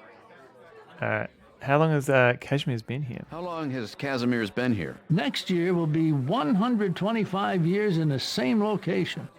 And most of the regulars are the same ones we started with. You must have met some very famous people. For a time, about 40, 50 years ago, when Hollywood discovered us, yes, we had a lot of actors coming in, researching their roles. Used to have their pictures covering the walls. Used to? Is that going to be relevant? Right. Most progressive wet t-shirt competition you've ever heard? Yeah, I was worried. I was worried where the game was going to go with that. You've known Pyotr for a long time, I take it. Longer than I like to dwell on. I knew him back when he was knee-high to a knee, I guess. You love greenskins now. Hooray! Okay, what happened when he left Transylvania? What happened with the woman? What happened when he left Transylvania? What happened with the woman? I hate to say, because I know you're trying to help him, but we have a sort of rule around here that you don't pry. You figure when someone wants to tell you, he'll tell you. I'm not asking you to break any confidences. And it's not like I'm invisible either, or maybe I am. Can you see me? Yes, I can see you. See? I forgot everything I ever learned about being a magician. Or a ninja. Sorry, Jake, but it doesn't matter. He'll tell you what he wants to tell you when he's ready. Till then, it won't matter. Can't help a guy who doesn't want to be helped. I'll break it for you if you let me eat your face. Thank you, Mil. You've always accepted this as a truth. But you also think back to Tommy Jansen. By the time he knew he needed help, he was too unconscious to ask for help. Fortunately, he got help without having to ask for it. In his frame of mind, I'm worried it's going to be too late before he asks for help. You're keeping an eye on him. That's all you need to do.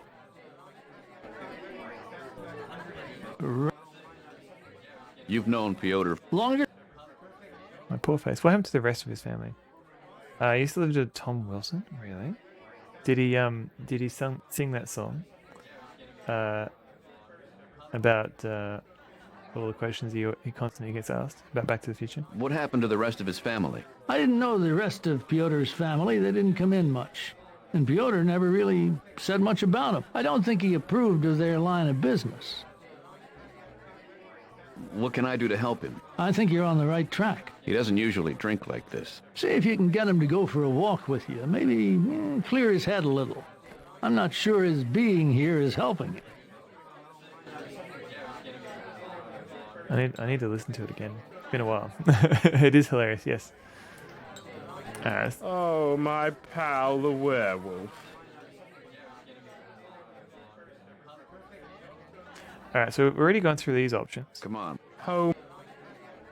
Okay, so we've tried these. I want. He doesn't want to leave. Oh. What's the real? You must. What if you? But it. Well. Okay, so we've had that conversation. That's where we learned about Sasha. If you don't cooperate, I'm going to use reverse psychology on you. So go ahead. Use reverse psychology on me. See if I care. Go ahead. I want you to. If he's that anxious for me to use it on him, he must not be susceptible to it. Darn. Christopher Walken's look better. Strange urge to watch a prophecy. Would you have reenacted the letter delivery scene from part 2? Wait. Stone the growth. Thank you, Mac. And Lasses. Oh. Who is Sasha? We used to sit when she smiled. Ah, okay. Right. So as Slime goes by, jukebox. So maybe we've got to find a way to fix the jukebox. He doesn't want a jukebox, although he's always wanted a 1981 Xenon pinball machine. Grass green. I hate that color. Two was the only one you only saw a couple of times. Yeah, I've seen 1 and 3 a lot more than 2. 2 always felt like the squidgy, awkward middle movie. It's his jukebox. If you're done with it, put it back on the stand. You saw 3 as a kid and never knew what was going on. Yeah, 3 is definitely not a standalone film. Like, is there like somebody who can fix it in here? Nobody wants it, it's broken. Okay, so if I try and leave, you should probably shouldn't leave with Kashmir's a jukebox. Oh, from the 1980s doc. Oh, yeah. Where he's like standing in the rain and like this guy just dries up and says, "Hey, you Marty McFly." Pig. Maybe we can put wax lips on the pig.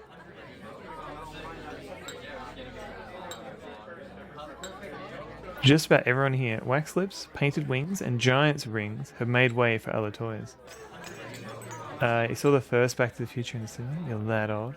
I did not watch it in the cinema. I'm not that old. Maybe the Wanderer will fix the jukebox. Nobody wants it, it's broken. So, okay, how do I fix it? Do I have anything that can fix it? Because I think I tried the tire iron.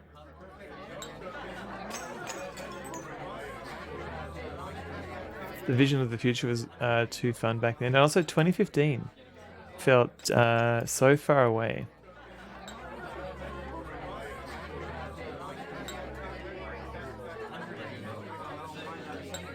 I don't know. What do I do with this jukebox? There's a nice little wooden stand meant for this jukebox. Okay. Trying to lift with your knees, you hoist the jukebox up and tip it onto its stand. Dystopian without the futurism. That's true, yeah. Like, it's still recognizable as, like, based on the world we live in.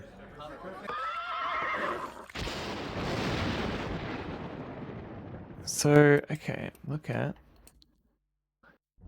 If we talk to the driver... you're pretty convinced flying cars were coming by 2000. I mean, I was always skeptical about the flying cars because I think people can't even drive safely when they're on the ground. Yeah, the first one is pretty much almost a perfect film, and I feel like 3 is pretty good as well. But it doesn't. The problem with 3 is that it doesn't stand alone. Like you have to watch. You have to watch films before it to make sense. Interesting, funny, futuristic depiction of a year that's now long past. Oh man. I mean, even most funny is like the future that Star Trek was always going on about. Like apparently in the 90s there was meant to be like weird like genetic wars and things like that never happened, and they keep having to bump when that happens, in like they keep having to push it forward like every couple of decades, because we obviously haven't lived through a genetic war. That's the first one that comes to mind of like a future that never came to pass. Thank God there are no plans for a Back to the Future reboot or a TV series. I mean, we've already got the video game, and we've already got the cartoon series as well, and the comic book series. There's lots of media to catch up on when it comes to Back to the Future. Whenever you see something like that, Q did it. Yeah, Q did it, or just the the hundreds of times they go back into the past. Anyway, 1984, the novel hit you. Oh yeah, that is definitely a future that did yeah, like there's 1984, and then there's the other one. What's the other one?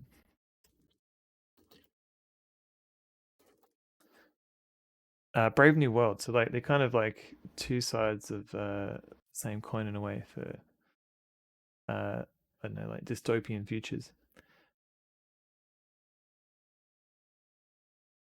Brave New World. Thank you for not. Yeah. Did I play the Telltale game? I played it when it came out. I think I've still got access to it because they took it off Steam for a while. Big D played it very like I think last year. I think.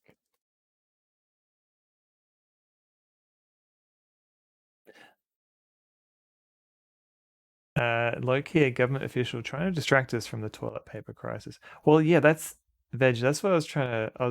I thought. Yeah, that's exactly right. Like it's not obvious, but yeah, maybe there's more to 1984. I mean, not to get all like conspiracy theory or whatever, but just the way that I guess the various systems. Like I'm not saying that. Yeah, like various systems kind of.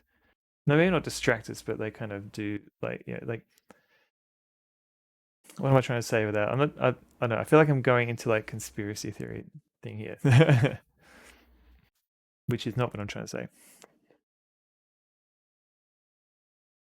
I'm just saying it's more of like subtle 1984 than something that's actually happening.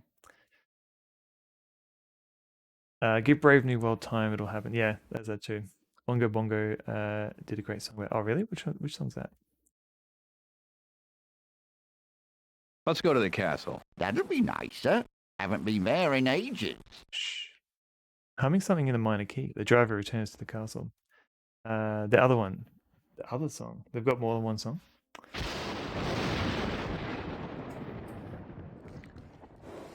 Oh yeah, there's a painting. Let's talk to the butler, Ready maybe. to depart, then, are you, Master Stonebender? I just want to see if you're paying attention. Okay, so what if we say, yeah, I guess I am? Yeah, I guess I am. Very good. I'll make your reservations immediately. Wait just a minute. You seem very anxious to have me leave. Certainly your imagination is running away with you, sir. Now, back in the box. I'll have you shipped out of here in just a few hours. Not so fast. I think I'm going to look around a while longer, if you don't mind. Not at all, but when you're through, you know where the box is. You know where the box is. The real conspiracy is why Sonobel can grow incredible beard. Yet here I am with bad genetics. I'm sure your genetics are fine. I didn't steal any follicles. I was given these ones. Ready? Okay, I found him, but all he'll do is sit at the bar and drink. I found Piotr, but all he'll do is sit at the bar and drink. The master is drinking. If I recall, he'll get maudlin and unpleasant. Even inebriated, however, he is non-confrontational. If you irritate him enough, he would probably leave rather than engage in an altercation. Ah. What song is that? Controller. We're all brothers under the sky. Ooh, okay. Boingo, boingo. Controller. Okay. I'll listen to that a bit later. Ready to dip? No. I have some questions. Not okay. quite. I have some questions I still want to ask you. By all means. Okay, no, we've already asked these questions. Sort of racquetball, weight room, Olympic-sized swimming pool. I thought for exactly sure what a follicle thief would say. Actually, yes.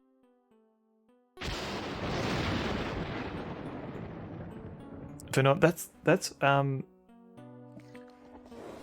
interesting. Yeah, I was gonna say like, it's kind of like I was gonna say it's like Battlestar Galactica, but Battlestar Galactica is like kind of a different. I don't want to spoil it. It's in a different time period altogether. But yeah, like I kind of like that. It's the retro futuristic feel. And I don't know if that was just Usually the meatiest part. Because like a lot of stories set in the future, they're always extrapolated from the present day. So yeah, it's interesting how retro. We're talking about beans. The future of Alien is.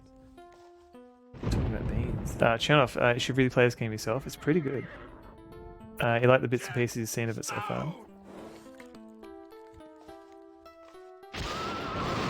Although I am a little bit stuck at the moment, but that's alright. I feel like I'm at a good point to do some problem solving in the next stream. Darkseid games. Lasses, I think, is always trying to get me to play Darkseid, and I do want to play it at some point.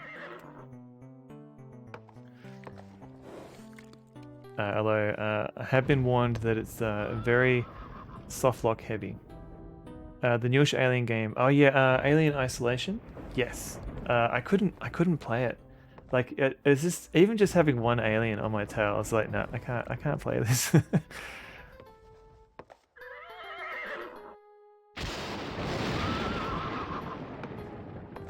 Worth it for the mullet alone. Oh, I do like mullets.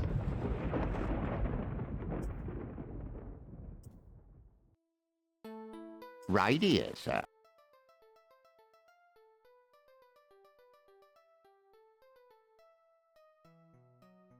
Okay, let's go downtown. Let's go downtown. Straight away, sir.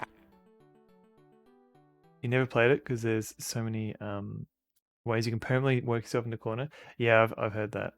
Darkseid 2 is unlockable. Oh, maybe I should. I do want to play them both at some point. Force you to commit to finishing. Yeah, that's. I mean, saying that, I did play the trap screeches to a halt in the middle of town. Out you go, sir. Shake. Oh, wait. He steps down, opens the door, gets into the carriage with you, grabs you by the shoulders, shakes you violently, stuffs you into the window, and gets out, pulls you through from the other side. See you by and by. I'll be resting right here when you're done. You would make a good masseuse. That was surprisingly pleasant. Oh, thank you, sir. So we've got to annoy this guy. Let's see if we can play some magic tricks really bad. You open the door and step into the local probability nexus.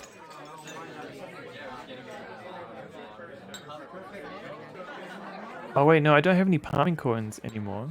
Maybe I can give him the headless box. He stares at the box. Maybe it's giving him ideas. Put it away. Oh, it's a headless box. Okay. I've watched the Retsu Prey of Darkseid 2 countless times by now. There's no way I could ever take that game seriously. Oh no, I haven't seen that. The voice actor for Darkseid 1, you hated that he was portrayed as a timid nobody. So they recast him in the sequel. Oh really? Oh no. You're close to finishing Darkseid without hints, but in addition to the softlocks, there are a couple of pixel hunts that are infuriating. Oh. I mean, yeah, softlocks are fine as long as you know your softlocks. Pixel hunts, they're a bit, yeah. I would prefer if the game made them more obvious, like a twinkling light or something for those points. But yeah, like this game is kind of not quite pixel hunty, but you do have to kind of look around the bar or each room just to make sure you haven't missed anything. Geiger Logic is a luxury upgrade from Moon Logic. Kiss him with the lips. I did give the wax lips to Pyotr. I'm certainly not going to wear them. So he doesn't want to wear them. Like, can we give them... Yes, no one else wants them. So it's weird that we can kiss... I feel like there's some weird puzzle with the lips, because we can kiss his ex with the lips.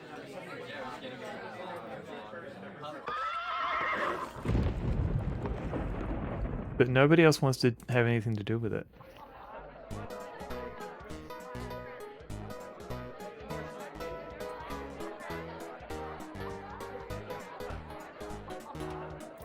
She does have a couple that we can interact with. Maybe we can... Can we, like, put morphine in her drink? Put morphine on the cup. Don't chuck the morphine about hither and yon. Can we give her some chocolate? Sasha's more into licorice whips. Give the lips to Sasha? No. Okay, so we can wear them. What if we... Wait. Oh, wait. I am... Wait. How come I can't use them anymore? Don't kiss anyone on the lips in real life. It makes mustard gas. Wait. What? You kind of wish the big mouse had more to say and do. Yeah, the big mouse kind of just hung out, didn't he? Maybe I can't wear them anymore. Parody Mad magazine. Oh yeah. The Vlad. Oh, that's interesting. I wonder why I can't. Maybe because I've already kissed her with them.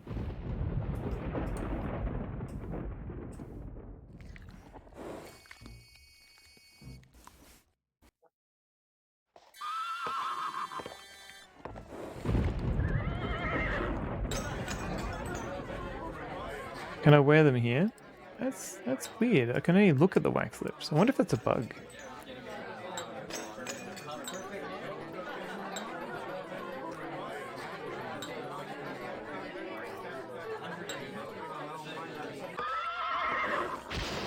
Cracked magazine was I mean, Cracked still survived as a website for a bit. Mostly watched the series when they were just a riff on games, and I think that is fine and falls well within the boundaries of satire. In the early video where they commented on other people's playthroughs, there was some of that did not take well to that, deserves a nut. I think that's why they stopped doing those and focused on the games. I guess making your own playthrough of a game, I don't know if that's worth like being like a big budget game. That I think that leaves you open to be a bit more. Have a bit more satire, but if you're just like a dude making playthrough videos, you probably don't want to have people mocking you, or at least joking around a bit. Grabby D.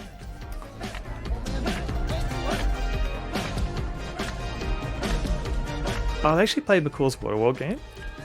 That's interesting. Grubby_SR has raided. Grubby D Senior. Thank you very much for the raid. Giles Corey. Hey, wait, who's Giles Corey? Grubby D. Any raid is welcome, from one person to 50. I'm always appreciative of any raid. Do not sell yourself short. Thank you very much for raiding in. We're literally talking about Alien just before, with its kind of retro futuristic aesthetic. So yeah, how's Alien Isolation? I cannot play that game. It freaks me out. I need to play a mod of Alien Isolation where all the lights are on and the alien is like a cute monster, cute like unicorn or something, or just a puppy. Terrifying. Yeah, that sounds like my experience. You can only play like an hour and a bit at a time. Yeah, I've told this story before, but I've tried to play I haven't played much of Alien Isolation because I couldn't take it. I did try and play Amnesia, the first Amnesia game. A Dark Descent, that was it. It came out in 2010. I tried to play that with headphones on in the dark, and I can only do it for like an hour or so, and I just couldn't take it. It's just the whole mood of that game was so unsettling. So Alien Isolation and Phantasmagoria, did you like just bounce between the two? If only you can get into that loading mecha sometime and fight, that would be amazing. I feel like most of that game is just being scared, crapless, and hiding in lockers. The guy in Salem who was accused of witchcraft, and they sentenced him to death by crushing. While he had a board of wood with rocks on him, they demanded a confession. He replied, "More weight." There you go. He's like, F you guys. So a bit of my Alien first player, and then a Phantasmagoria speedrun. Oh. Because yeah, you do a lot of speedruns. So right now we're trying to cheer up our vampire friend, and I'm not sure what I'm meant to do next, because this is his. his vampire lady friend. You offer her her wrist. She takes a polite sip and dabs it with a napkin. You hardly felt a thing. Okay, yeah, we can try and kiss her. We've done all this though. What are you drinking? This. Would you care to try some? I think I'd like to. A few point and click speedruns. I mean, it's very cool. I probably wouldn't remember all the moves, and I'd probably feel. I guess the thing with speedrunning adventure games is I feel a bit sad that I can't quite hit the world record. So I don't know. This just make me feel bad. I played through Alien Isolation on stream. You usually play it with your wife, and she was the reactionary entertainment. Oh no. Do you stream on Twitch? I can give you a little shout out if you want. NES on NL. Oh, NLGT. Oh.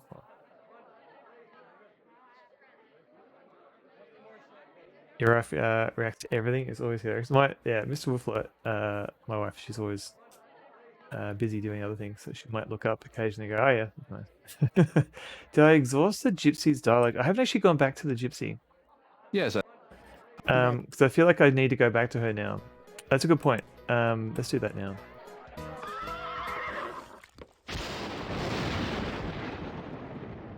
Where are we off to, sir? You got a few world records, which is nice. But yeah, Monkey Island 2 is hard, and you're happy to see this third. Yeah, still, yeah, like even thirds, like worldwide, that's probably a massive. It's probably a good achievement. I mean, I don't know much about how many people are competing in that, but I assume third is still good. You haven't streamed Bunts. Oh, that's fine. That's fine. Second Echo, how's it going? From Humor. Do you mean from software? Welcome in, Second Echo. Also, Second Echo. Your username looks like something I can actually retweet, shout out now without having to manually type it in. Welcome in. So Second Echo does occasionally stream. He's also got a few cool, interesting projects. Like there's a Mega Man for DOS patch, which makes it playable in DOSBox. 2 months of shame has passed. All right, you can finally go back to Second Echo. And let me see. And they've got a game, at least one game called Lizard, which is playable on a plethora of systems. So I definitely highly recommend checking it out. And I played it a little bit on stream, and I want to get back to it. Grabby D, this game is amazing. I highly recommend checking it out. Like you might need to get it off the internet, if you know what I mean. Like, unfortunately, there's no way you can legitimately buy this game, and I think that's a real shame because I think this is a great game. There's a lot of text that you can explore and a lot of dialogue. It's just funny. But yeah, I wasn't the only one who's played this. So Retrograde Tom has played this, I think, and Stealthy Golem has definitely played this. I stumbled upon him playing through this, and somebody else played it not that long ago, like a year or two ago, but I forgot the name. Maybe it was oh no, I'll think of it. But I think somebody else played it on Twitch like recently, like within the last year or so recently. To the old gypsy woman's place, as fast as lightning. You can't read the driver's expression, but from the way he fails to engage you in idle banter during the trip, you get the feeling he's not too happy to be taking you on this particular trip. Uh-oh. Once more, the driver races the horses through the gloomy Transylvania countryside. You disembark and approach the old gypsy woman. She does have like a few bottles of like love potions and stuff, so maybe we can make one. Best world record run you ever saw was this guy speed running in 8 seconds.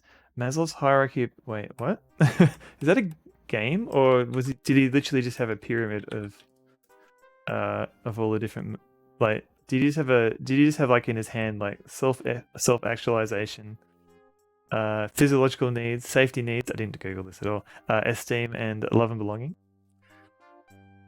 Oh yeah, and Zeke did too. Yeah. Bogus Meat Factory. I think that's where I saw him play it. You taught me the phrase to humor. Gotcha. Read from the adventure game book. 169. All right, bitch. Let's have a look. I also need to go to bed soon. It's actually I was planning to go to bed about half an hour ago. Okay, 169. So what did we look at before? So 169 is actually the next page on Space Quest. So I can do the page after. Oh, the page after is actually pretty good. Go to bed, Emmy. All right. Let me just see what this old gypsy woman wants, and then I'll probably have to call it a night. So, thank you for highlighting. Go to bed. So this is a full page spread from Heart of China. I actually played the EGA version of this game. Go to bed. Go to bed. Thank you, Amy. The actual hierarchy needs, if you can right side away.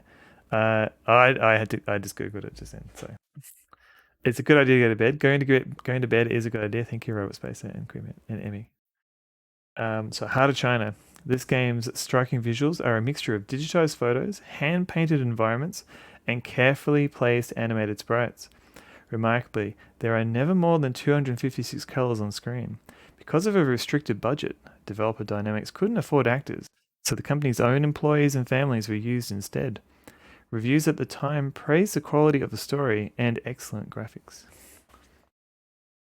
Paul Soldwell's going to die. I mean, it's going to be a while. There you go. Heart of China. It's a fun game. Maybe play. Which game was that? That was it was the Heart of China. It's the Sierra Dynamics game.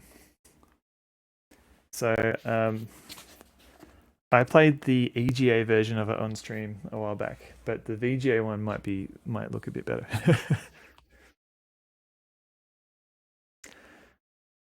37 years left. Yeah, if I'm lucky. Although I don't think Twitch lets me stream for 37 hours. 37 years. Robospacer fell asleep for a little bit. All right, let's have a quick chat to the gypsy woman. Let's see if she's got any new dialogue. If not, we'll call it a night. Hello, Mr. Werewolf. Okay, just wondering how I can get this curse mark off later. Just wondering how I can get this curse mark off later. Well, any qualified surgeon should be able to get it out for you. But you have to make sure they get the whole root. If you've got a syringe, you can get rid of it yourself with a little weed killer. But don't tell the kids I told you that. I could get in big trouble. A syringe and weed killer? That's not a good idea. That was not the voice you're expecting. Oh yeah, no. This is part of the comedy of the game. All Dynamics adventures are released interesting. Oh, definitely. Yeah. What's the one? Rise of the Dragon was pretty good too. Your in-laws are Chinese, and they were super lovely despite a huge language barrier. Yeah, I think most people around the world are usually lovely. Voice reminds you of Janine from. Oh yeah, that's a good comparison actually. Hello, Hello, Mr. Werewolf. Do you and Driver have a thing going? Do you and the driver have a thing going? Did you hear that, Mr. Eisenstadt? He wants to know if we've got a thing going. He's a crafty one, that boy is. Should I give him an answer? We got one. Madame. He asked you. He's a very evasive man. He's a very well-respected man, and that accent. Is that it? Hello, Mr. Do you? No one in Australia. I mean, yeah, Australia is a whole other kettle of fish. Give the wax lips to the gypsy woman. Very nice. I used to have lips like this when I was a young woman. Wait, she holds the lips in her hand?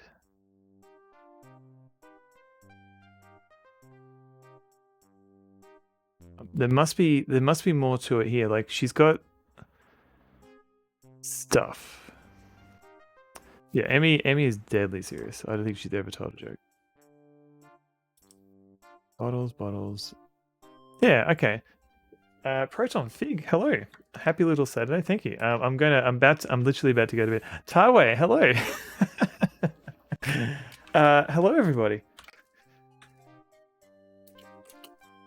Oh, thank you for shouting out Taiwei. Yeah, so Taiwei also plays adventure games. And Proton Fig has been doing a lot of Commodore 64 development on stream. Maybe she wants to look young again. Oh, that's a good point. Maybe I can help her with some morphine. Nobody in this part of the world is in need of Western medicine. Okay.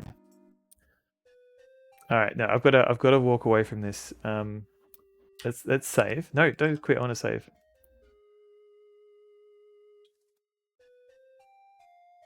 End O stream. Okay. Quit. Yes, please. All right. Got it. I wouldn't mind playing for a bit longer, but I do have to go to work tomorrow. So yeah, Bloodshed. I think you might be right. Maybe we've got to make the fact that there's actually a little bit of animation when I give her the lips suggests there's something more there. Sorry, you can't go to bed. I'm trapped now. Oh no, Tawe. Elijah, you're not going to bed at all, but I am. We all should probably go to bed and look after ourselves. Everyone else is waking up. Yeah, that's how I know it's probably time for me to go to bed. I don't even know what to humor even means. I think it's not a spoiler. I don't think it is. Maybe I mean, it seems like a very light spoiler if it is. Grabby D, you're welcome. Thank you for hanging out, and thank you for the raid. As a proof, you need to be a sleepy bee. A sleepy bee pronto.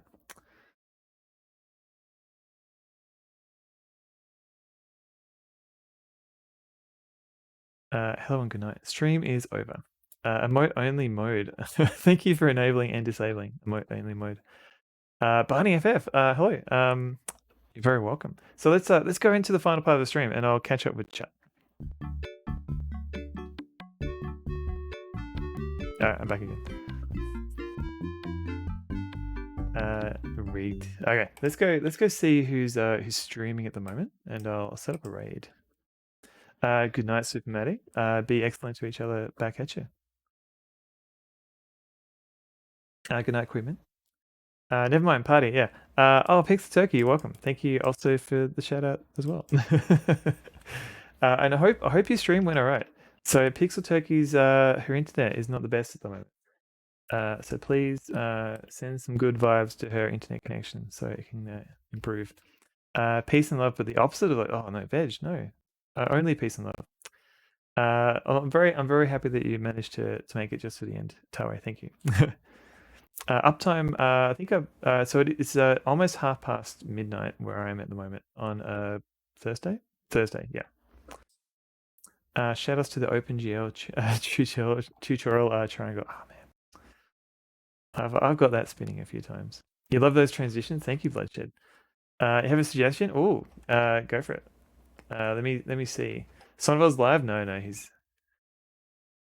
I wouldn't follow that. I wouldn't rate that guy.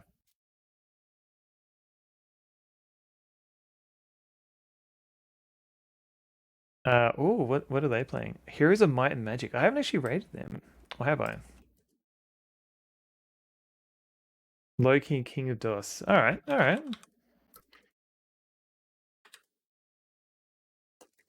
Gesundheit. Sticks color. Let's have a look. Are they playing DOS?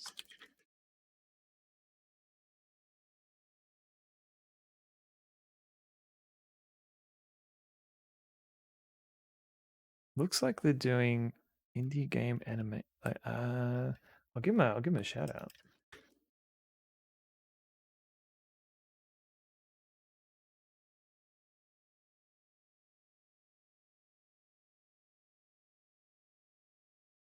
Telstra said they're looking into a Pixel Turkey. Oh, fingers crossed. Draconic Dude, hello. You're very welcome. Good at eating hummus. Can't be responsible for spelling. Fair enough. It's about to say Friday now, but no. It's a few more days until Friday. Alex Jones, what? Alex Jones does a Sega CD. Really? No, what? Robert Space, you're welcome. P Mudhoney, hello. I'm literally about to raid out. Dave Alexander, you're welcome. Chris is the speedrun champ of Skyroads and Skyroads Christmas. Ooh. War and hate, but the opposite of that. Well, we can always ask them about Skyroads if you want. I think that's going through. So had a few raids today. A few other things for Skyroads is the most impressive. Yeah, like Skyroads, man, I am terrible at that game. I'm glad I don't have to Glitchcraft is cool. Oh wait, Glitchcraft is streaming? Oh man. They must have. They must have. Oh wait, no. Oh, they must have got a big raid. Oh, they're at the. Oh, thank you for the raid call. There you go. Thank you. Sorry, I'm a bit distracted. I was just going to say, thank you very much to Elijah Superstar and Ghoul Babe and Soul Kiva for the raids, as well as Deathblow 1971, Atari Beer Pong, Wolf of Rock, and Grubby D. And where's the rest of my? I'm never gonna find everything. But thank you for everybody for watching. I'll be back on the weekend on Saturday. Come along for the raid and say hello to Chris the commentator and copy and paste one of these raid messages if you want. The last one should be available to everybody. Too popular 5 Twitch. I don't know. That could be anybody. Equipment. Goodbye. Oh, there's a Discord too if you want to join that. Good night, everybody. I'll see you on the other side of the raid. So bye.